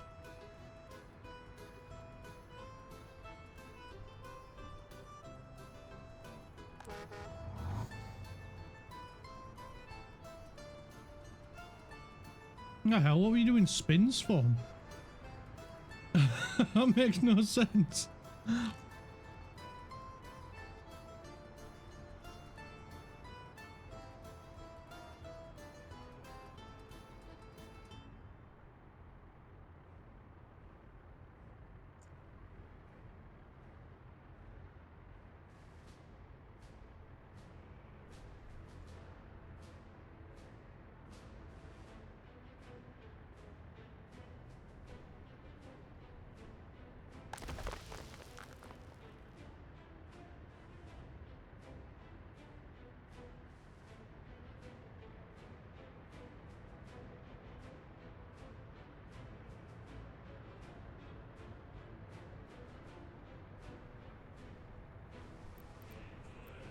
We need water and sewage.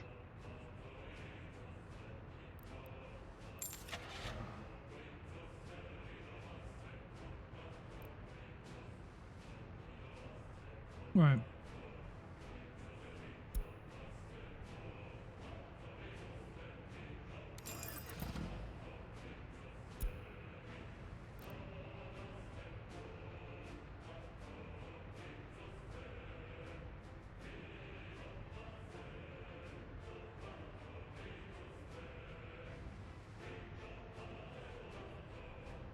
What's it called? Sewage system.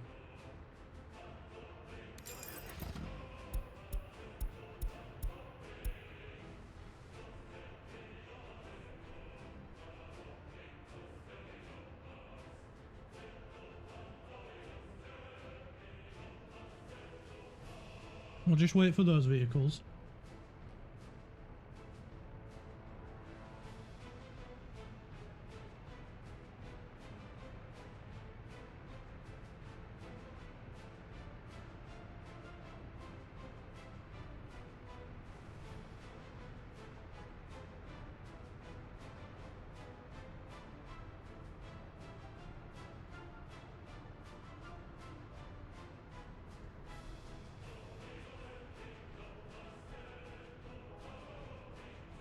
There we go.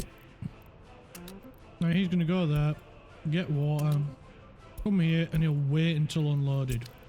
That's the important bit. He needs to wait. And he'll go here, wait until loaded, and then go there.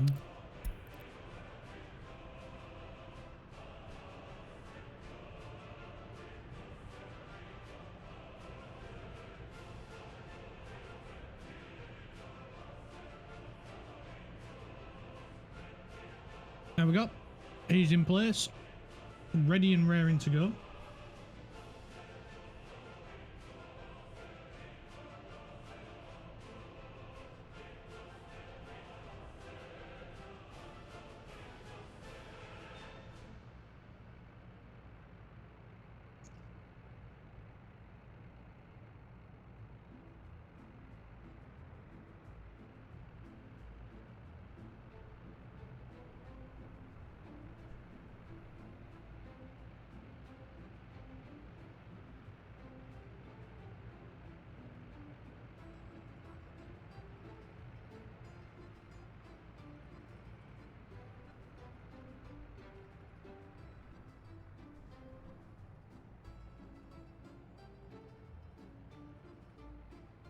No fuel.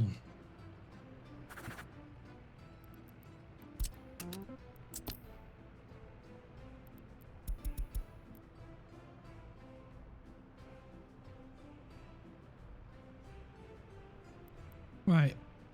He won't come and deliver until this is powered. But we want to set him to 60%. You know what, we'll just go 50 with the others.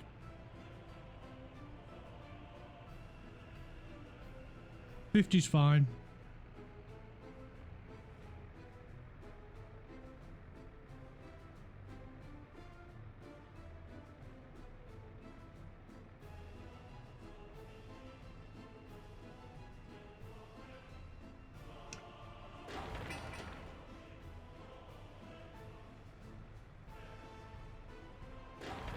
Waiting on concrete because the other thing needs concrete.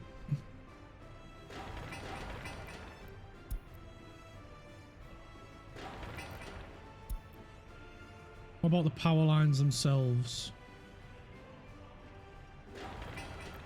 That needs concrete.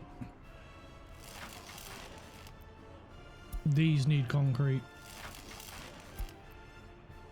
And those little power lines are already done. That's the beauty of the small power lines, is they don't require as much to construct. But these high voltage ones, they require a lot more. But they're the ones that you need to use for if you're doing anything over distance. Use the friggin' big power lines.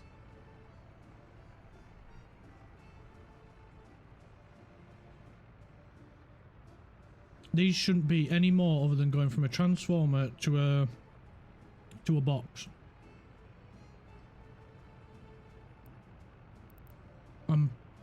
Bayek, do not use a medium 5 on every single output. You will max out the line so freaking fast. If you're gonna do it, make sure you got the 18s, because each one of these big, well, this type of power line on the medium one, nearly 2.5 megawatts that it can handle. So if you've got an 18, that's the maximum you can have on there, but you shouldn't be using 18 on one transformer.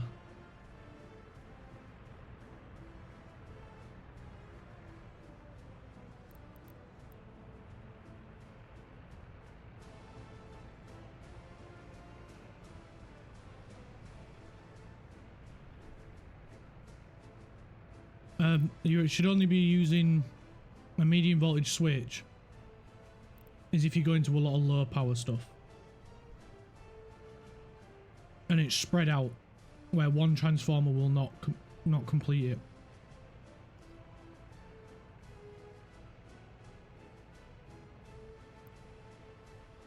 Because it's only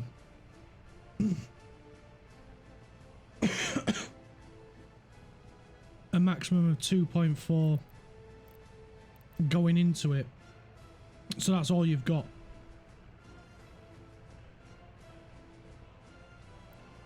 So be maxing out this cable before you max out the ones branching off it.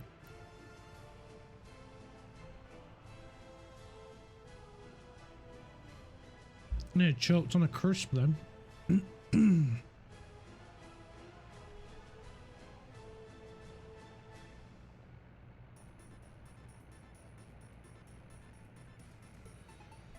That's better. They're coming up this way as well now, instead of driving all the way around.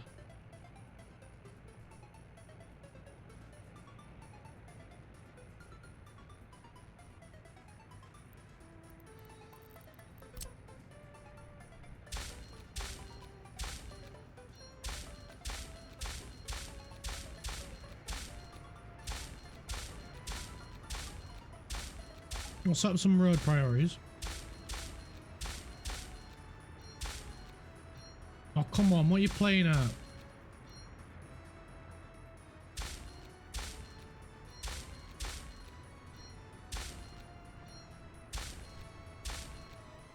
It does this sometimes. And I don't understand why.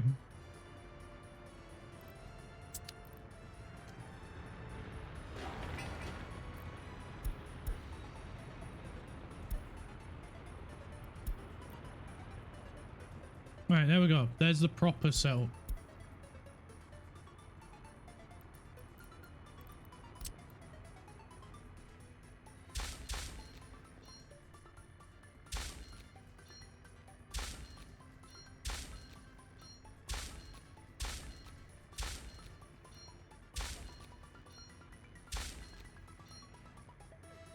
Right, there we go. Those on the roundabout have priority.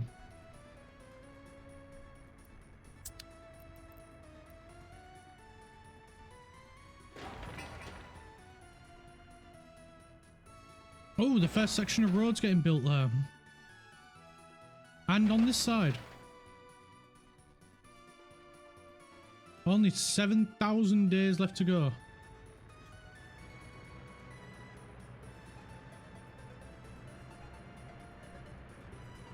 We are only still 2 years in. I must remind you, we are only in our second year. But by 1966, we want to be getting people into our town.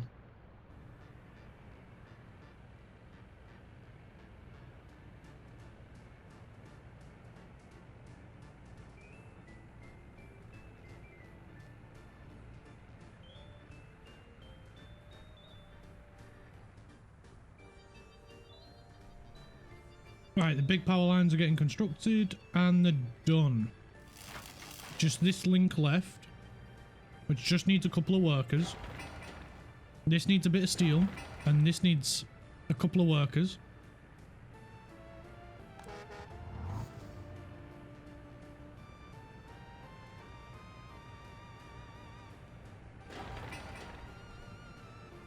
There we go, it's got steel and it's got some workers.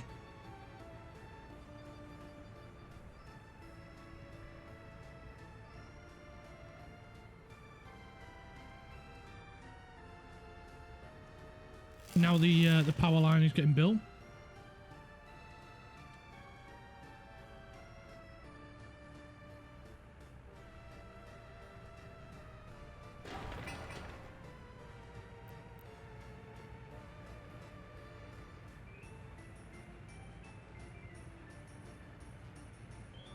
Here comes the steel for this one. It's the transformer built.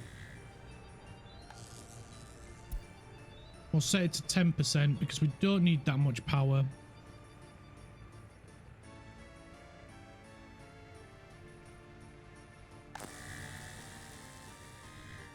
There we go. Now we just need this guy built, which just needs a couple of workers, and then it's finished.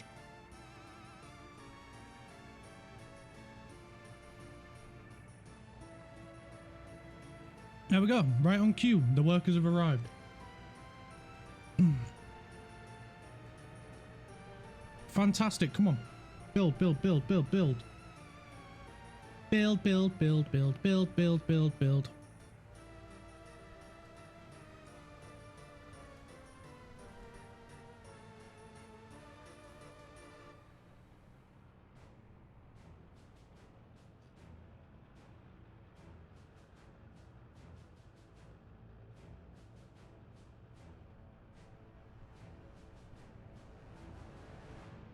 Bum bum bum bum bum bum bum bum. Bum bum bum bum bum bum bum bum bum bum bum bum bum bum.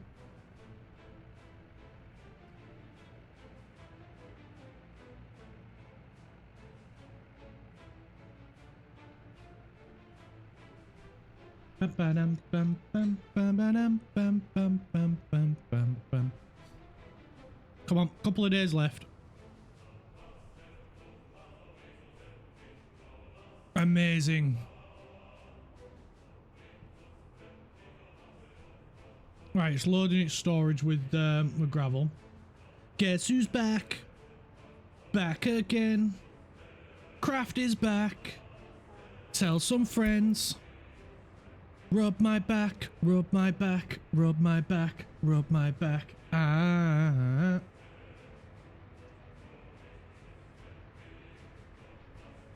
That was a long time getting yourself a cup of tea. Did you have to go and grow the leaves?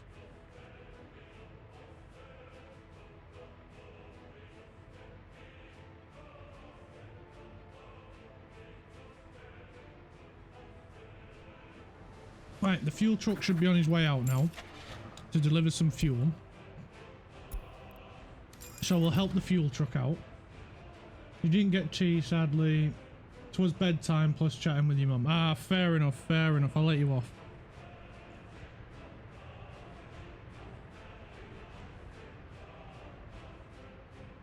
Tea is an adventure for tomorrow morning.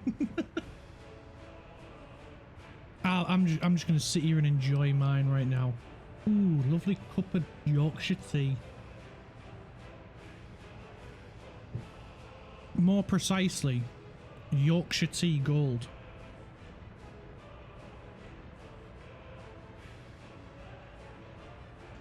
You would actually like to grow some tea? It sounds fun. Honestly, it sounds exhausting. Because, like,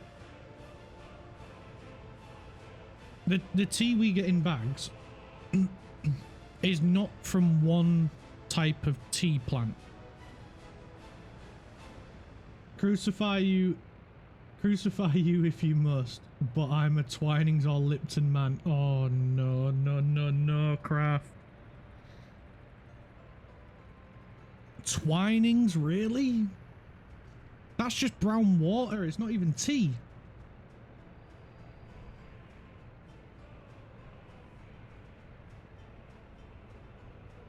Yorkshire tea gold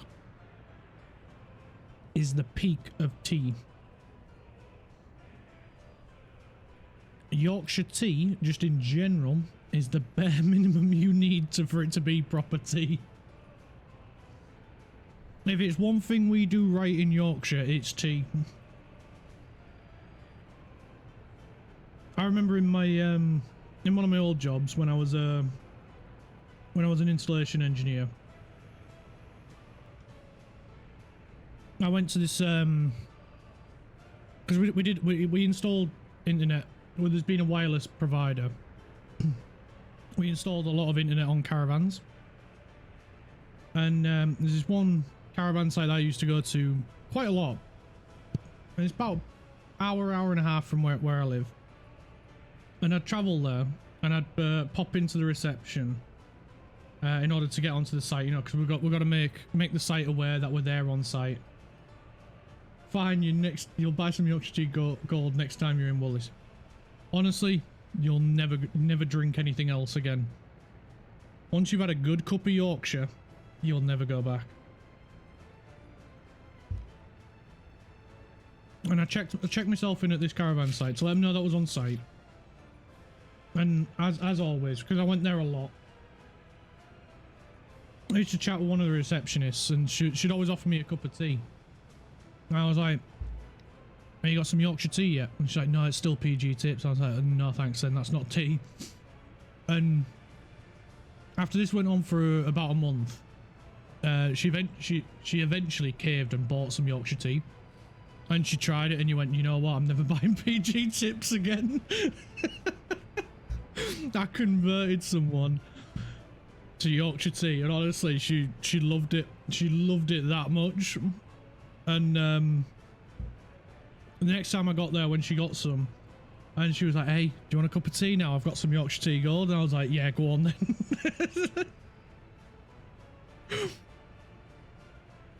The daft bit is, I love it that much. I'm not even getting paid by him or anything. I'm like, they're not even sponsoring me nothing. But I will die on that hill that Yorkshire tea is one of the best tea you could ever drink. And I've tried every other tea, and it's the only one. You're talking some big game here. Well, I've tried PG. It's not bad. The pyramid bag really doesn't make a freaking difference. They're talking out their absolute arse with that. Because, like, when I tried, we need to get you a Yorkshire tea sponsorship. This stream is brought to you by Yorkshire tea gold because I'm fueled on the stuff. And I've tried the normal PG and the PG pyramid, there's no freaking difference between the two. It's exactly the same. Tetley's horrible. Twining's brown water. It's disgusting. Who else makes tea? Taifu, they are that bad, they are no longer in business. That's how bad their tea was. So, yeah. If it's one thing I know well, it's tea. If you're going to take anything away from this sponsor, from this stream, Clark knows good tea. And Clark knows exactly how to make a good cup of tea. Spelled exactly as it sounds. C-U-P-P-A. Good cup of tea.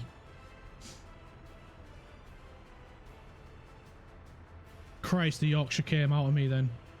As soon as I get passionate about something, the posh accent drops and the Yorkshire accent comes out.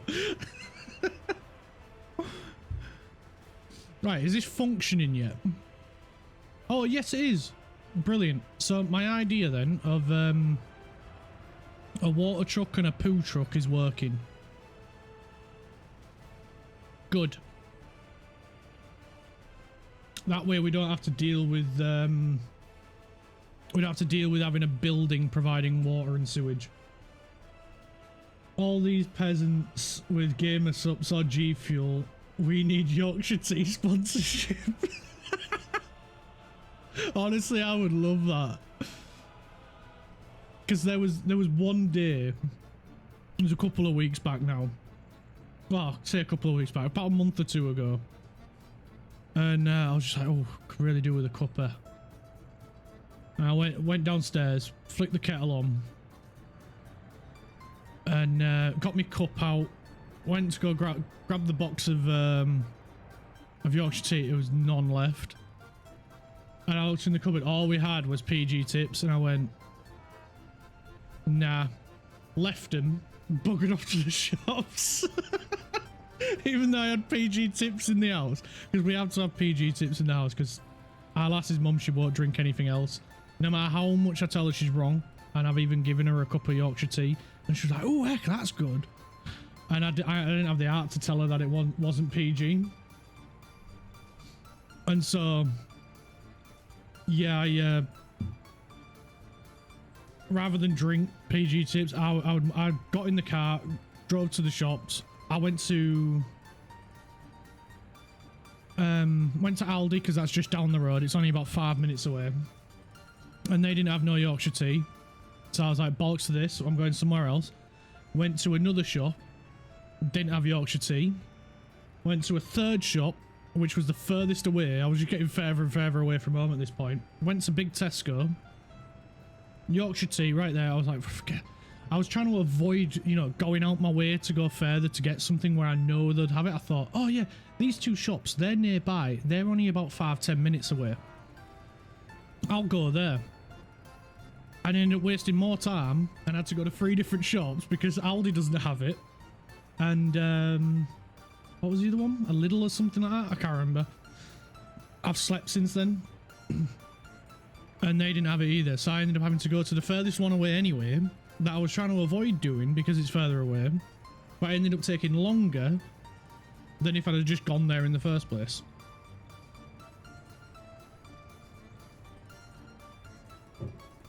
Oh, that's a good cup of tea. Right, how we doing, boys? How we doing with the track?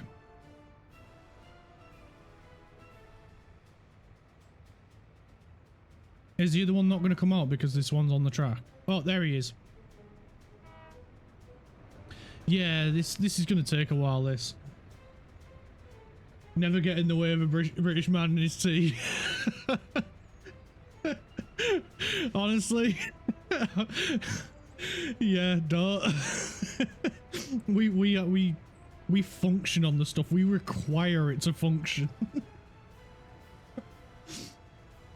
Wars have been fought over tea, and I love the fact that as well, in World War II, all the rations that the soldiers got, even when they had to ration the rations, the one thing that they didn't ration was tea. they still kept getting the same amount of tea per day because the British Army is fueled on the stuff.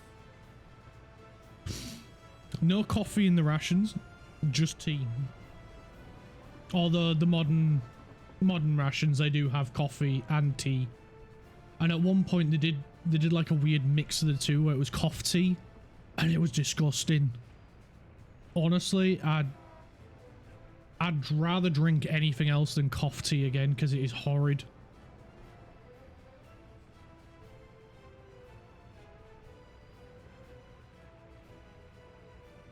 I can't stand coffee. Tea is just bearing everywhere. I do like a good coffee,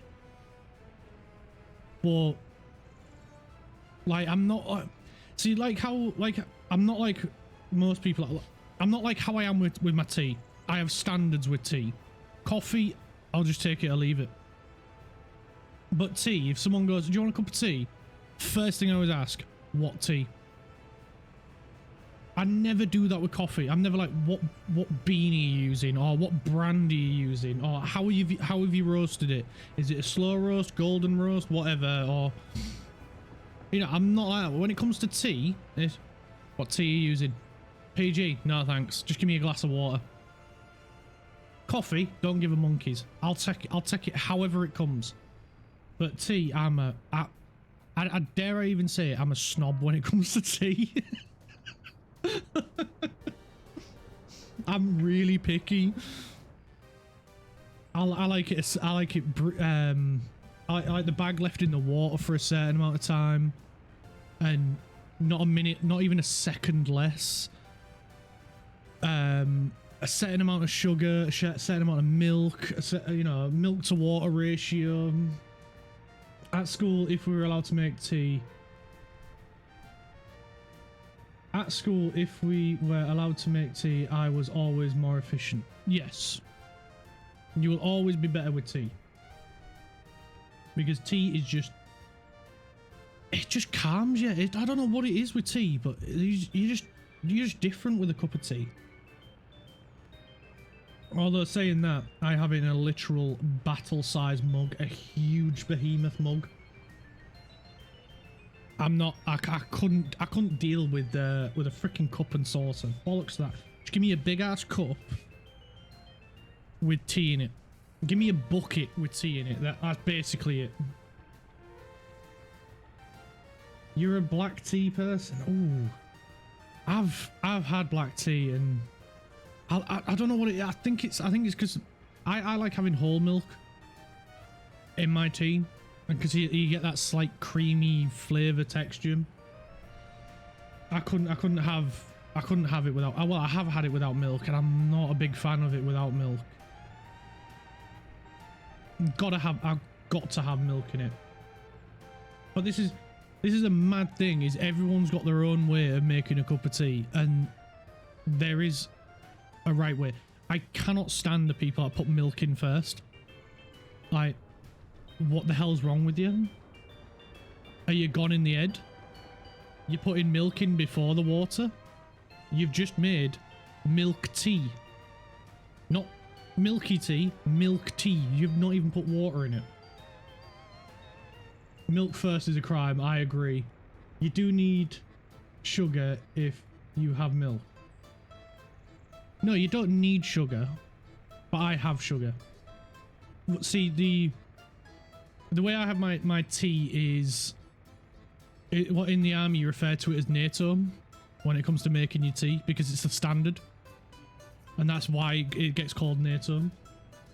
And it's milk, 2 sugars, and that's the way I've always had mine. Although I eyeball the sugar, I never actually use a spoon.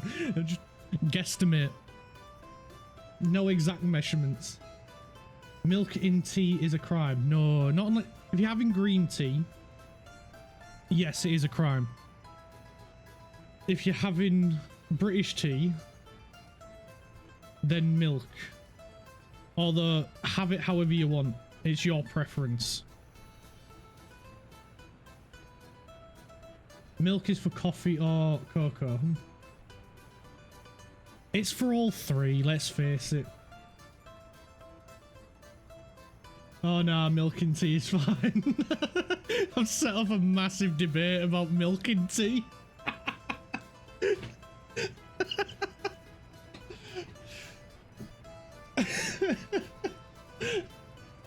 You know what? I'm just gonna sit here and watch the chaos. But yeah, milk and tea is fine. As a British man, milk and tea is fine. As a Yorkshireman, milk and tea is fine. No heretics burning British hell. As in Britain. Wow. Wow, Como, you came out swinging. Whenever I have tea, I must have a biscuit though. See, yeah, I'm the other way around. If I'm gonna have a biscuit, I have to have a cup of tea. Como, I am Australian. I am in British hell.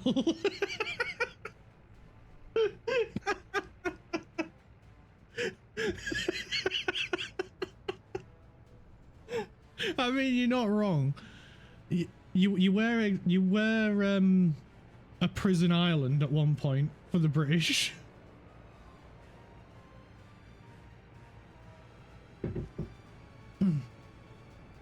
Oh, true. If I have a biscuit, I must have tea.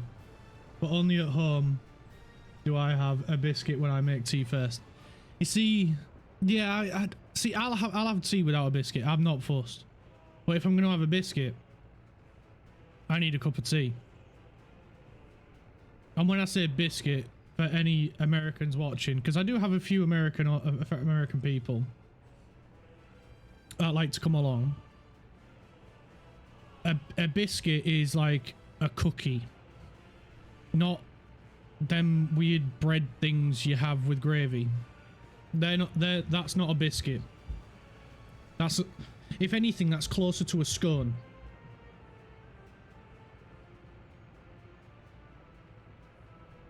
Your favorite biscuit for tea is hobnobs. See, I do like a good hobnob, but they're getting a bit pricey here. But my favorite biscuit is a chocolate bourbon. They are just beautiful. It's two chocolatey biscuits with a little chocolatey center, and it's just perfect for dipping in tea. I love them. They are so nice, and they're a nice cheap biscuit as well.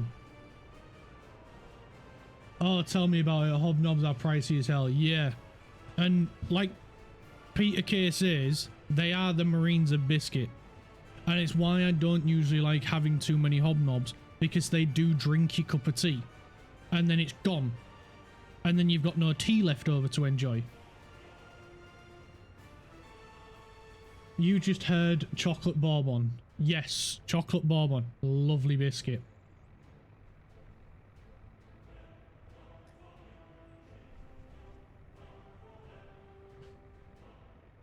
Chocolate bourbon, absolutely lovely. That is probably, every time we go down the biscuit aisle in Tesco when we're doing our big shop. I love it though. I like dip. A nice sip of tea and a soggy hobnob is the way to go. Yeah, but the problem is, if you want a hobnob to be soggy, you basically got to leave it in there and then your tea's gone. It's absorbed your full cup. By the time a hobnob gets soggy, you've got no tea left. I usually demolish half a pack of hobnobs, each a cup of coffee. How big's your cup? Because to demolish half a pack of hobnobs, you've got to have a bucket of coffee. 2 hobnobs and your drink's gone. What do you need for coffee then? Just the same. I take my coffee how it comes. As long as it's got milk and sugar in it, I drink it. But I would drink almost any coffee. I'm not that picky. Although the majority of coffee I have at home is instant coffee. Because British, we go out our way for cups of tea, but not coffee. You have to restrict your hobnob allowance because of the price. Yeah, we have to as well. That's why we get bourbons, because we can get a big pack of them for about a pound. Maybe £1.50. But coffee, I'll take it. I'll take it. However, as long as it's got milk and 2 sugars in it, I'll drink it. And I'm not that picky when it comes to it. The only time I get picky is tea.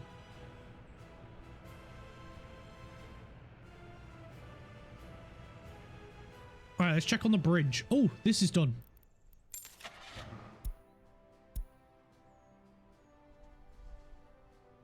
Looks like we're sticking with this guy.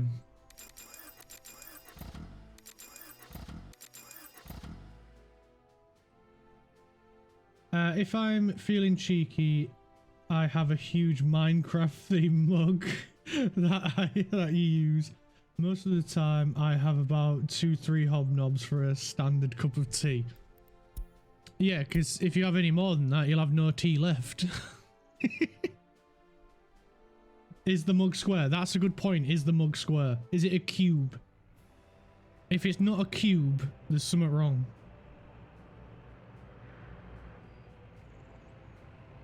Please tell me it also has a square-shaped lid, because that would be perfect then.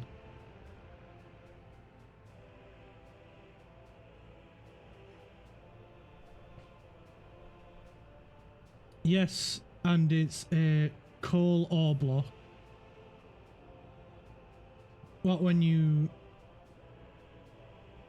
put the hot tea in, the coal turns to diamonds. Oh, that's so cool. Oh, so it's one of them phase changing cups. That's real cool. That's awesome. I was hoping you was gonna say it's like it's Minecraft Steve's head, and then you take his hair off to pour your tea in. You'll make a cup of tea tomorrow and send a video in the Discord. Oh, nice one. Go for it. You got to get it where you, as you're pouring the water in, we can see the cup and see it changing colour. But make sure you don't burn yourself. It would be a great mug. Just sitting there. You'd feel like the warden just sat there with Steve's head as a cup drinking out of it.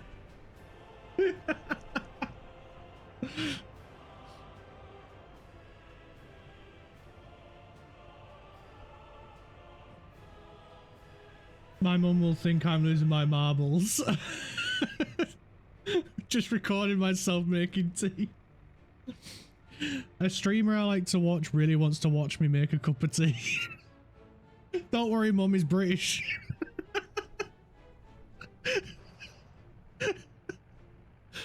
It's not weird, it's just a British thing.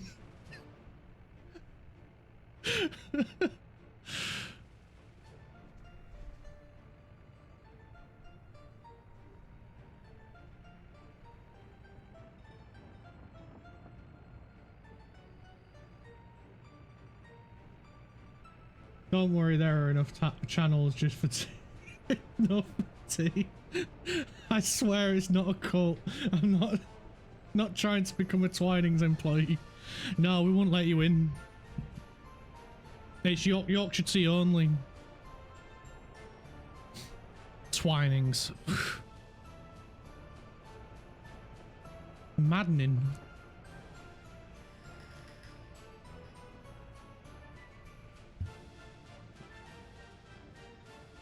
Bloody Twinings. Christ. I can't believe that. Twinings.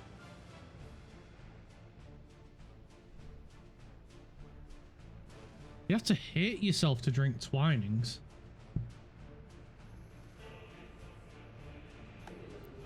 Right, let's upgrade this one. Let's get rid of them vehicles. That one. Right, question is, would it fit this way or would it be better off going that way? It's what my mum has drunk for years, so it's what I grew up on. I see. Childhood trauma. Yeah. My mum's more of a coffee connoisseur, but has a cup of tea every morning.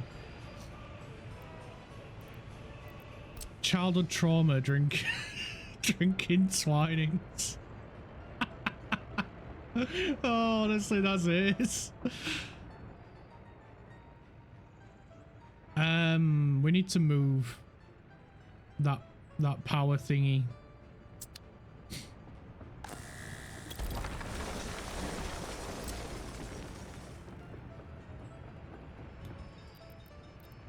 You poor child. It's been stuck. Please help sponsor Craft. He's unfortunately grown up being forced to drink Twinings.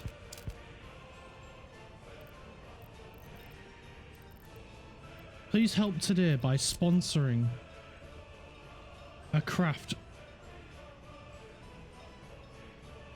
Just £3 a month will help Craft go without having to suffer through Twinings tea ever again.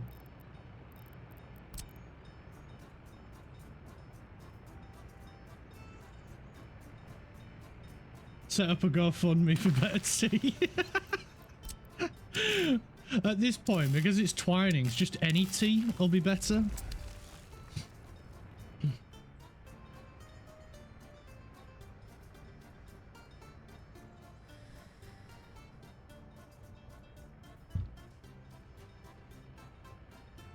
We'll call it the Yorkshire Initiative. Hopefully then, Yorkshire Tea will notice and will help sponsor. Please help sponsor the Yorkshire Initiative so children like Craft doesn't have to go drinking Twinings ever again.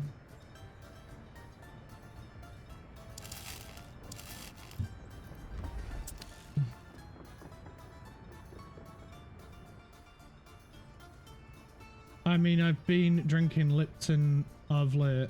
I know, not much better, but still, it's better than freaking Twinings, mate. It's not much better. It's basically like, Twinings is like underneath the barrel. You've gone through the bottom of the barrel. You're now hitting Twinings. Lipton's is more like the bottom of the barrel.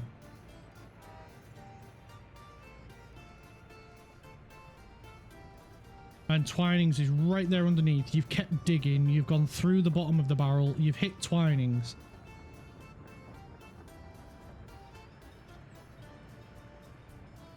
Not gonna lie, the Yorkshire Initiative does sound like a sick name for a program to help lesser fortunate people get tea. The Yorkshire Initiative. Honestly, I might have to change the Discord to Yorkshire Initiative.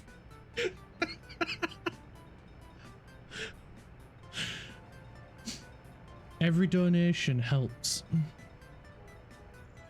Oh crap, these guys are going to be stuck here now, aren't they? Blocking road. Because we've taken the power away. Oh no, wait, they're functioning without power. What the heck am I on about? Hey, at least I call it Twinings. My entire family just calls it English breakfast. They don't even know it's Twinings. English breakfast. Nobody in England drinks English breakfast Twinings. I can honestly say that.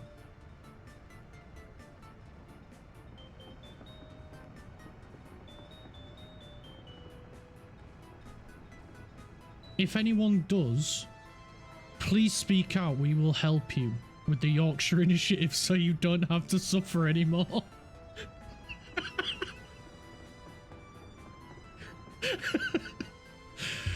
Contact us today and the Yorkshire Initiative can help the pain go away.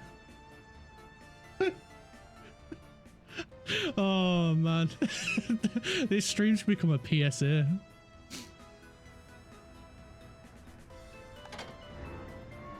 We've gone from Gonna make Samuel L. Jackson the spokesperson. Yes. Abso-freaking-lutely. Then I can ask him if I can borrow his Mace Windu lightsaber. And then you'll just find me in my back garden pretending to be a Jedi.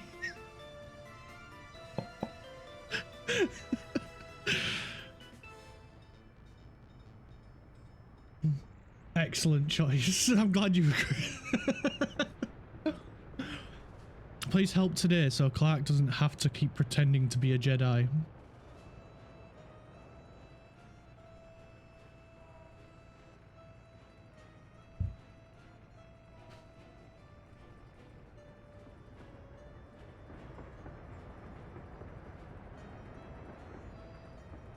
Either Samuel or Gordon Ramsay.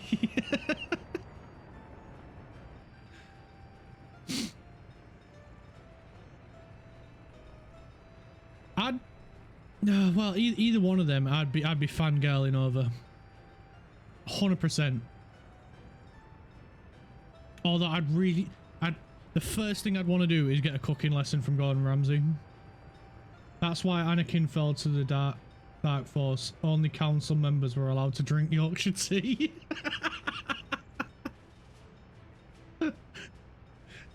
Please tell me you've seen the video of what do you call it, Ace Ventura in Star Wars. It's so freaking funny. It's absolutely nuts.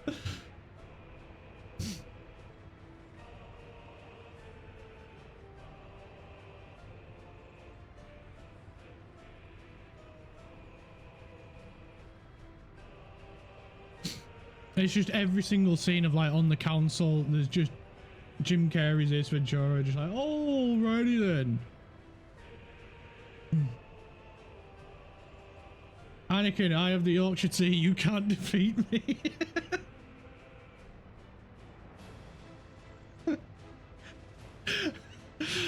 You underestimate my twinings.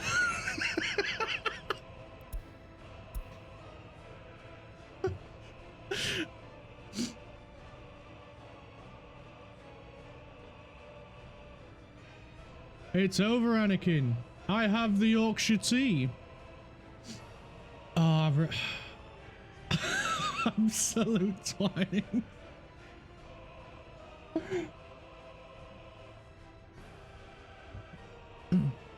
Unlimited twinings.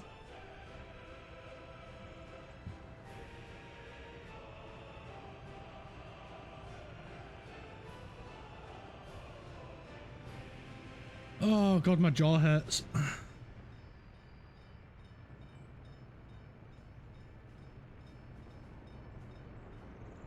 Oh yeah, it was unlimited. Yeah, unlimited. I honestly think I've watched I know the original trilogy I've watched, I've no idea how many times. A ridiculous amount. The prequel trilogy, not as much.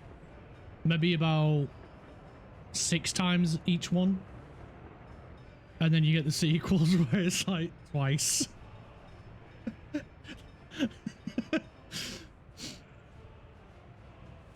Just the original trilogy was so much better.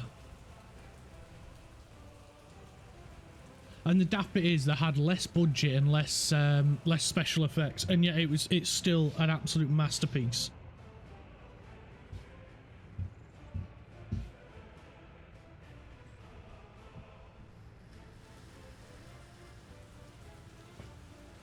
And no, Craft, before you make you're an old joke, I was not born enough to go see it in cinema. Before you start.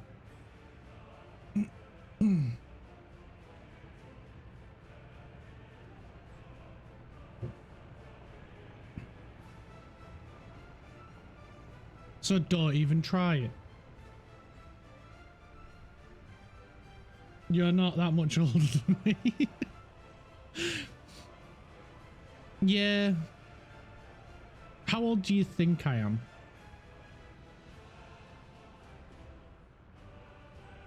Here's the real test. How old do you think I sound?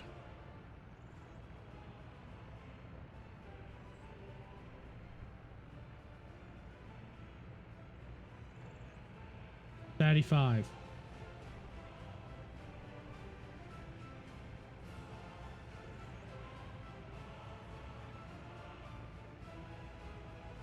Sound maybe 22, 25. See, now you're buttering me up. I'm 33. 34 this year.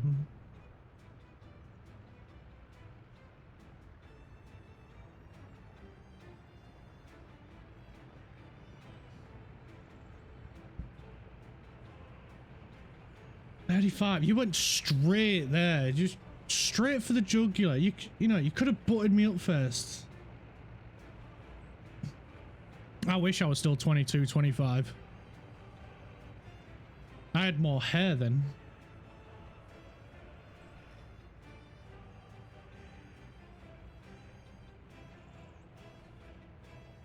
I'm only 15 years older than you. Yeah, see, not that bad. That's still nearly double your age though.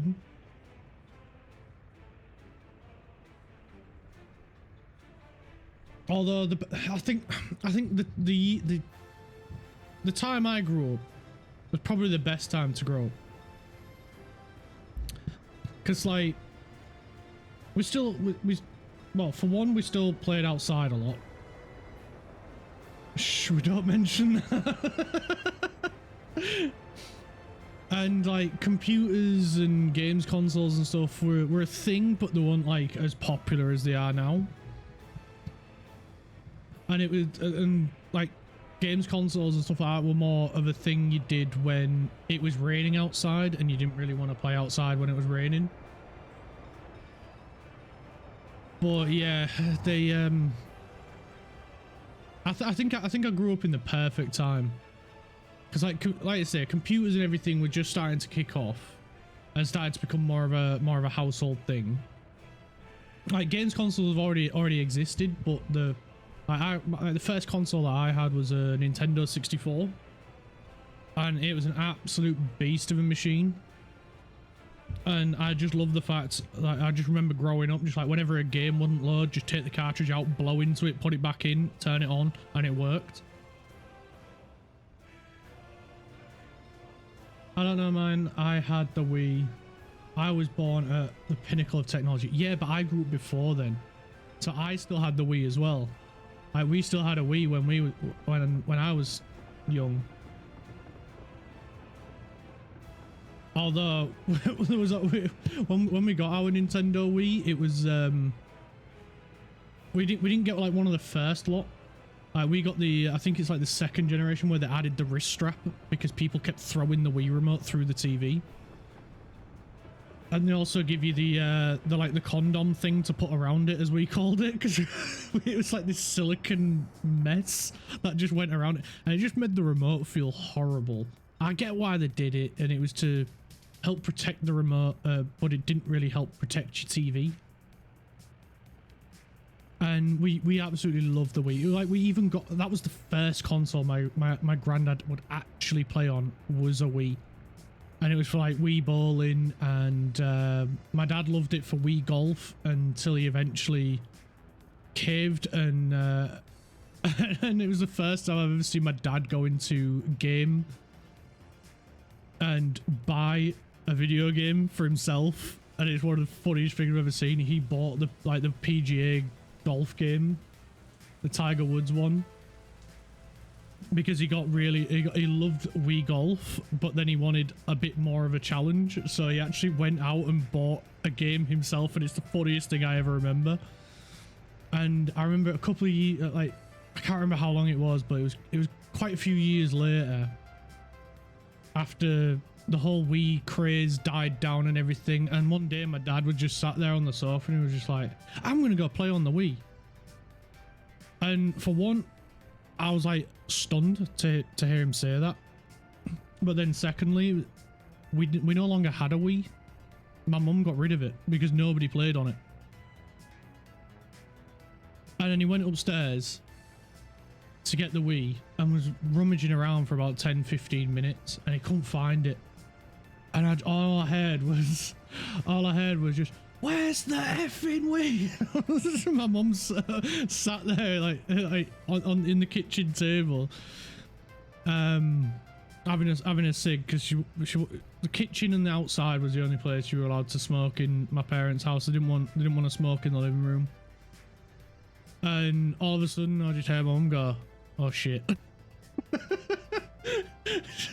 And they came down. I was like, "Where the frick's the Wii?" I was like, "We got rid of it because nobody wanted it and nobody played on it." It was the funniest thing ever. I was just like, "Well, I'm just gonna go play on my PlayStation then. I've got golf on that if you want to put." No, gotta be the Wii. Won't play it on PlayStation, but he'd happily play it on a Wii. You miss playing the PSP? I do and don't. Because I had one of the original PSPs, not the Vita. The one with the weird like cartridge style discs. And it was good, but they didn't really do a lot with it.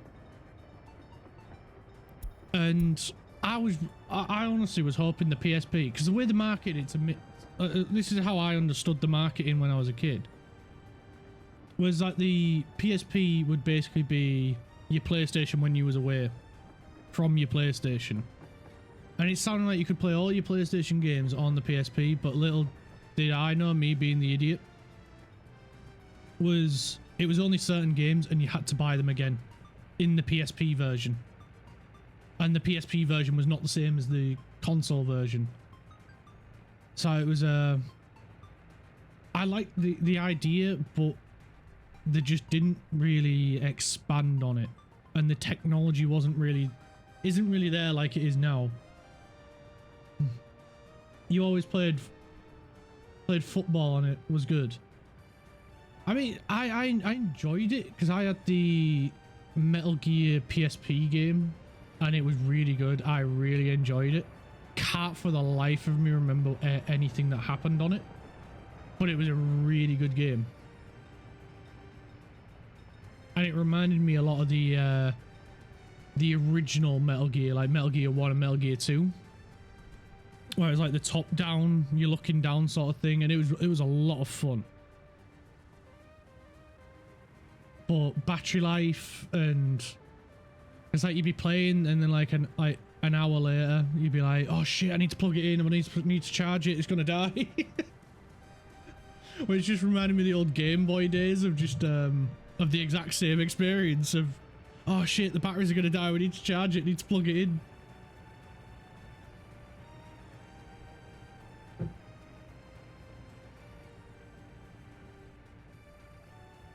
Oh, this is taking forever, man.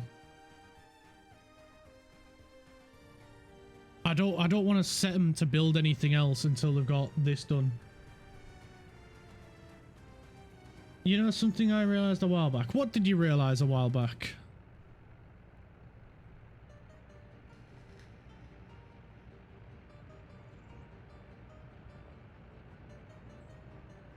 Hold on, he's typing. He's probably on his phone, so he's gonna take a while.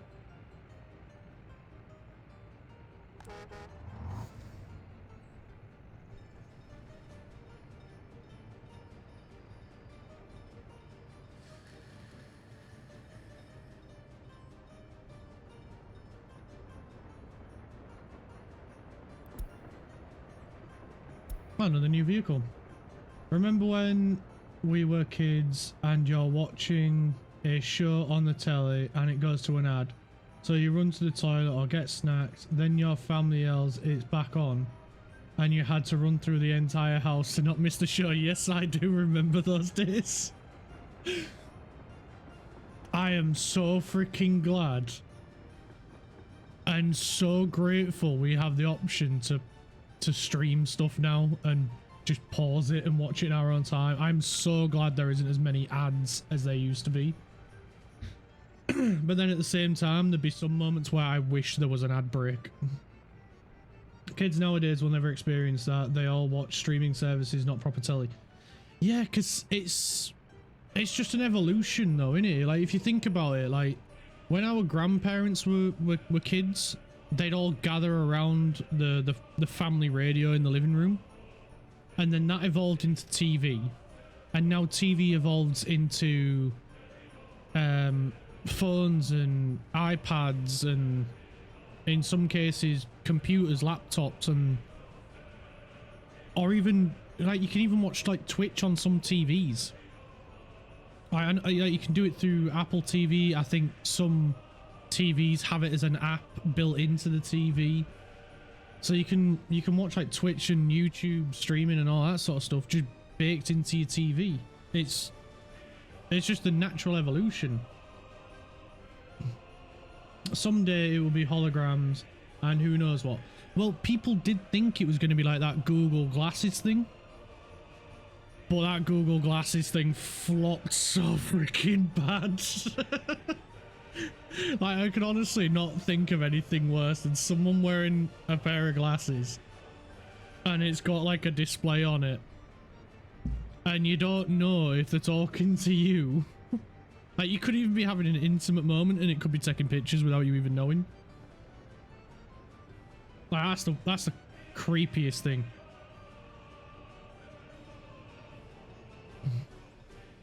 Oh, these things are so slow, man. I think the issue is this is just not getting enough workers because of how much construction we've got going on.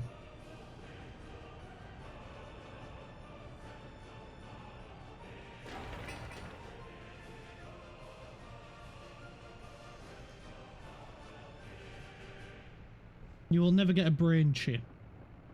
Yeah, exactly. That'd just be weird. But I don't know if it's just because of one of those things, like with like how a lot of older people were scared to get a mobile phone, and they were scared to go on the internet because they might get a computer virus, and some of them genuinely thought that computer viruses could be transferred to people. And I wish I was making that up, but that was a genuine phobia a lot of people had when it came to the first computers. They thought they could catch a computer virus.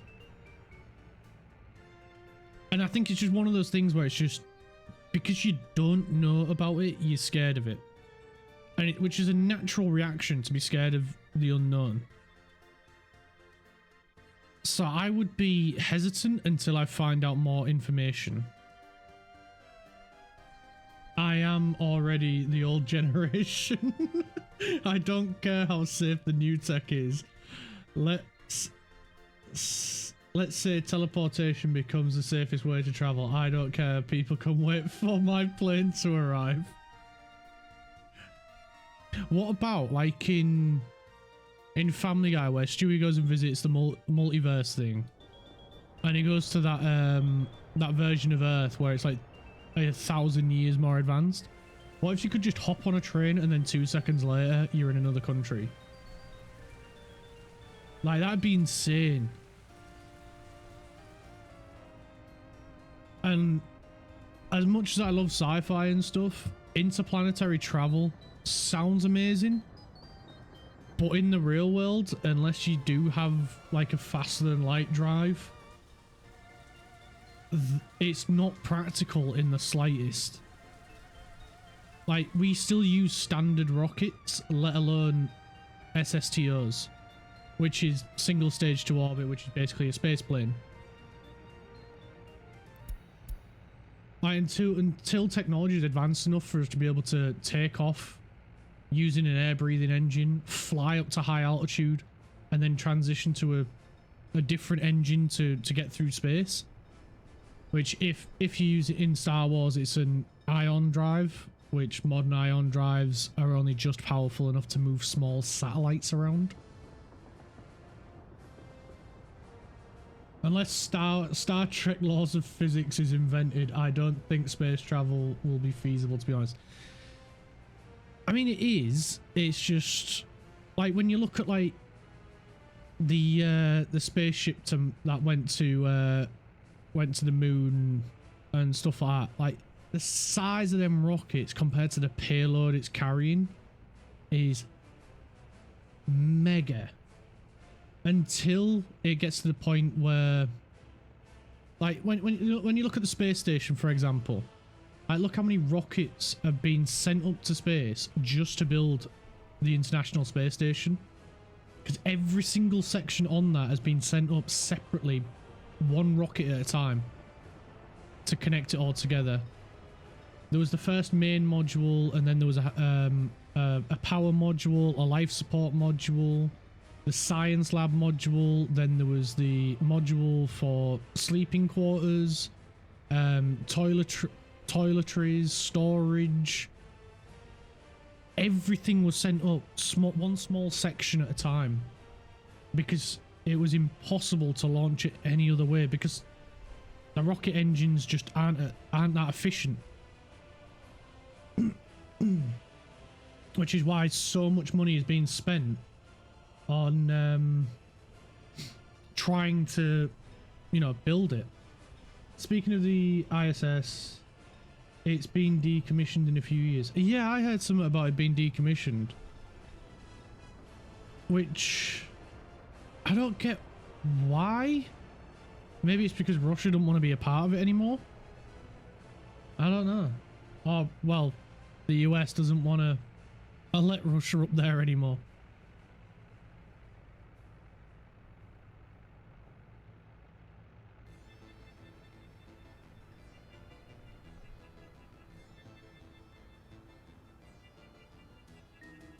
Yeah, I'm not sure what's happening with the ISS.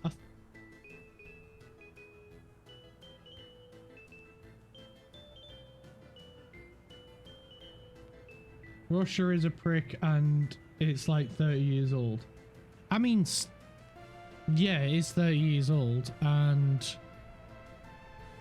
to be fair, it is quite limited in what it can do because of the old there's a lot of the old docking mechanisms, which are just really freaking small.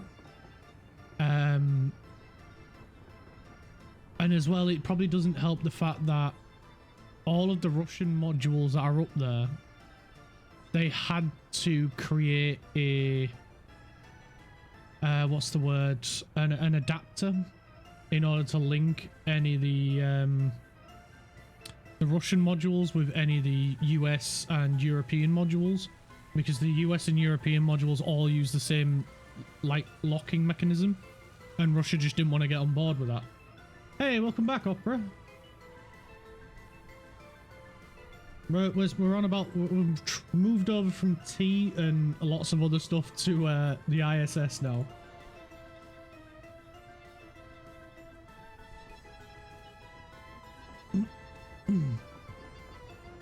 It will be fully decommissioned in 2030, the ISS.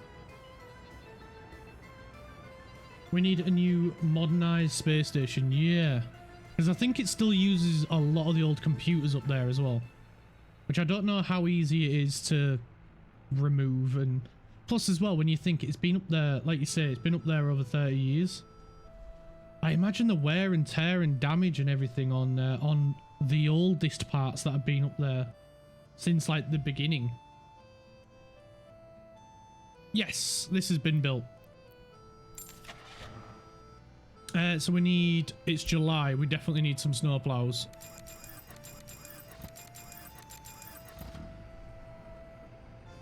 You used to want to become an astronaut. So did I, until I realised that the UK doesn't really have a space agency.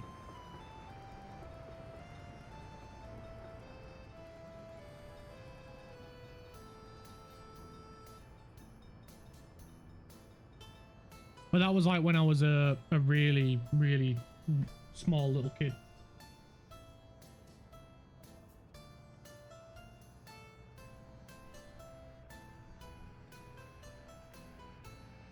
Same here in Australia. We have jack shit. I mean, yeah. Although you do have some really good mines. If you can buy a lot, any land in Australia, if you're lucky enough to be able to do it, a lot of it has gold. And what's that other one? Opal, is it?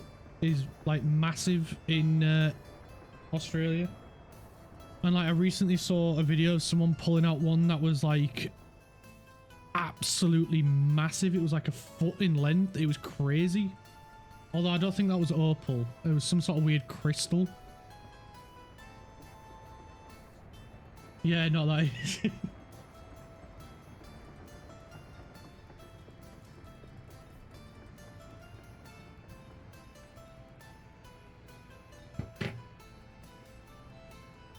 So you want to strike it rich, get really freaking lucky, and hope that you can own land in Australia.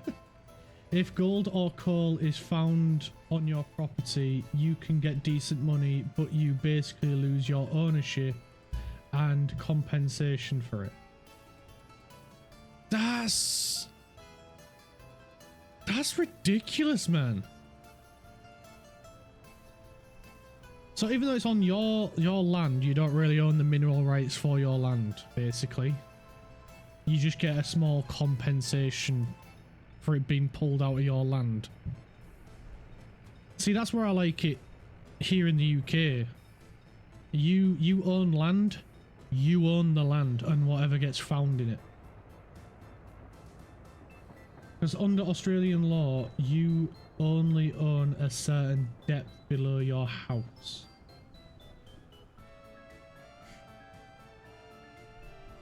That's crazy. Although I find it funny, there's a lot of people here in the UK believe they own the airspace above their house, which isn't true. And it's because they don't want people flying drones over their house, so they get really arsey about it and think they own the airspace above it. And then when you correct them and be like, well, that plane's just flown over your house, are you going to go complain to British Airways? Oh, that ambulance just flew over your house, that air ambulance. Are you going to go complain to the NHS that the air ambulance is flying over your airspace? Get lost.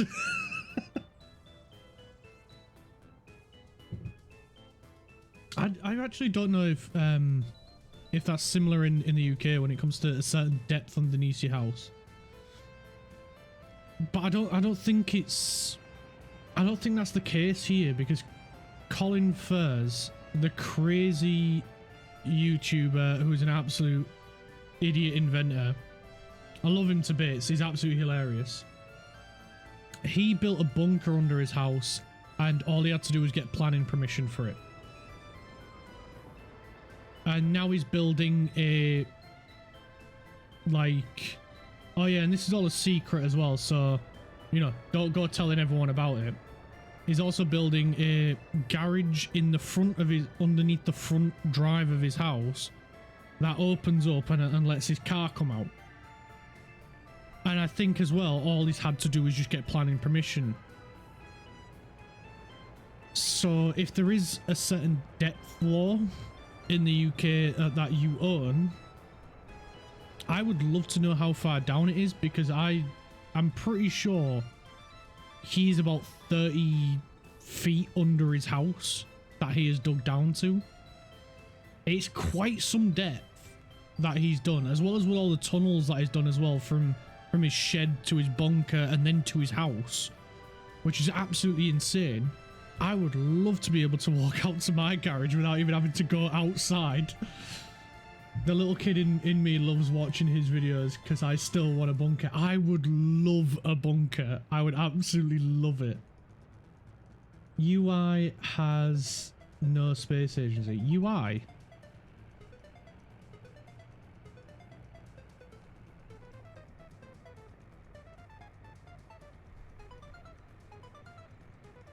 UI. Oh, UK, yeah. We don't really have one. You had me real confused then. I was wondering, what country are you on about? I was trying to think of a country that started with, like, was two words and started with you and then the next one was I.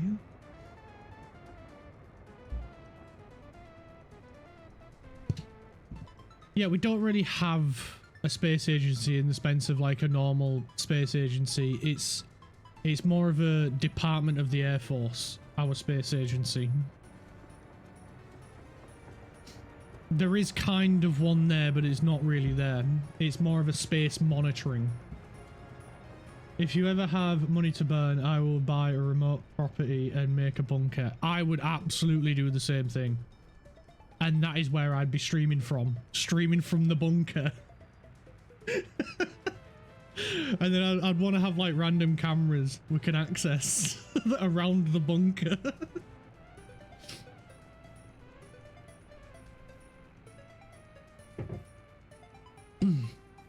I would love to do that. What makes it even funnier as well is I love the fact that he's built a bunker in a council estate, which is absolutely freaking hilarious. And then I think one of his neighbours complained and said the entire neighbourhood is like peed off by this and everything. So he went to every single one of his neighbours to ask if it was upsetting him or anything like that, and make sure it was all fine.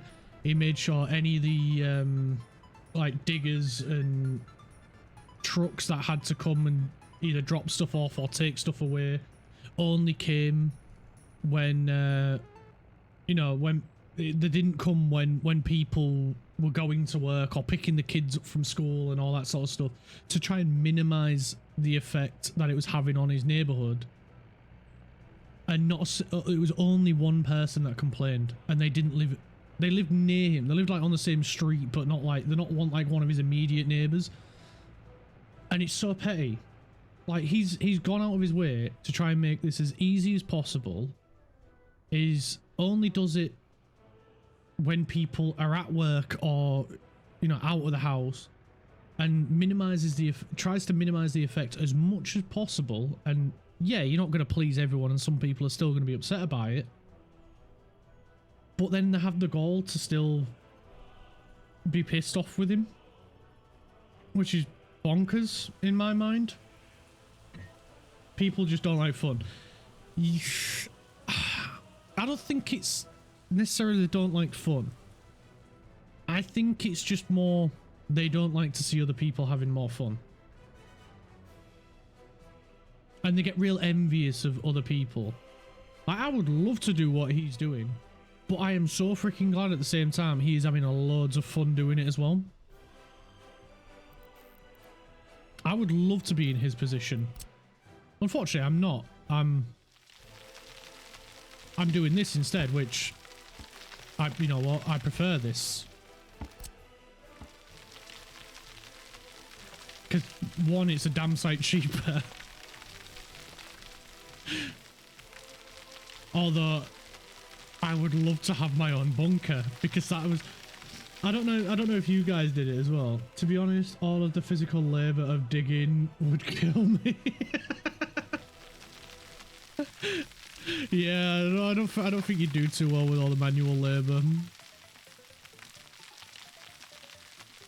Not with your condition, at least, anyway. But as much as I would love, because like one of the things that I used to do a lot as a kid, and you're probably going to think I'm really sad for doing it, but I absolutely loved it as a kid, was there was like a wooded area not far from where we lived, and we used to love going there, and we'd get like, would borrow, in the quote-unquote inverted commas, some of my dad's, like, well, a bunch of us would borrow like some of our dad's tools, like saws and a couple of nails and stuff like that, and we'd go and we'd build like a little fort in the woods where we could just hang out and hide. Because that was like the thing to do. And we'd like just try and make it like camouflaged as possible, but then if you had any brain cells, you would walk past and go, that's a man-made bush. And you'd know instantly someone's done it.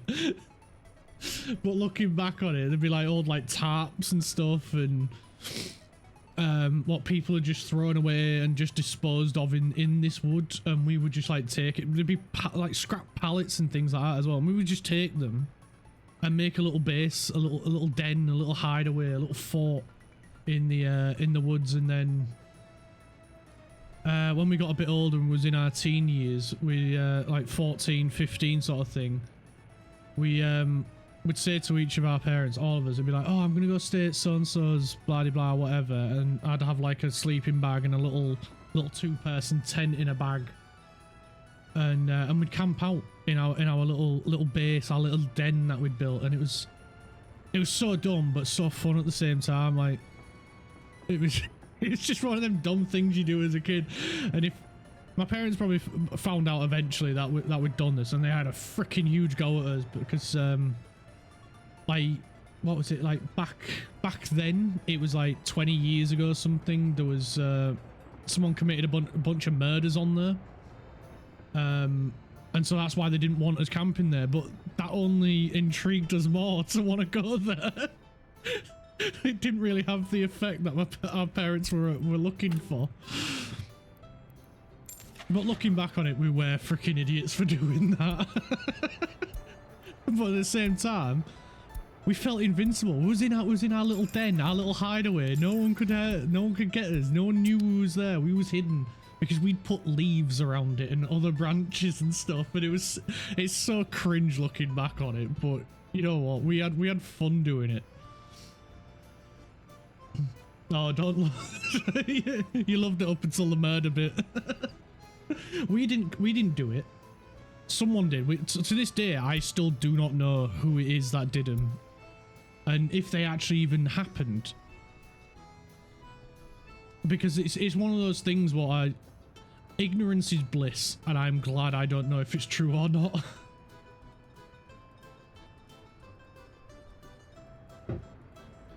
Wild, yeah, it is a bit wild. But we had loads of fun doing it.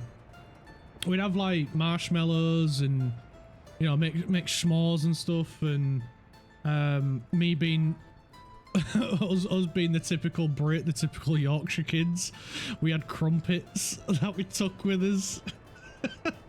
And even a little pack of butter as well, you know, them little our little travel size packs.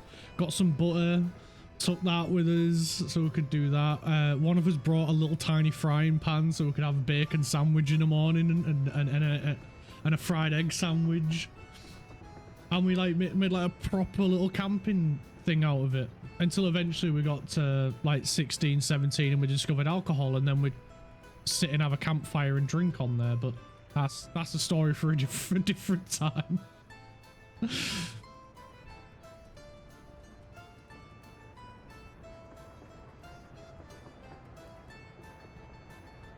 Bam, bam, bam, bam, I'm guessing none of you did that as a kid, where you'd build like a little base, a little den. When you was younger, because you lived in the bush, you used to design bunkers that you would make in the hills on your property. That's pretty cool. That's sort of what I did, except mine was more of a tree house on the ground. Wasn't really a bunker, but I would love it. That's still pretty cool.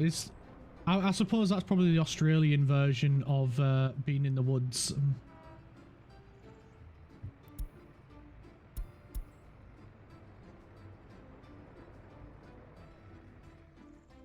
The Aussie version is we go underground. You can have your little Robin Hood tree houses, your Brits. We're gonna go underground like the mole people. You never built any, too lazy. See, that would be cool. Although, to be honest, I don't know how you'd do it. Because you need, surely, like, you'd need like bracing and that sort of stuff to stop a collapse. But that'd still be pretty cool to build like a little underground bunker. Because then that's just a kid inside you, like, just getting really excited and be like, oh yeah, we're gonna build a bunker. One day you'll have a property, and without anyone knowing, you will make a bunker under your house. I hope you do. I really do. Because there's so many things that I wish I could do that I wanted to do as a kid, but it's either one of them where it's just impractical, or it just costs too much money, or you need planning permission to do it, and it's just like, No one can be bothered with that because they always make it an arse-ache to do.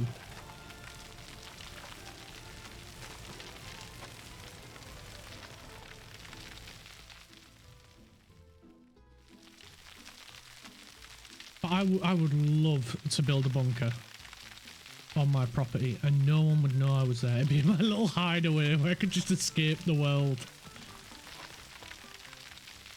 If the government doesn't know it exists, it doesn't need permission. just one day there's going to be an IRL stream and it's just going to be me with a shovel and a wheelbarrow. Alright guys, today's stream we're going to build a bunker, but make sure you don't tell the government. Because I ain't got planning permission.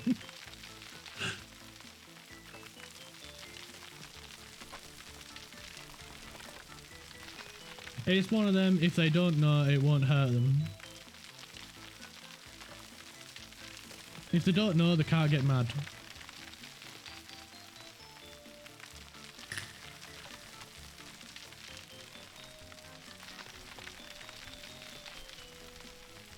That is until I live stream the whole thing and then it's all over.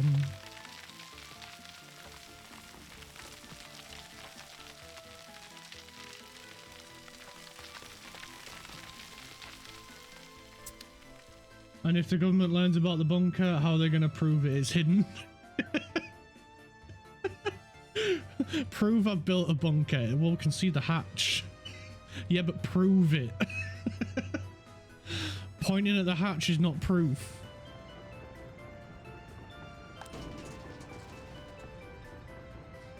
Right, there we go. We've got our first waste truck delivering waste.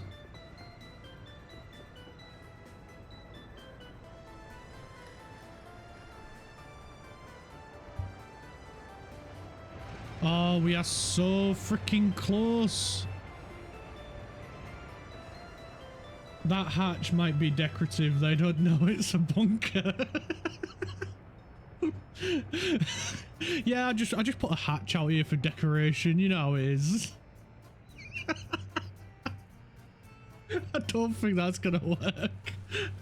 But you know what? I appreciate the effort. I like the hustle. I like the hustle. That's a decorative hatch. What are you on about?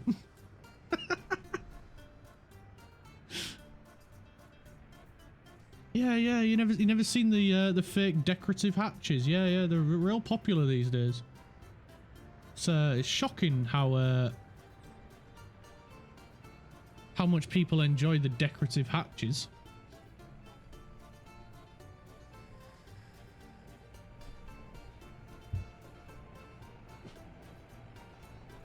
Nah, you put a rug on top of the hatch.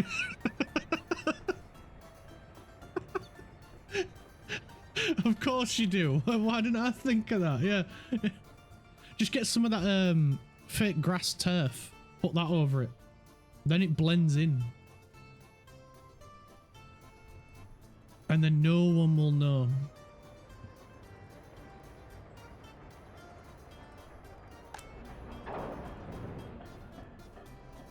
Right, let's get this road upgraded. Let's get these roads upgraded because they only need gravel. Then we can get our bus stop built because we're struggling with worker numbers right now.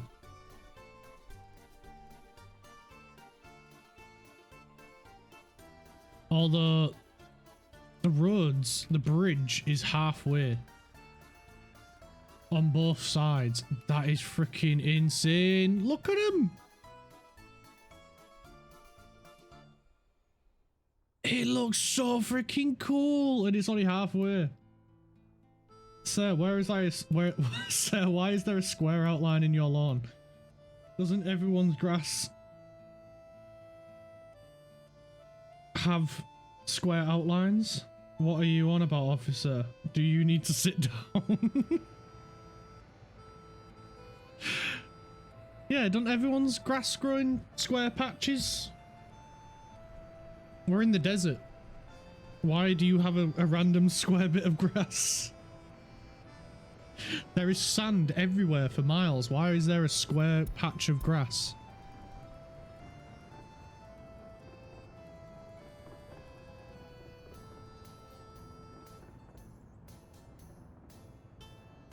See, that's where, if you were in the desert though, that's where you get real creative. And you get a plastic sheet, you put glue all over it, then let the sand blow on it. Genius.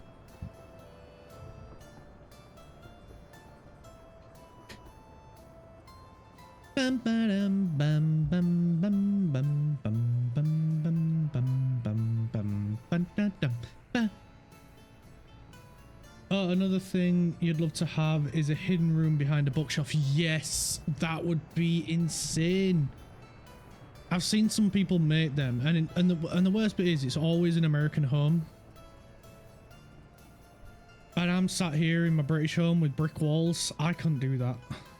We can't do that. For one, our houses aren't big enough. I think my entire house is probably as big as one, maybe two rooms in an American home.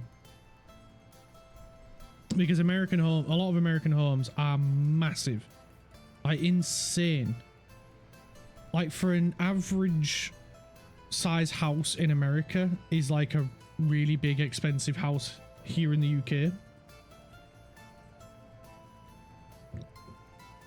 But I would love a secret hidden room. That would be incredible. And again, that's another one of the dreams from being a child to have.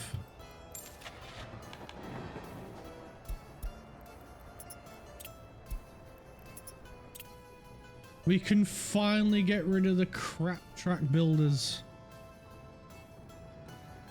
If you ever get to design your house, you want to design it deceptively so from the outside it looks fine and you don't notice the space missing on the inside, but once you know it's there, it becomes weirdly obvious that the room is missing. Yeah, that'd be really cool.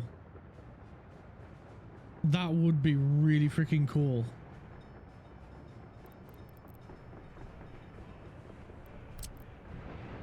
I'd love it. I'd love it so you'd never know it was there, but then once someone points it out, that's where you're like, holy shit, yeah. And that'd be amazing. But I would never tell anyone about it. Not unless I was selling the home, but then I would never. If I designed my own home, I would never sell it because it'd be perfect. I'd love to have like a proper studio for me to be able to record and stream in. But I'd love that room to be hidden so people couldn't just randomly walk in it. You know, if you had like friends over for a party or something and you're always telling them, oh, nobody's allowed upstairs, nobody's allowed here, nobody's allowed there, whatever, there's a toilet downstairs, go use that if you need to go. And so, because that's one thing that always bugs me, because only some of my friends know I stream, like my family doesn't know. Which is quite funny. I hadn't told them about it yet. You're not telling anyone, even if I sell it. I love the thought that some guy that's lived there for 5 years moves a book and holy shit, there's another room. See, I really wanted to. I saw this picture years ago, and someone had like redone their kitchen. And they had like one of them kitchen islands, and I would love to have a kitchen island, but my kitchen's not big enough. And there was a space in it that was void, like it couldn't be used no matter what. But then I think that's how they designed it, so there was like an unusable bit of space in the middle. And so what they decided to do was fill that with a mannequin, not a mannequin, a fake skeleton wearing clothes. And then they put little scratch marks on the inside as if someone had been trapped in there. So that when the next person comes along and buys the house, and if they're like remodeling the kitchen and they lift this, they take this countertop off, because in order to get to it, you'd have to take the countertop off. You couldn't like take out like some of the drawers or any of the cupboards or anything to see into it. You have to remove the countertop. And I just love the fact that like years from now, that person, whoever buys that house, is going to take that countertop off to replace it or whatever, and they are going to see this fake skeleton inside. with claws on, as if someone had been trapped there, clawing to try and get out. And as horrific as it is, it'd be funny as hell. And me for years, if that was me, I'd be sat there just every day, every time that just popped back into my head that I'd done that, I'd just be sat there just going, hee hee hee, just having a little giggle to myself. Just waiting for the day for a viral Facebook post or something, as someone lifted a countertop off and seeing a skeleton.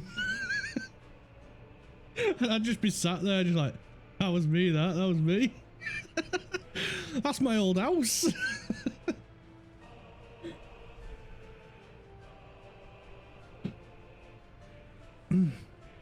But then that's just a childish nature of me. Just sat there quietly giggling to myself, waiting for the day that someone notices a fake skeleton. Right, we should design some more railroads.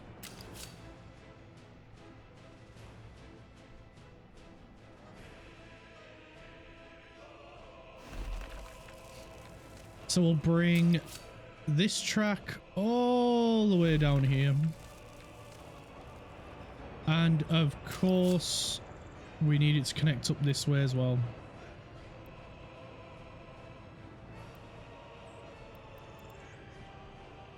Are you kidding me? We can't have it go this... Oh, there we go. I was gonna bloody say.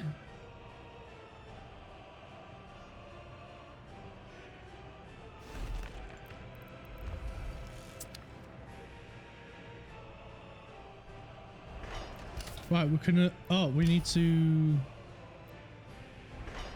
allow them to do that bit as well.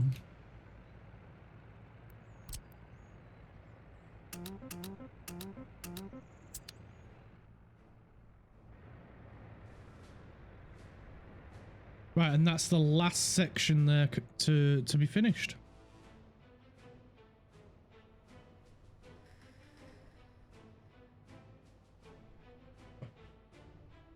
Two years in, and I can't believe how much we've done already. This is incredible.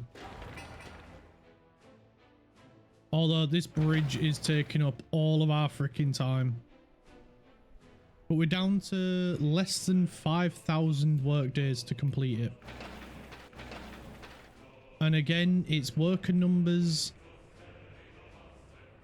that we are struggling to keep. It is looking great, thank you. I'm learning a few lessons from the last one. Like mainly a train station. I remember to put that down first. Although we do need to design some paths. That is something I has forgotten.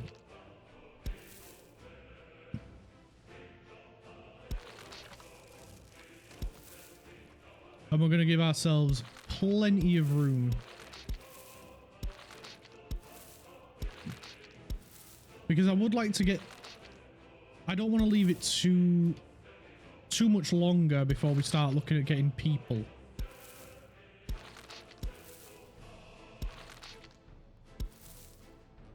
Although I've just remembered we have not put down a hospital.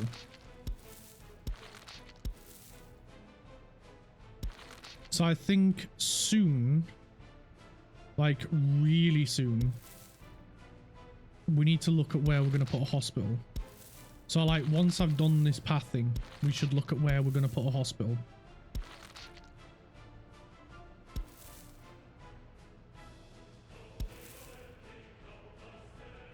And this one, just for you, Craft, we're going to make sure we've got plenty of trees around. We're going to make sure we've got plenty of greenery.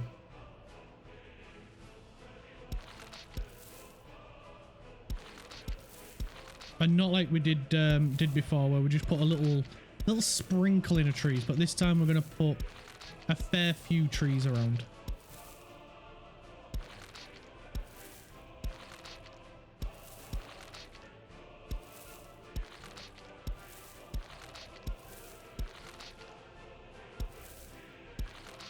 Yay, trees. It's the simple things in life.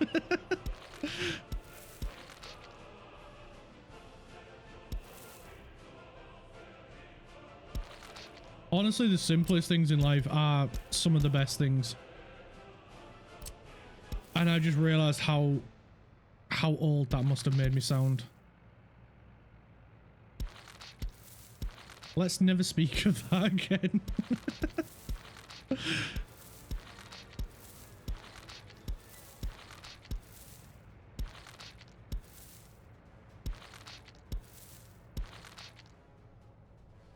Right, that's the paths around there complete.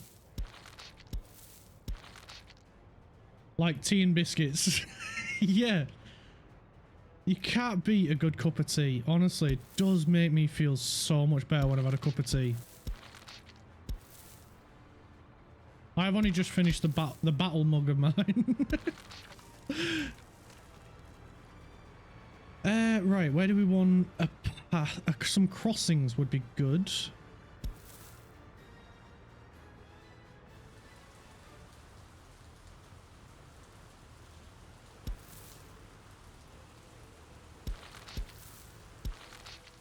I'll do one there.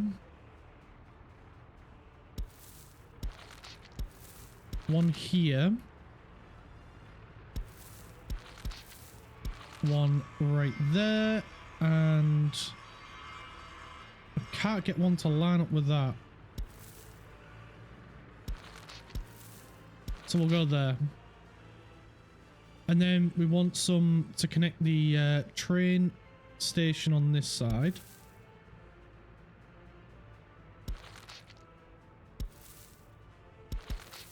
I think I have found the place that I would like to put a train station. Not a train station, a hospital.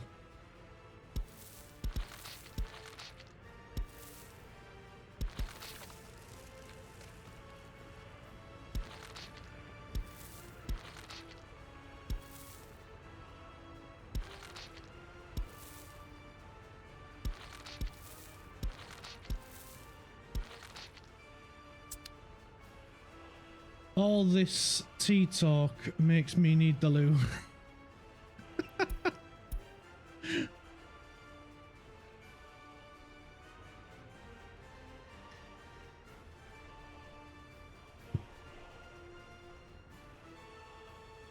I think we should put a hospital down here. Or over here. But I'm not going to get this massive one. No. We're not doing that again. We're just going to get this normal, perfectly normal sized hospital. Oh, we would need an excavator. But as soon as we do that, we don't need it. Need it. Don't need it. Need it. Don't need it. I don't understand it. Make your mind up, game. Do we need it or not need it?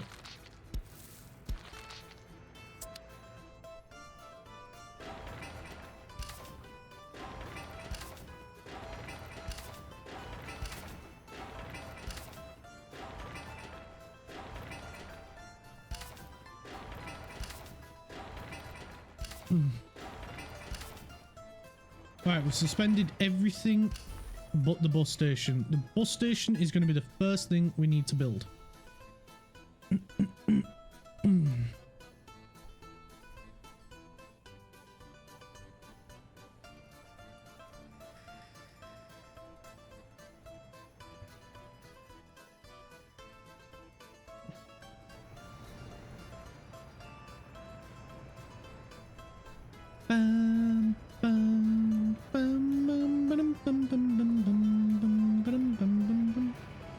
Wait, what the frig is that?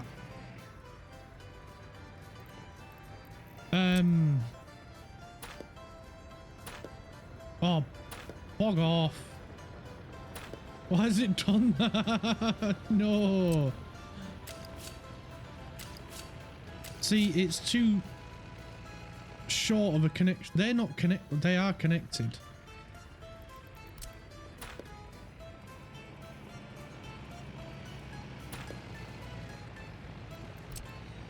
You're killing me, game.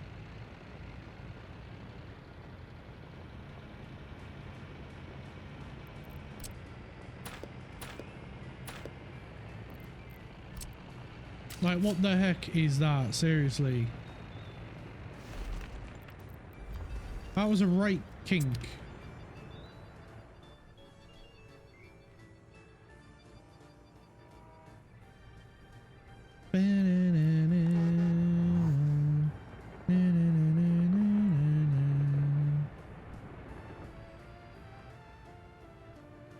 Hello again. We just found a really weird kink in this, so we've had to rebuild it. But the train is coming along. We're going to need a train bridge as well, which is also going to take forever to build.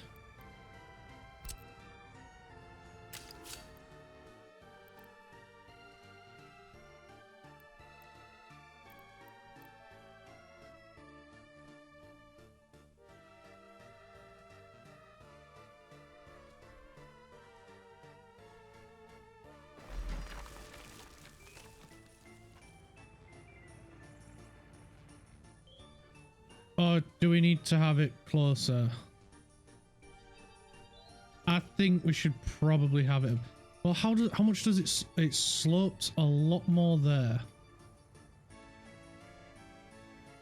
You know what? No, we don't need this side closer.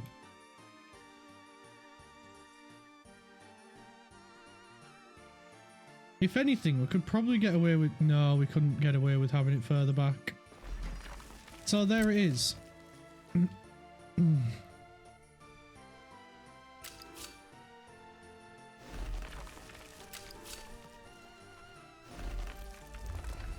And that's it, locked in, ready to get built. Kinky. You are back and very tired. Well, it must be like midnight for you now. I'm not surprised you're tired, to be honest.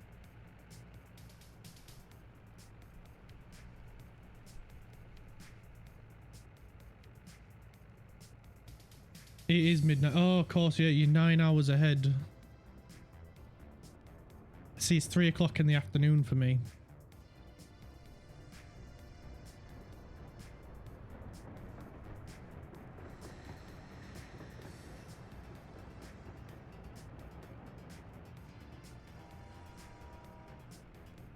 Right, come on, train.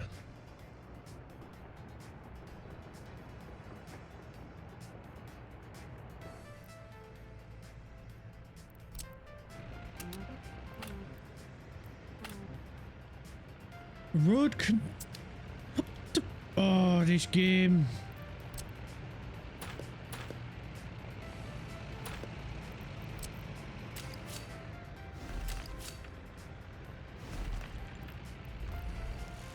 It's not connect. Oh god, just connect, please, for frick's sake.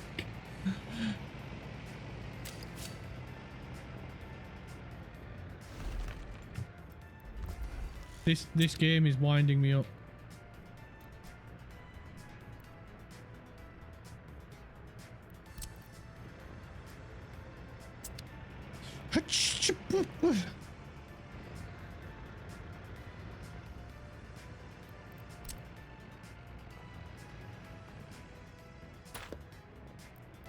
What is going on with it?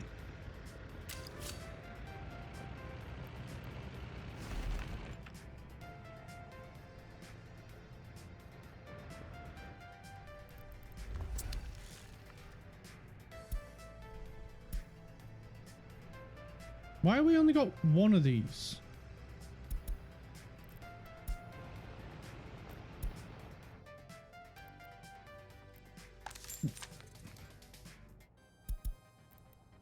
Why are you there?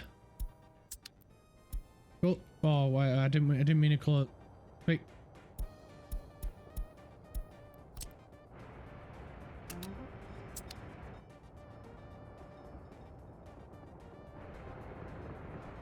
There we go. 2 trains. Been up since 6 AM. I woke up at 6. Was like, no, it's too early. Went back to sleep.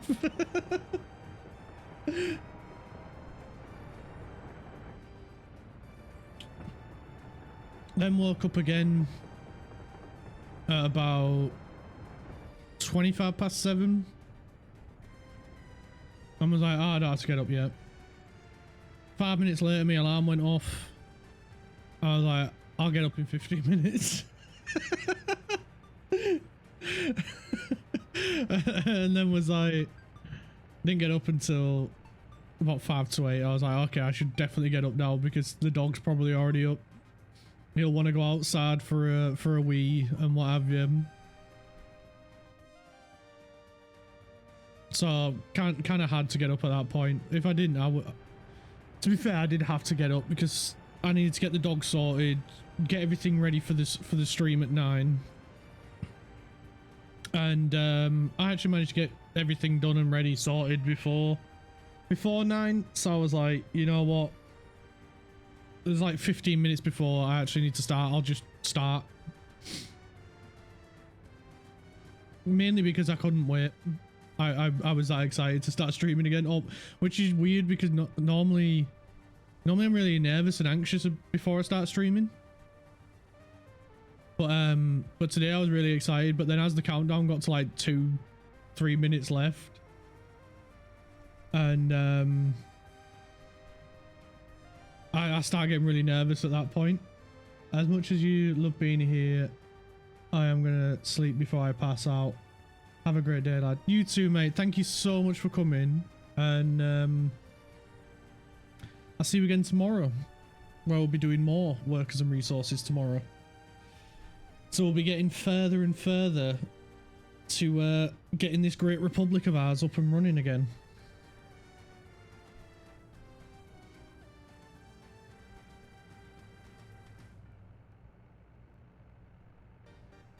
Yeah, I always get nervous before streaming. It's always in the last couple of minutes I get really nervous and anxious.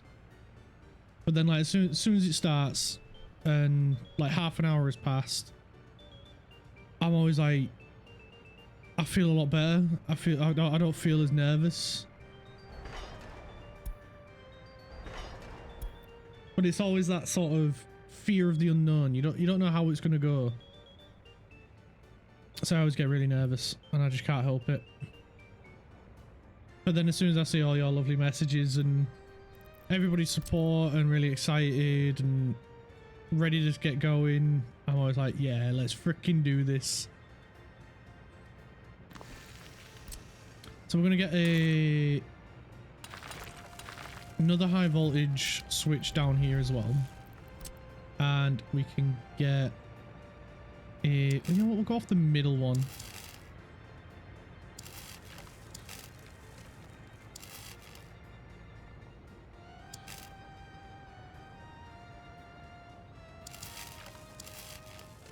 There we go.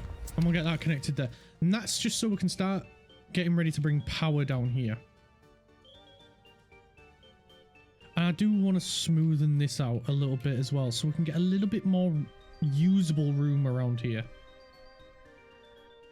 So we can put the heating plant and the power plant down here as well that we want to build for the city, because we do want it to provide its own power. And it'd be nice to have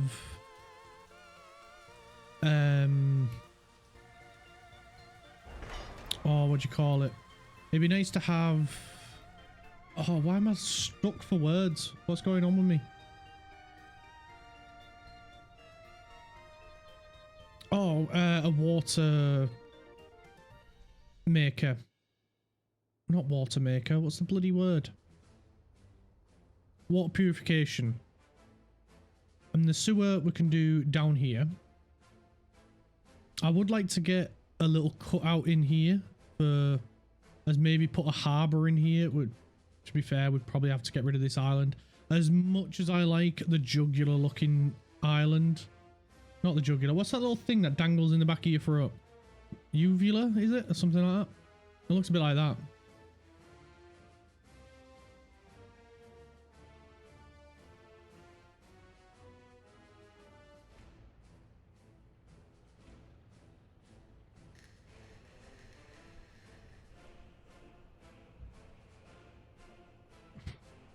So we've got a hospital.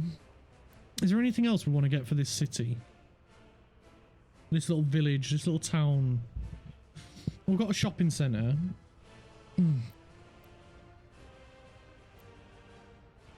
As much as I'd like to do like a little grocery store or a grocery kiosk, they're not really that efficient compared to like the normal shopping centre. And as good as this one is, it's not as good as that one. I wish it was better. It does look way freaking better. Like the design of the building is so much better, but it's not as good in terms of number of people you can have in there. Won't be too bad getting one of these. Although again, that's another building. It looks so much better, but it's just not as practical. Although the number of pedestrian connections, way freaking better. So I may get one of these. Pop it up here.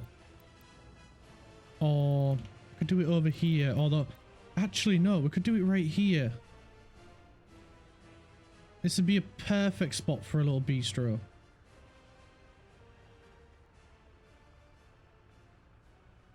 And we can do the road connection on this side. Although if we do it a little bit further, like so, we can do the road up to there. We'll just put a pause on it for now. And then we can get a wheelie bin right there. We can extend this path along here. We can do a little crossing there. And then we got some pedestrian connections there. And then if we can worm this around.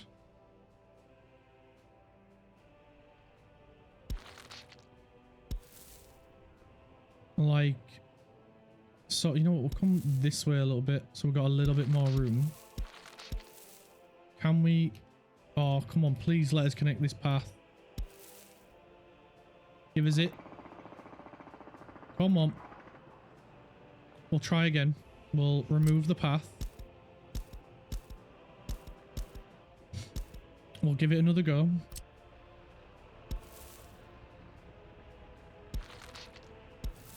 Because I am certain they will be... There we go. We can get a path in right there. And then we can connect it up there as well. And then they've got two different ways to get to here. We are going to need a technical office in here as well to handle waste. So I'm thinking we put one here for it. Right next to this.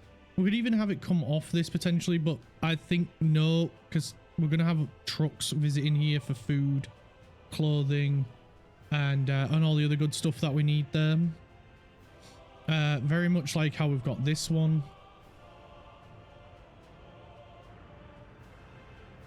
But construction's going to be a little bit slow at the moment because of the number of workers we need for the train yard constructing the tracks.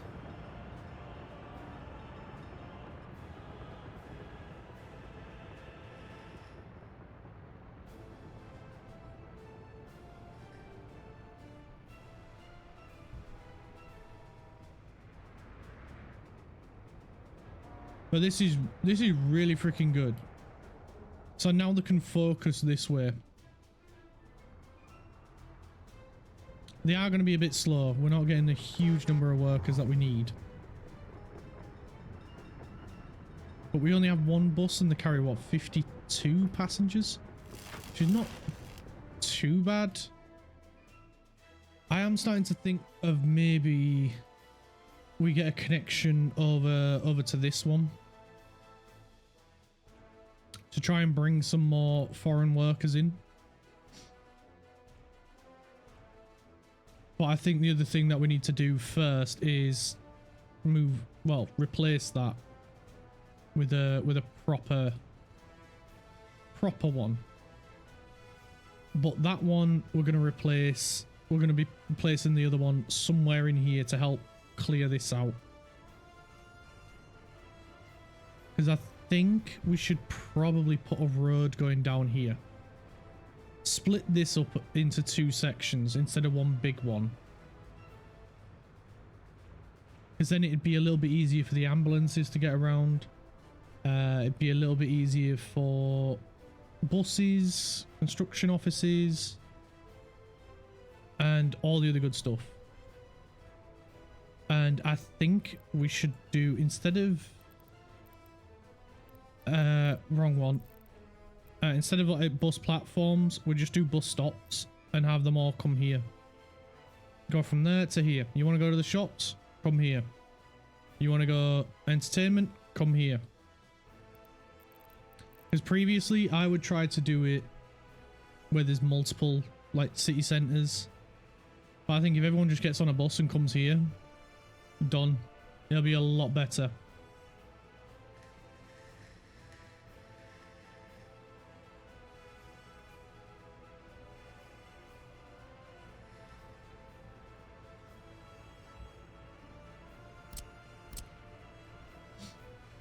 So we'll get a road. And we need to make sure we've got space here for a heat exchanger.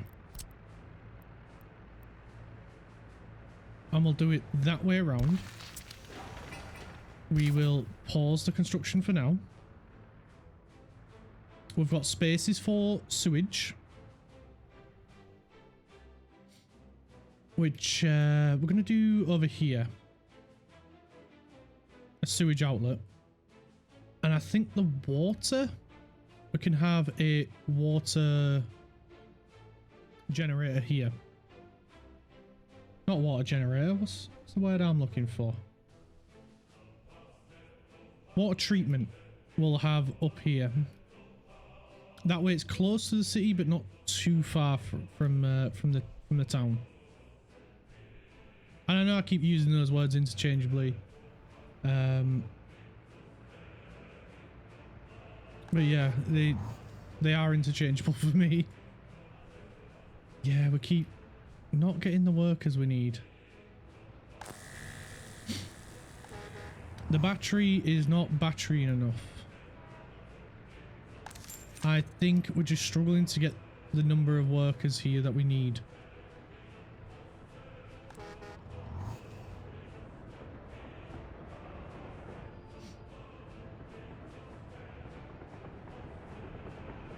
So this is where we're in a position at the moment of we need to get our own shit up and running.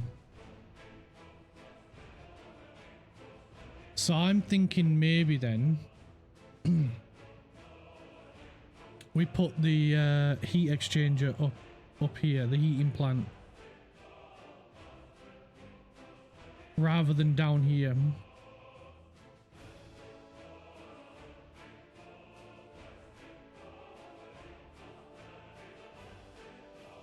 We could still put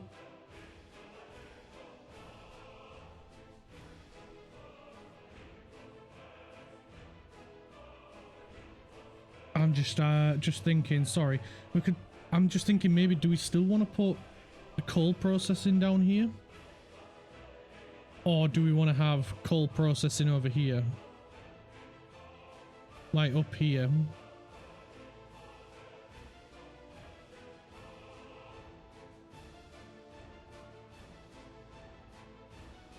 Because if we're going to build a city over here, because this area is quite flat.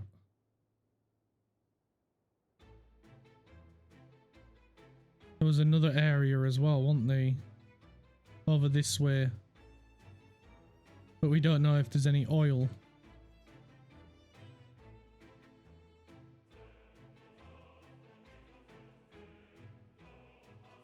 Yeah, because if we're building a city over here that has food and everything, they're going to be a lot closer to make sure that this maintains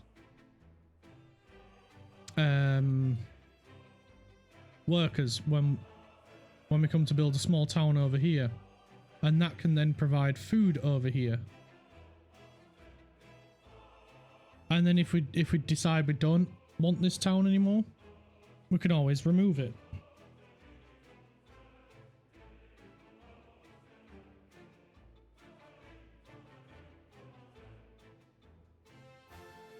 Ba-na-na-na-na, ba-na-na-na-na-na. Right, let's get water planned out. So we want a water thingy there. We need a couple of small water wells. We need a road connection for both of them.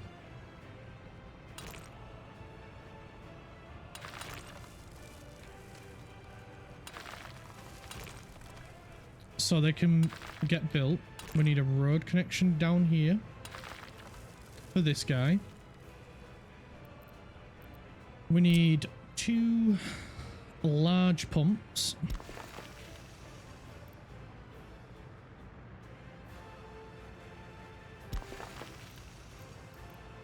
We need 2 large pipes.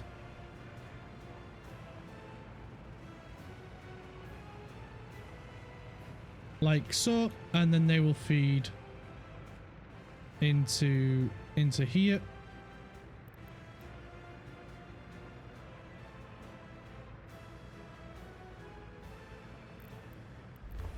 Like so. This of course will need power, which we will sort out as well. But what we also need is a big water well, because if anything happens to the water supply, this will still run. And of course we need a big pump for that.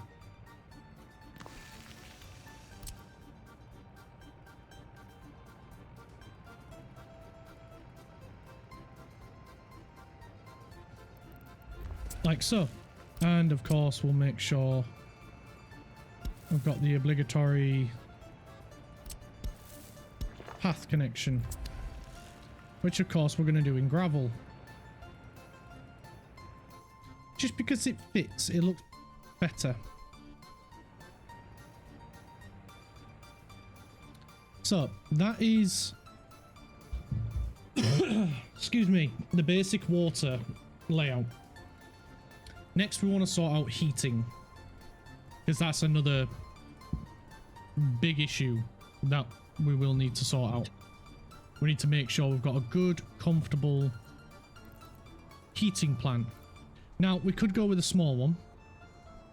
It's very perfectly acceptable, but if as the city grows, we'll then need a bigger one. So I'm just going to go straight off the bat with the bigger one.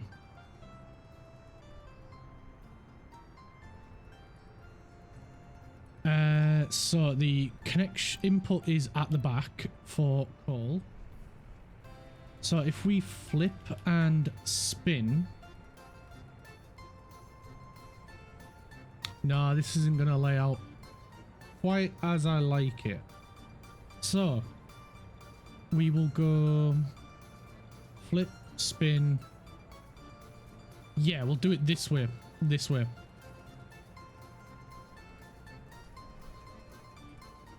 And we will place it about there. We'll make sure we've got a road connection. We are just going to disable it for the moment. And we need to make sure we've got this road going up here. And then it will continue up this way.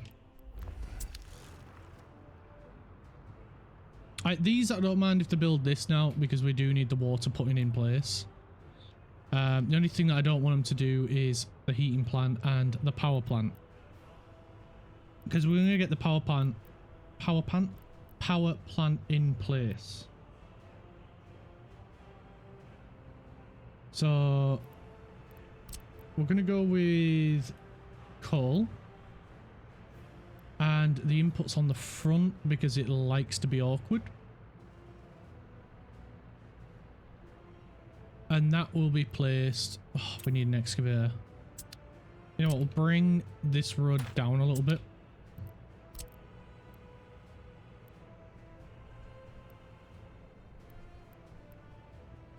Huh? Why? Why are you doing this to me?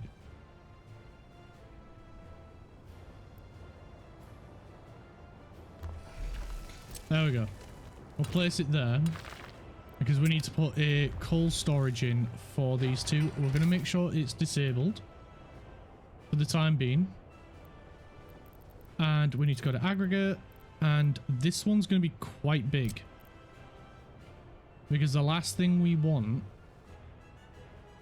is the power and heating to go off because there's no coal. So I'm just trying to find a nice place. We're going to flip and we're going to spin.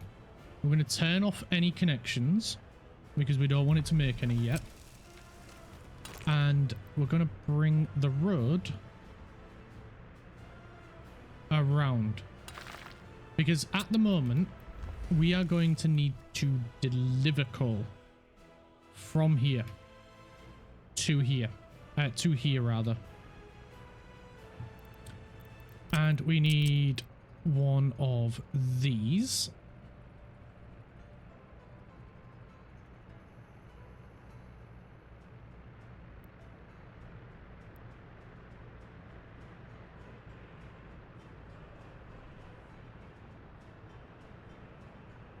And it doesn't want to give us a connection to the storage without it being in some weird ass angle. So, okay, if you're gonna be like that,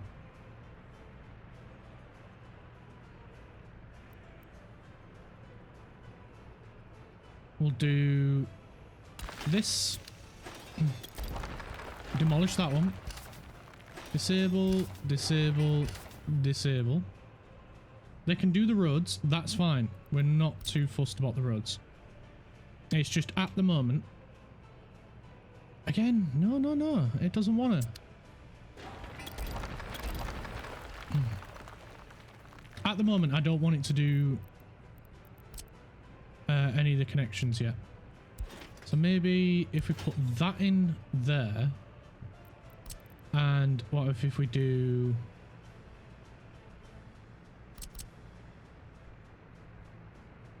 one back here? Can I get a road?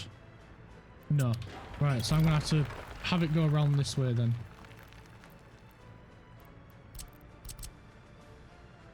So flip and spin.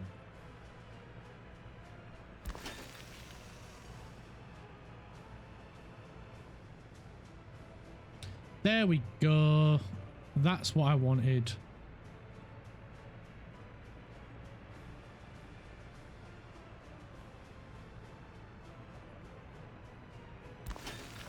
Right, there we go. We got it. That one off. Because I want two separate. Because otherwise it starts sharing the cut. Whereas this, it can just do maximum through there, maximum through here to both of these. I don't want them sharing. So, road. We need to bring a road this way.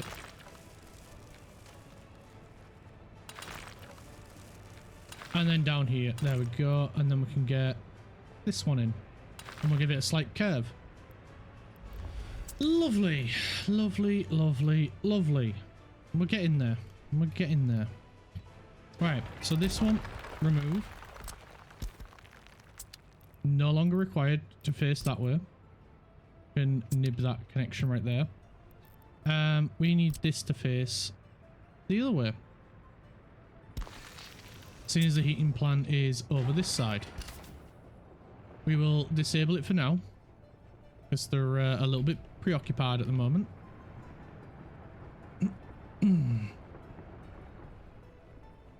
But that's water, heating, and then we're going to sort sewer.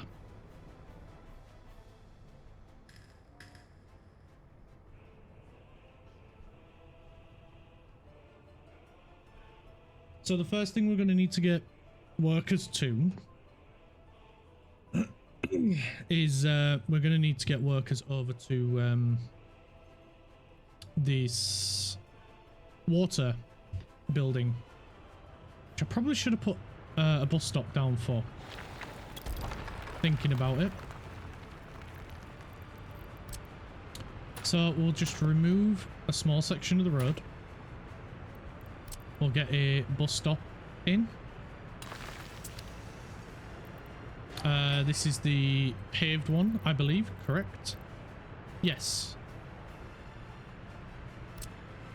And then we can bring a path down here.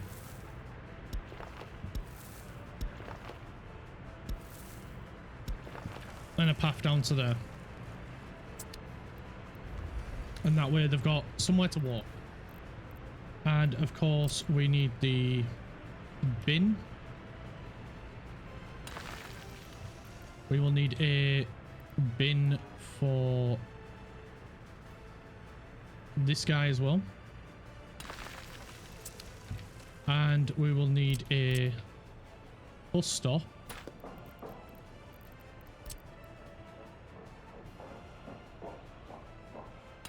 in here as well. So these guys can walk to work.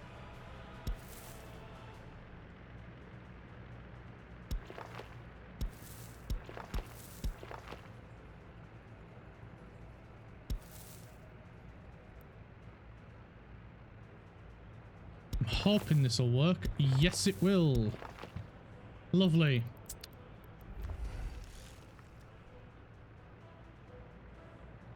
So they've got a bin. This needs a bin, although I'm not sure where to put the bin now.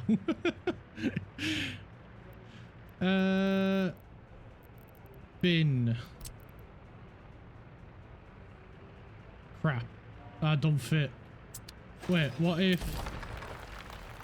Hang on a second. Crap. And that don't go there anymore. What the heck? Why? Okay, I've got a solution to this.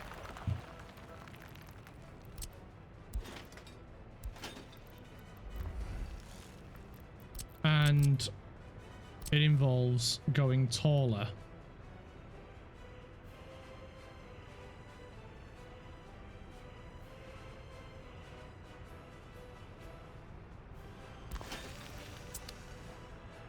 Right, there we go. Oh, sugar. Road connection. Number 2.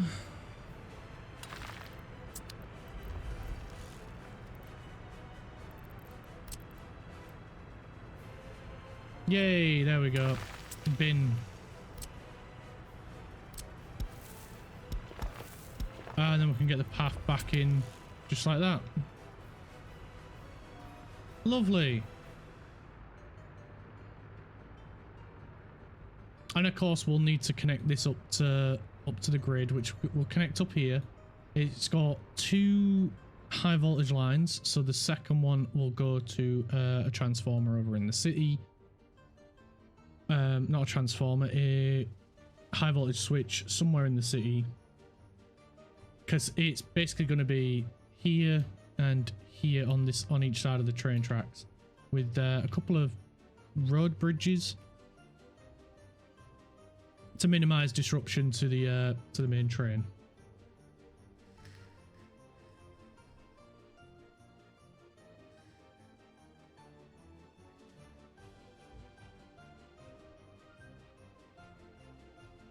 And that's about it. Right, so I'm just gonna go for a quick pee while they get on with this. The trains have nearly made it to the bloody bridge already. Right.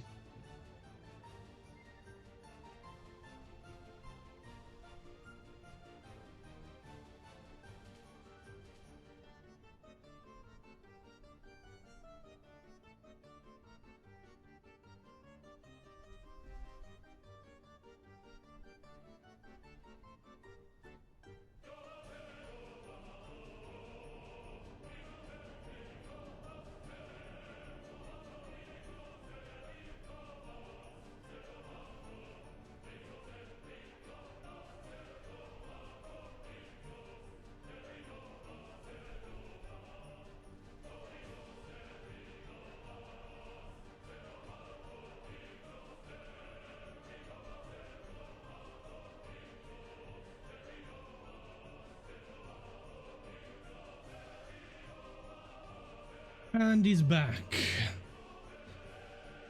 We got a new vessel, a new boat. Well, it's not really a boat because it, once it gets up to speed, it comes out of the boat, out of the water.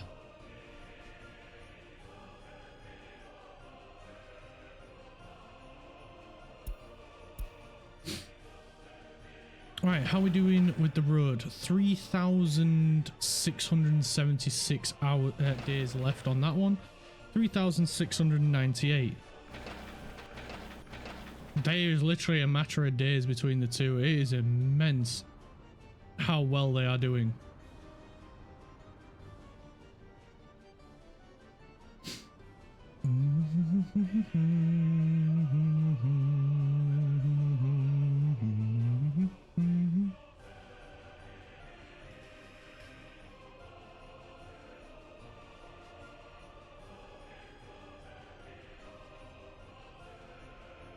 I've just had a thought of people over here. How are they gonna get over here? Like, maybe we should have put this a little bit further this way. I'm starting to consider that now. Because if we have people live over here, it makes more sense for them to use a small bus stop here to go over there, rather than here to there. So I think that's what we're going to do. We're going to remove this road. And we'll have it come here, I think. Along there. And then we can put a bus stop here to go here. So let's make a small incision.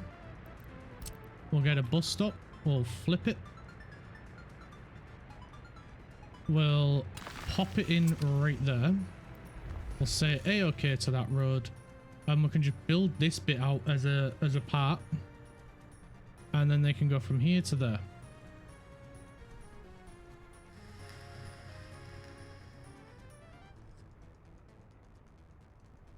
And I think that'll work a lot better. I think that will work a lot better.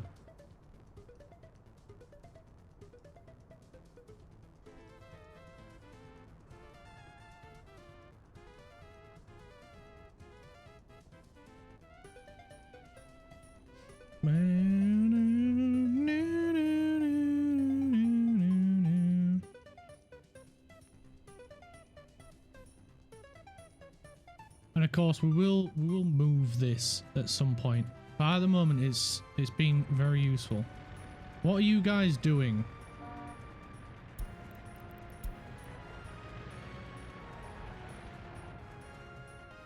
Absolute morons. They got stuck inside their own freaking thing.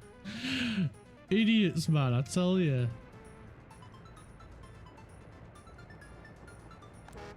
How's the battery doing? Not great. It's slow.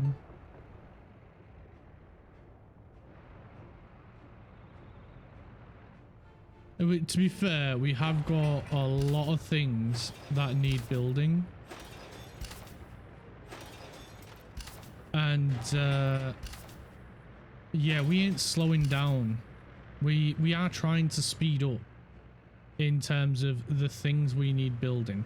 They've done a lot of the paths already. Unbelievable.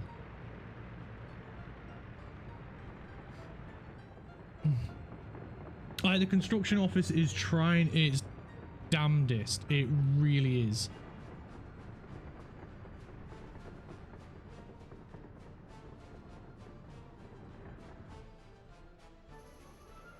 But this is where, if we take manual control over what they build and what goes where, we would be able to make this build a lot quicker. But we are only 3 years in. We've got a city designed. We're starting to build it. We're doing pretty well, all things considered. We've got a train construction office up and running. We've got yeah, we've got quite a lot going on. We really do. We've got quite a lot going, and we've gotten rid of the dirt roads really fast. I mean, we've got 1 or 2 still there,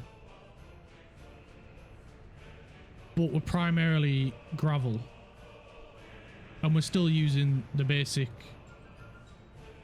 storages. Like, we will be changing them, but we'll be changing them when we come to build a proper construction office, which will be probably somewhere over this side, as we said before.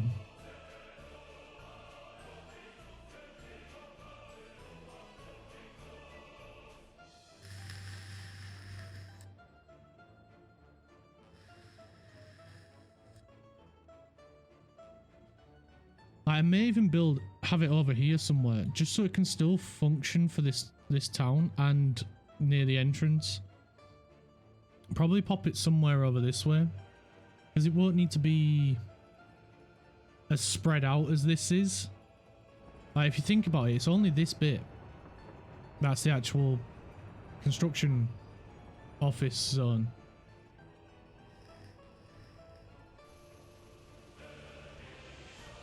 And having multiple construction offices is a lot better than having one big one. Having multiple all over the place is far more efficient and far faster for construction than having multiple all over the place. So this is starting on the bridge, and the rail bridge takes less time than the road bridge. That's interesting. That is very interesting. I wonder if it's because it's a single track. If it was a dual track, obviously it takes a lot longer. Because that's 8,000 per side. Very interesting.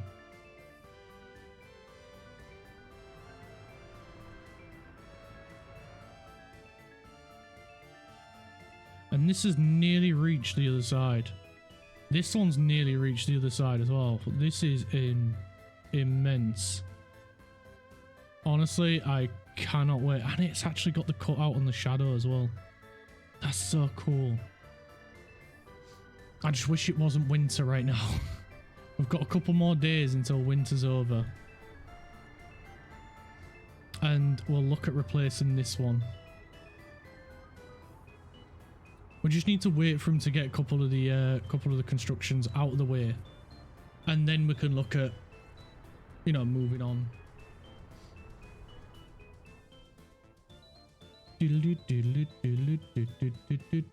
And so I think for our first industry, obviously we want coal, but we need quite a bit for coal. So I think maybe we do a lumberyard and a sawmill, and start selling some boards just to make some money, because we need to make some kind of money.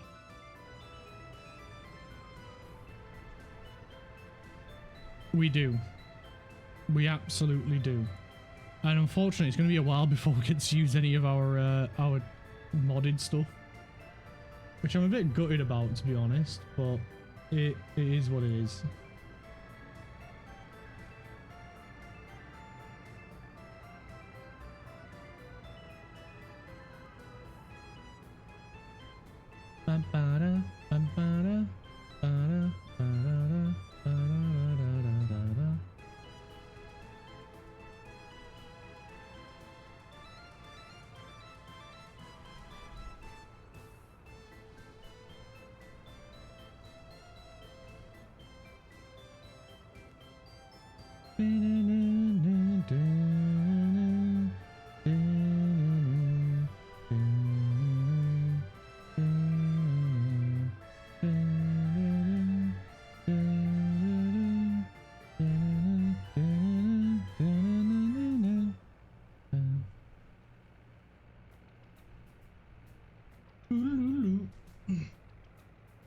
My headset is crying at me because they are running out of power.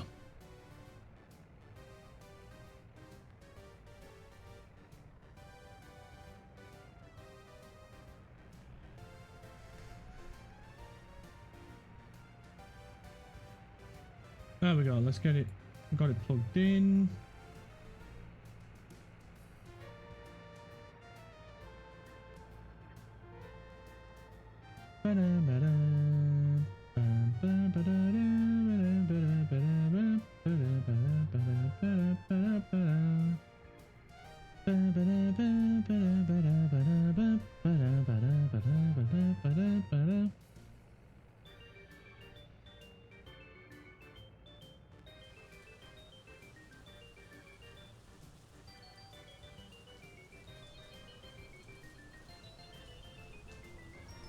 Okie dokie, okie dokie, okie dokie, okie dokie. How are we doing with the bridge? How's it? Oh, the other one's started now. Nice. Oh, it's about to be. We're still struggling with workers. Right, now that it's not winter anymore, surely we're going to start getting some more foreign workers. Or do you think maybe we should replace this for a proper bus stop?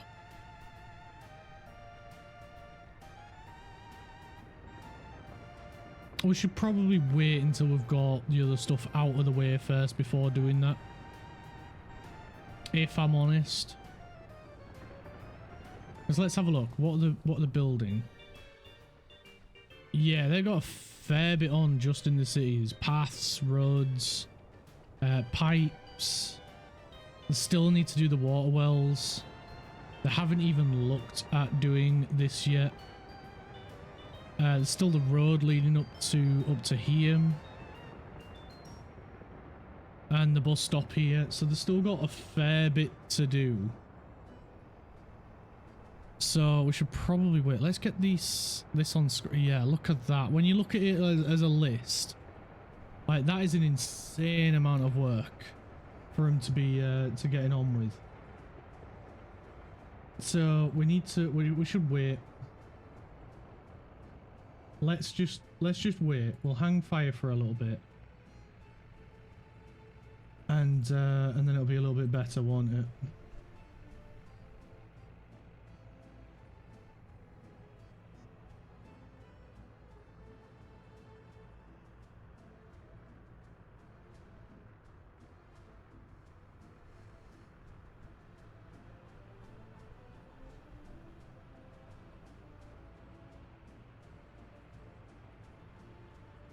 Right, they're getting another road finished, which is good.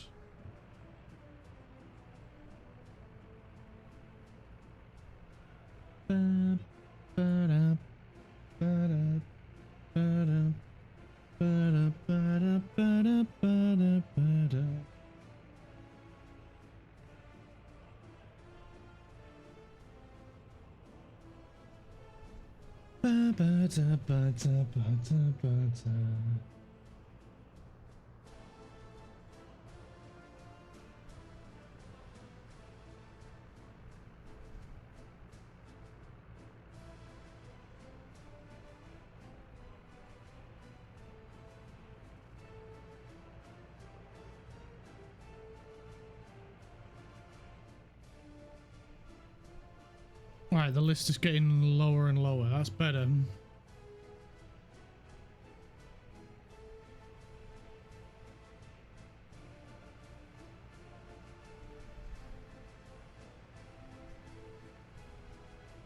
and then they've gone and added a couple more back to it.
Right, how's the bridge is getting there? One more segment after this one, and one more segment, and then it'll be paving time. Yeah, I think we may have given him a little bit too much to do, if I'm honest. I might pause this bit. It should be fine, right?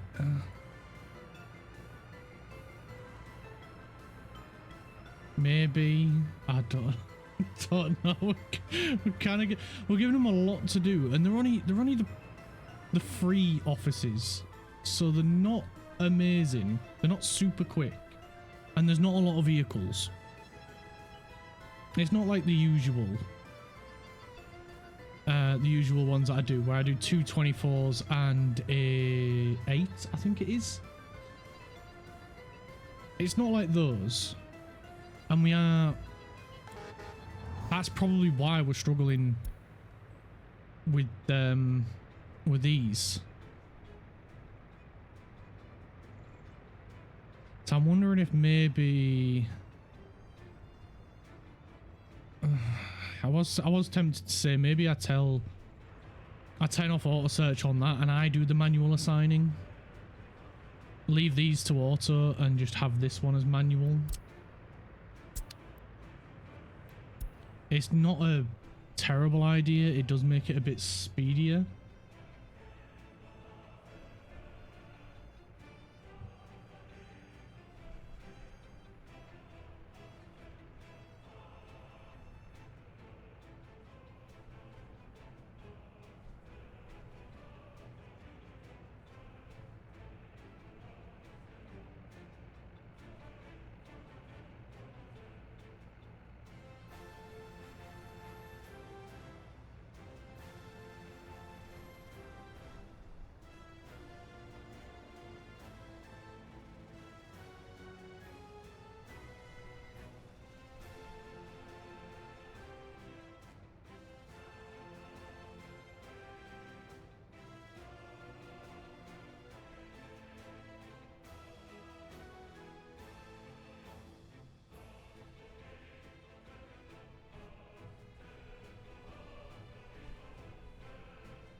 Yeah, they got a lot of construction to do.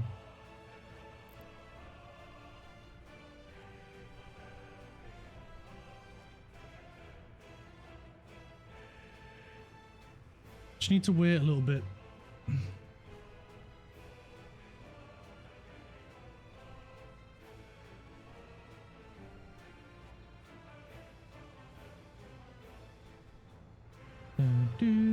Well, that's another path completed.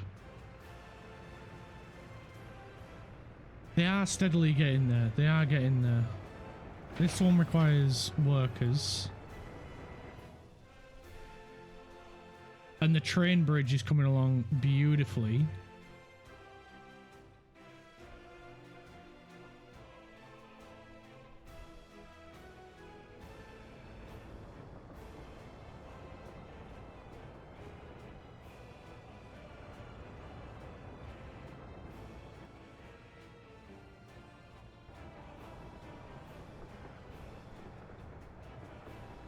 Da ba da da ba da da da.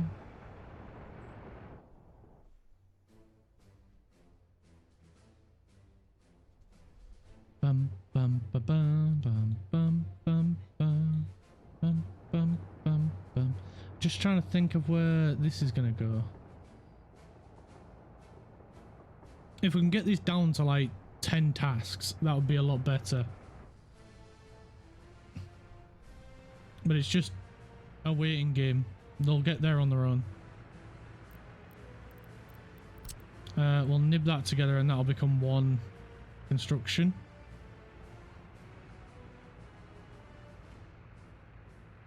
Unfortunately, there is no other nibbing spots to do.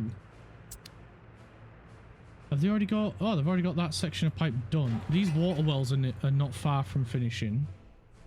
Let's have a look at the construction list. See if there's anything nearly finished that we can tell them to hurry up. So these two we can prioritize because they're nearly finished. And that way they'll stop, you know, doing the others. That one's done. Awesome. And if we just keep an eye on this and tell them, right, these two are at 70%, finish these two, then that'll get done quicker. I'm not even sure where that bit of road is. I think it's these two. Because we're not doing it any other roads. No, we're not. How many distro offices have we got left? We've got 2 free ones that we can use. Which will pop down here. And they are going to go here, get food. In fact, you know, we could use one. We'll use one distro office with a fridge truck and a normal truck.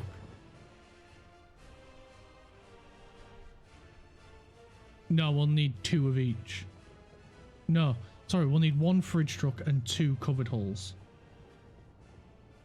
And the first covered hull, well, the 2 covered hulls will deliver clothing, electronics, and food to this building. The fridge truck will deliver meat to the restaurant and the meats locker.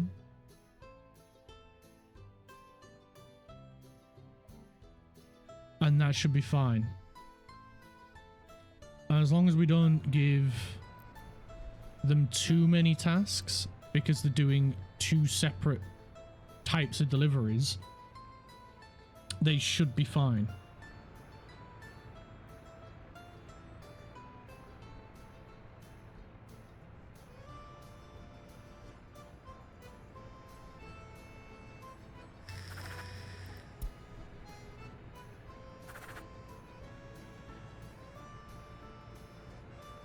Like, these are working really freaking well. I may get rid of one of these covered hulls because they're not doing a huge amount yet. And we could get another open hull, and that might help some of the buildings. Yeah, we're gonna do it. We'll get rid of one of them. We'll go in here and we'll purchase a open hull. And it's that one. And then that'll come and that'll help deliver some of these goods to these buildings. Because at the moment, like I say, the covered hulls are not really doing much at the minute. So if you do find it being a little bit slow, maybe start out with 3 open hulls and 1 covered hull. Like, you don't need as many covered hulls as you do open hulls. Alright, so he's gonna get fuel. He'll then go back there and then he'll start delivering these. I always say 2 of each just because it's an easy number to remember.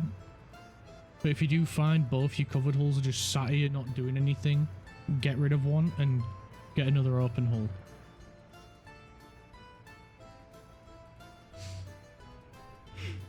Like, when we start building more of these, we might need 2, but at the moment we only need 1.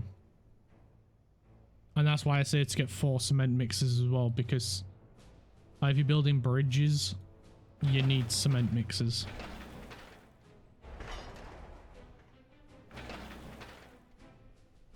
If you're doing prefab ones, not as bad. But then that's where you put more of a strain on the open hulls. Yeah, the open hulls carry more, especially later game. But not so much at the beginning.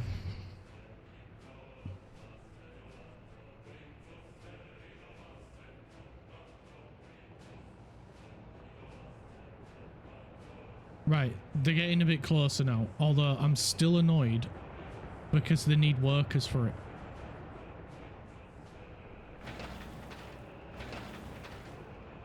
Ah.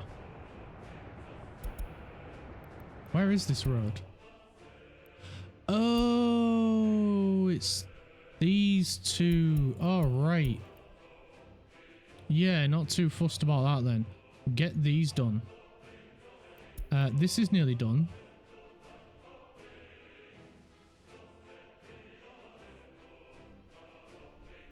And this one. We'll get them two prioritized. So I'm pretty sure that might be these.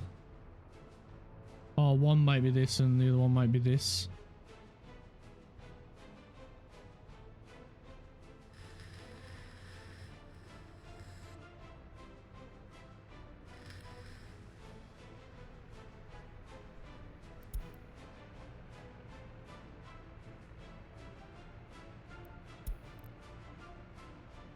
I'm just trying to get rid of the plumbing.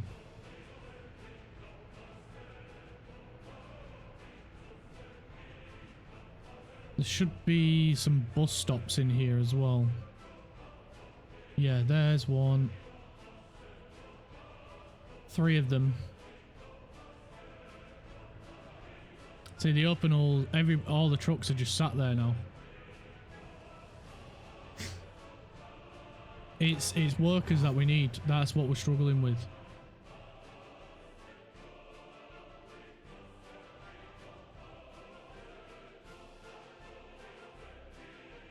And that is, unfortunately, our closest customs house.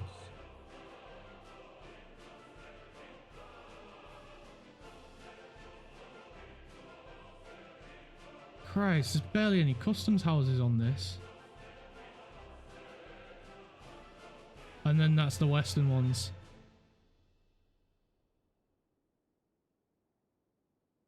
Right. So we're miles away from any of the borders.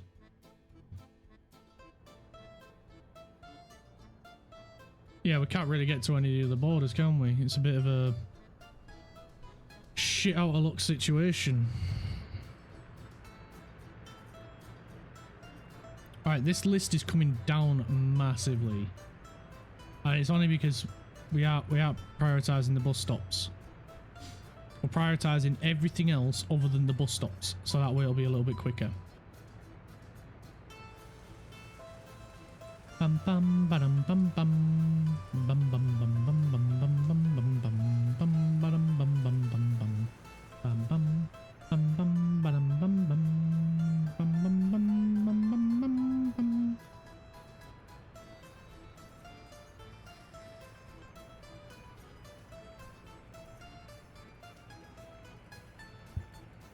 Bum bum ba-dum bum bum bum bum bum ba-dum bum bum bum bum bum ba-dum bum bum bum bum bum ba-dum ba-dum ba-dum bum bum bum bum bum ba-dum ba-dum bum.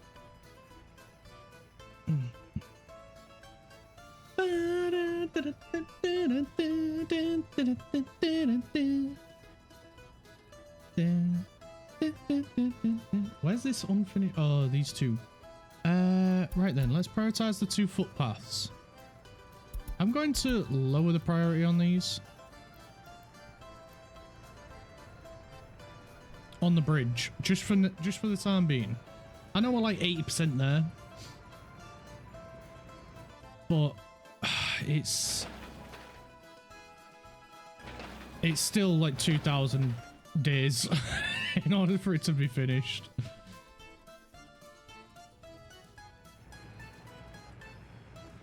It is a massive project. I knew it would be.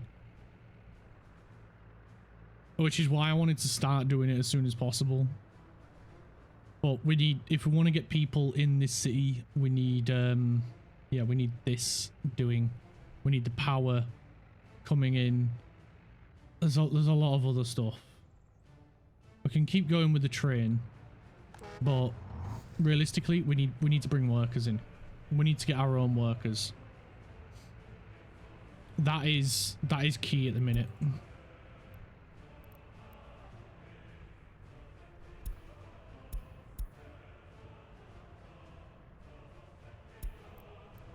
Right, I want these 2 unfinished roads to be finished, which I'm betting are these 2. Yep. It is those 2.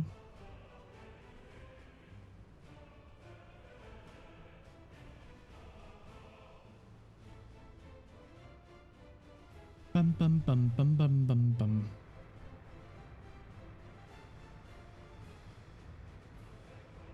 See, it looks like now we're having the reverse issue. We're needing the covered hull a bit more now.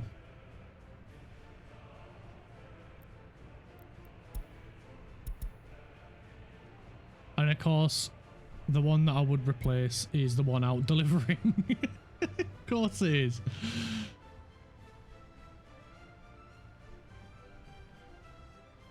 But this list has come down massively. And it's because it's a shorter list now, they're going to be working through it a lot faster. Instead of trying to do, you know, multiple things, they had too many fingers in too many pies. That's the issue when you're asking them to do too much, and that's why I like to manually assign stuff. But then that's where having everything not active straight away can be a massive benefit.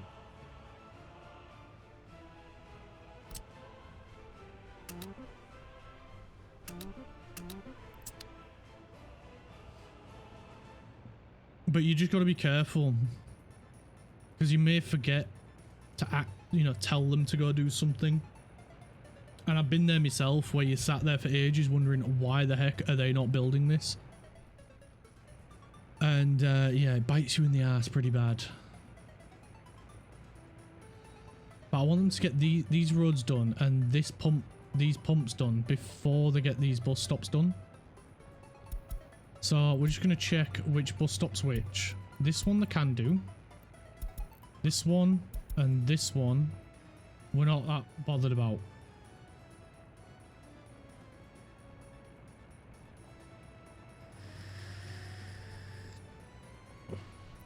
And this is where the priority comes in really handy.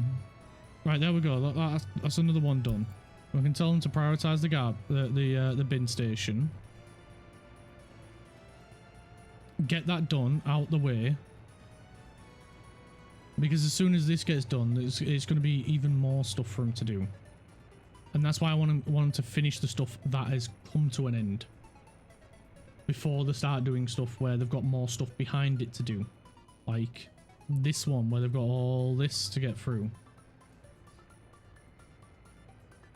And then the next step will be to do this, and then we can start having dump trucks come to fill it. We'll probably just reuse these, but ideally it's not a solution. It's not the you know, the end result. What we're actually going to end up doing is behind here there's going to be a conveyor belt coming up along here to potentially a station over here. Where the train will come, or even we might just bring it right up to here and just have it unload straight in.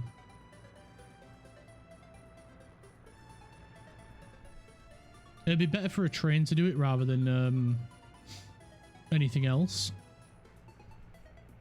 So because we've got plenty of room to here, we could have the track come out this way.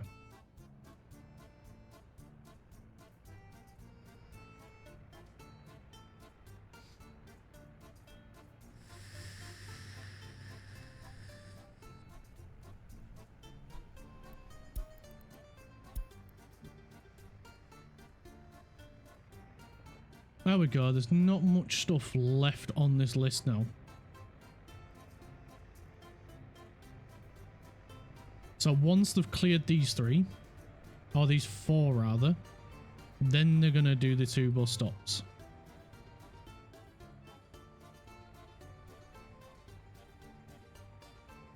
And somewhere over here we're going to need a transformer. And down here we're going to need a switch. Up here we're going to need a switch as well.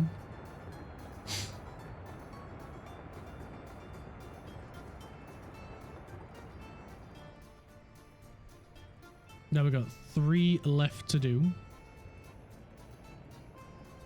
So we can stick these back on normal. Because we want them to do this before the focus this.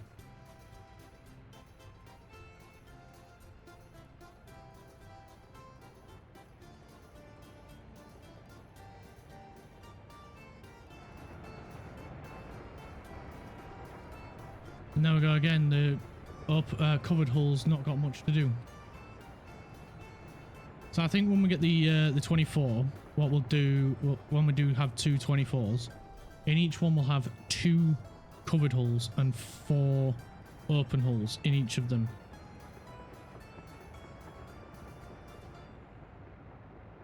And I think that'll be better. There we go, they've added the road in. Good, good, good. They've found the road. This bus stop should be done soon, and then it's just the road and these 2. And I believe this as well. Yes, this as well. There we go. Bus stop done. Road in. We want them to finish these 3 first though. So they will still be prioritizing these. What's this need? Some workers? Or does it still need resources dropping off? I think it needs the resources dropping off. Is it saying resources needed? And that's resources on site. Yeah, so that needs its resources. Which all 3 trucks are out collecting. That just needed some workers, so that'll be done any second now. Zoomy, zoomy, zoomy, zoomy, zoomy. Bulldozer is on its way to that road. We should have another bulldozer. There he is. He should be going to this one, I'm betting. Yeah, that bin's completed. Yep, he's heading to that one and he's heading to that one. Good. Which they'll get done in no time because roads really don't, especially gravel roads, really don't take that long to build. And that's why they're so much better to have than dirt roads everywhere.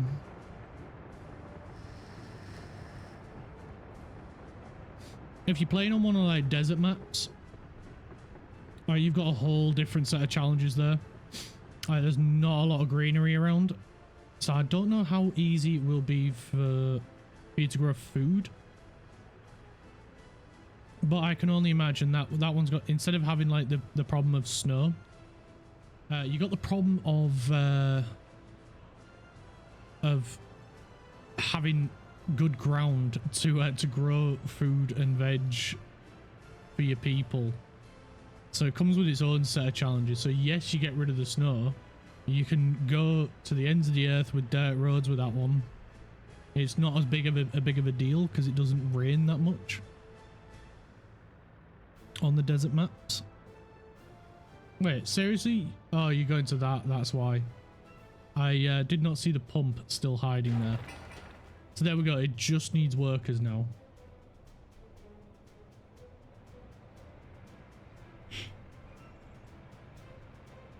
And if we had a better, if we had one of these with a unload bit, it would be so much quicker. Which, thinking about, why don't we do that?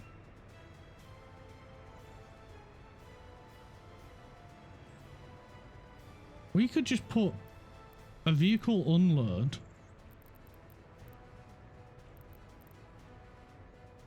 sorry, vehicle loading right here. And they could load gravel here rather than at that site.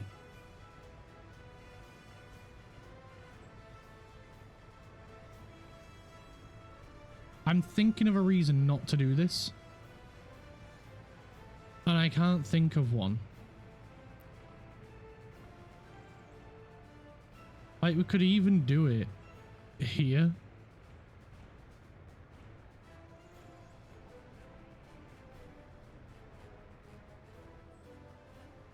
I'm struggling to find a reason not to. I honestly am. But I think, honestly, I prefer it. Oh, no, no, no, no. There's a weird node, isn't there? Yep. Of course there is. I'm struggling to find a reason not to do this. So let's do it. Let's maximum priority all of this. That definitely has power, yes.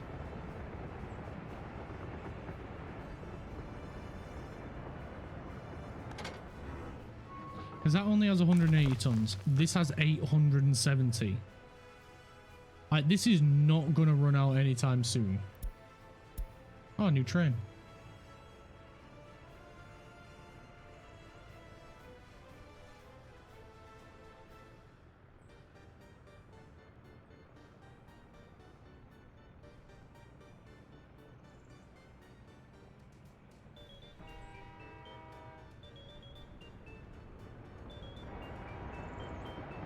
And it'll be much faster from getting gravel here.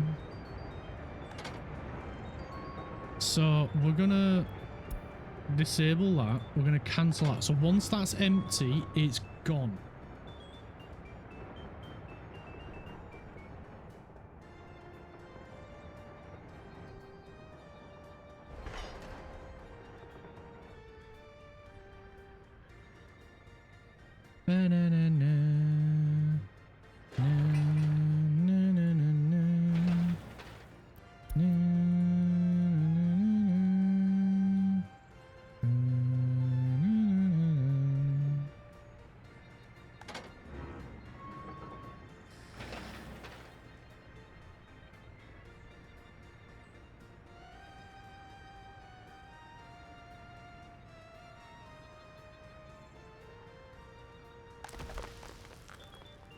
And the other thing we could do is if it doesn't empty, we can tell these to load from there and drop off here. Because they're already dropping off here anyway. So we can just tell them not to get it from there, get it from there. And then when that's empty, reactivate that.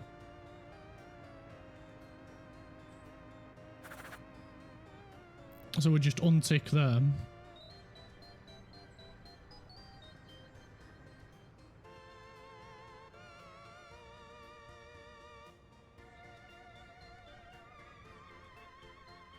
We're getting pretty damn close to getting the first people in. Once this is on, we'll then get this built. And then get the actually no, we should probably get the sewers built before. And some of the pipe work for water. Yeah, we should probably get that done before getting this built. So it's definitely not going to be this year. 1963. It's probably going to be 1964 or 65 when we get the first people in. There's still a few things left to do. Like, we still need to get power over, which we're not far off. I've been weighing up in my head on whether or not I want to put a high voltage switch here to connect into. But I'm not 100% sure what I want to do yet in that regards. We do, however, want to get a train aggregate unloading. I'm just trying to find a good size one. I'm looking at the station length. This is the biggest. This is the smallest. But it has a single track. It's a bit frustrating that it doesn't tell you straight up how much, how many tracks it has. This one's 149. So I think I would rather go with this one.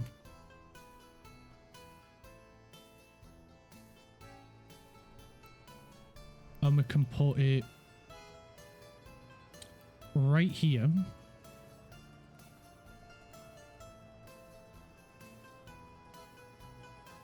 Like so. We'll make sure they don't construct it. I am going to chop a little bit away this road and bring it up.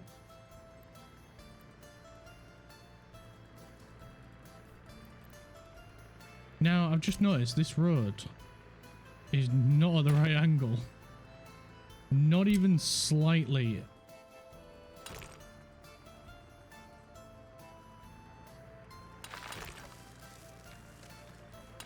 There we go. Much better. Then we can pop that in there like so. I'm hoping we've got enough room for these. Oh, we do. Barely, but we do have enough room. We need them to be that way around. Oh, there we go. We can connect over here. Why can't we connect into that one? But we can connect into this one. So we'll flip and spin. Just to make sure we can get the road connection in as well. Nope, it's not having it, is it? It doesn't want to do it. So maybe we pop that one in first. And then, yeah, they clashed. That's why. That is why.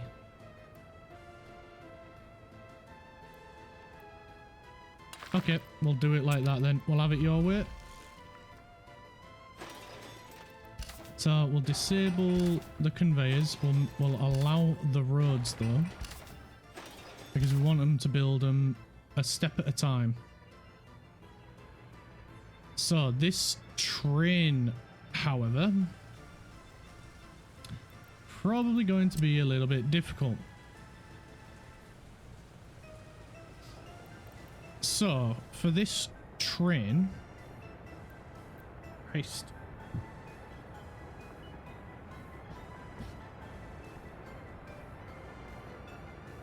Because it's diesel, it needs obviously a diesel refueler. So this one we are going to do in line. And we're going to do it in line with here.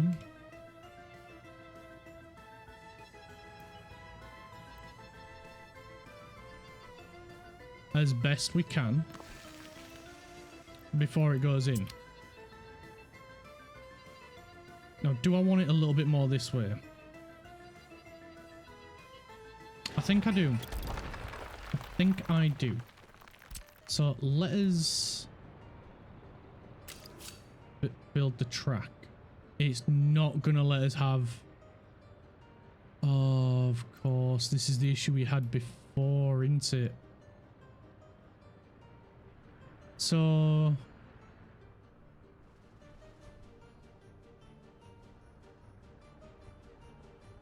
Right.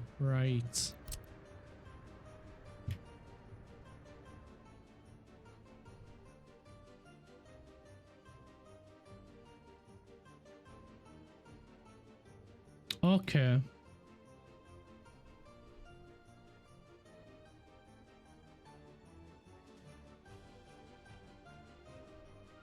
Okay.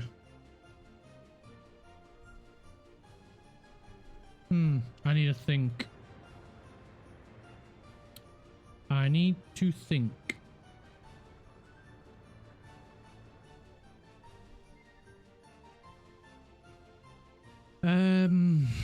Right.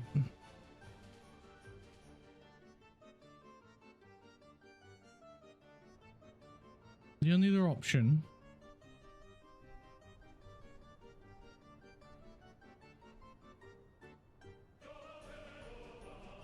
is to, one, either redo this border connection, which I'm not opposed to doing, I could shift it over to this side and have these two, the primary lines, and this one, and that might work.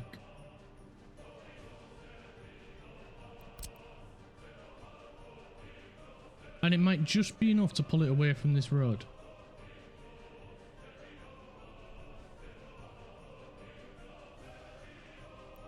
Which, now that we've got the bigger trains, not that big of an issue to do. So we could put the track in like so.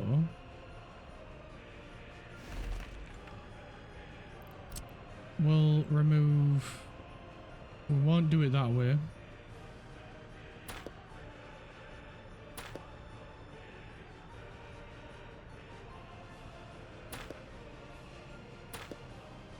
Remove this. Remove that.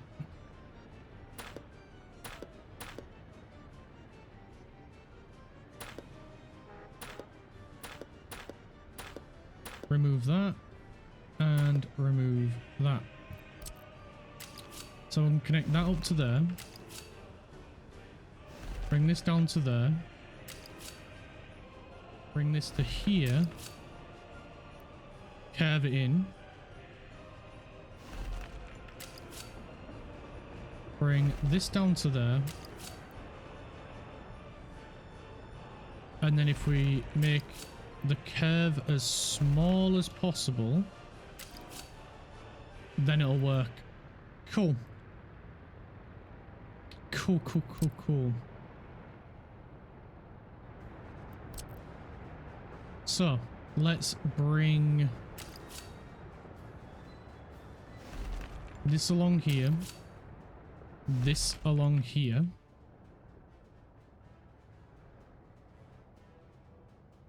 And then we want the refueling station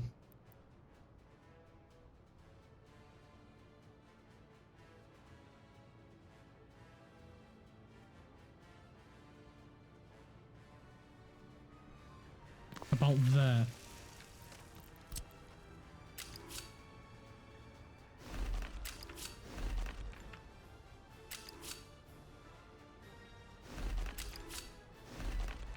And we'll have a crossover. Let's just nib that together. About there should do it. And then we should still have plenty of space for track to go that way.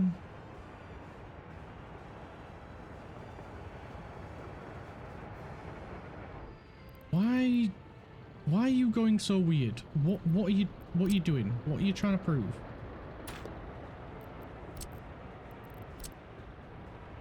What's your beef?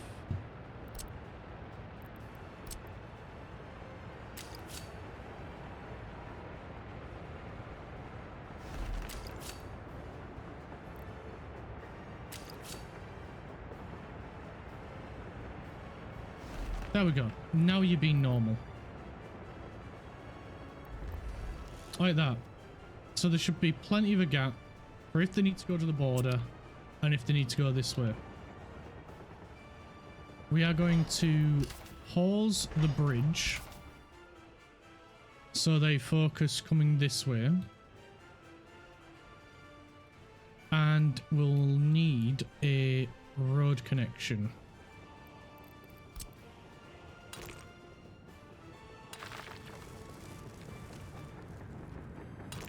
Which I'm going to bring off this one.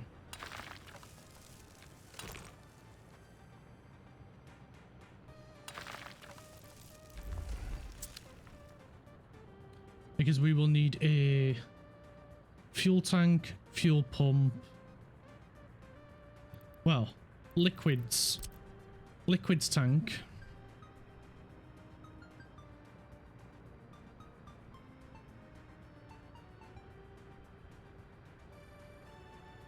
Which will do a little bit away. Now, this is the bit that annoys me, is because that will not work without a pumping station. And the game knows this, yet it tries to trick you.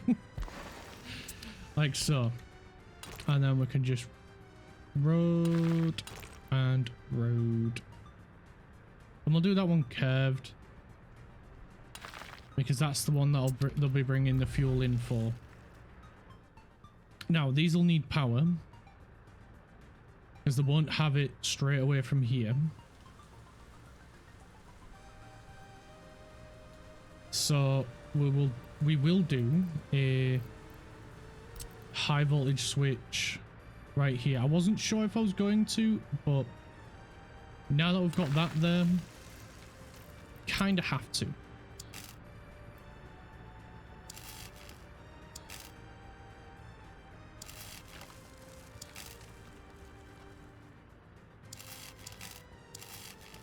So, like so. And, yeah, we'll get that hooked up there. We need a transformer.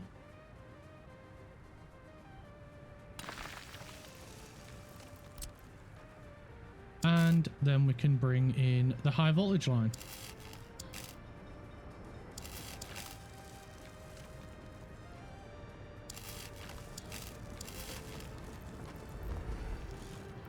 And then we just need a substation, which will go right here.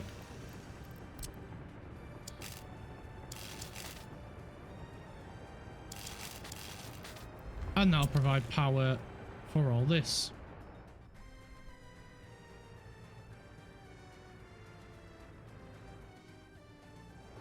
And unfortunately, we ended up piling on a shitload of work for everything here. So once we get all this rebuilt, it'll be a lot better. And hopefully we can get a decent number of workers here again.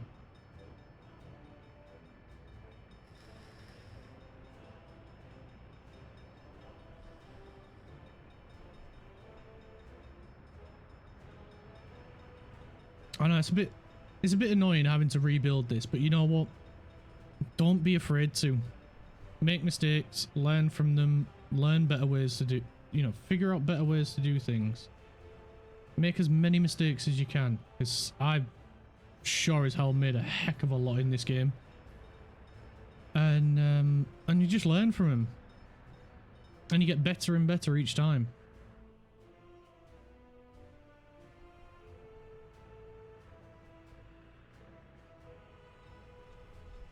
And you know what, I'm glad of how many mistakes I've made and learned on this game, and just made each time I make a town, and each time I play through this, everything just gets a little bit better each time. I'm so happy with how things are coming. Like, this is a much better layout here. I'm so happy with this. We've got the heating plant, we've got the power plant, we've got a train drop off. Because what I would normally do is I'd normally build stuff. Like, I'd build a road layout and everything, and I'd be really happy with it, and then I'd be like, right, I want to add this in, but then there's no real way to get a train in there. And there's no real way to get an airport, and there's no real way to do anything. But if you just try and combine everything early, like, you don't have to build it. That's the beauty of the blueprint. You can just put the, well, even though it's a yellow print, that's the beauty of the yellow print. And you can just put that down, and you know, they'll build it. They'll get round to it. Why are they moving so slow? Come on, you're blocking road, lads. Oh, we are barely getting any foreign workers. This is painful.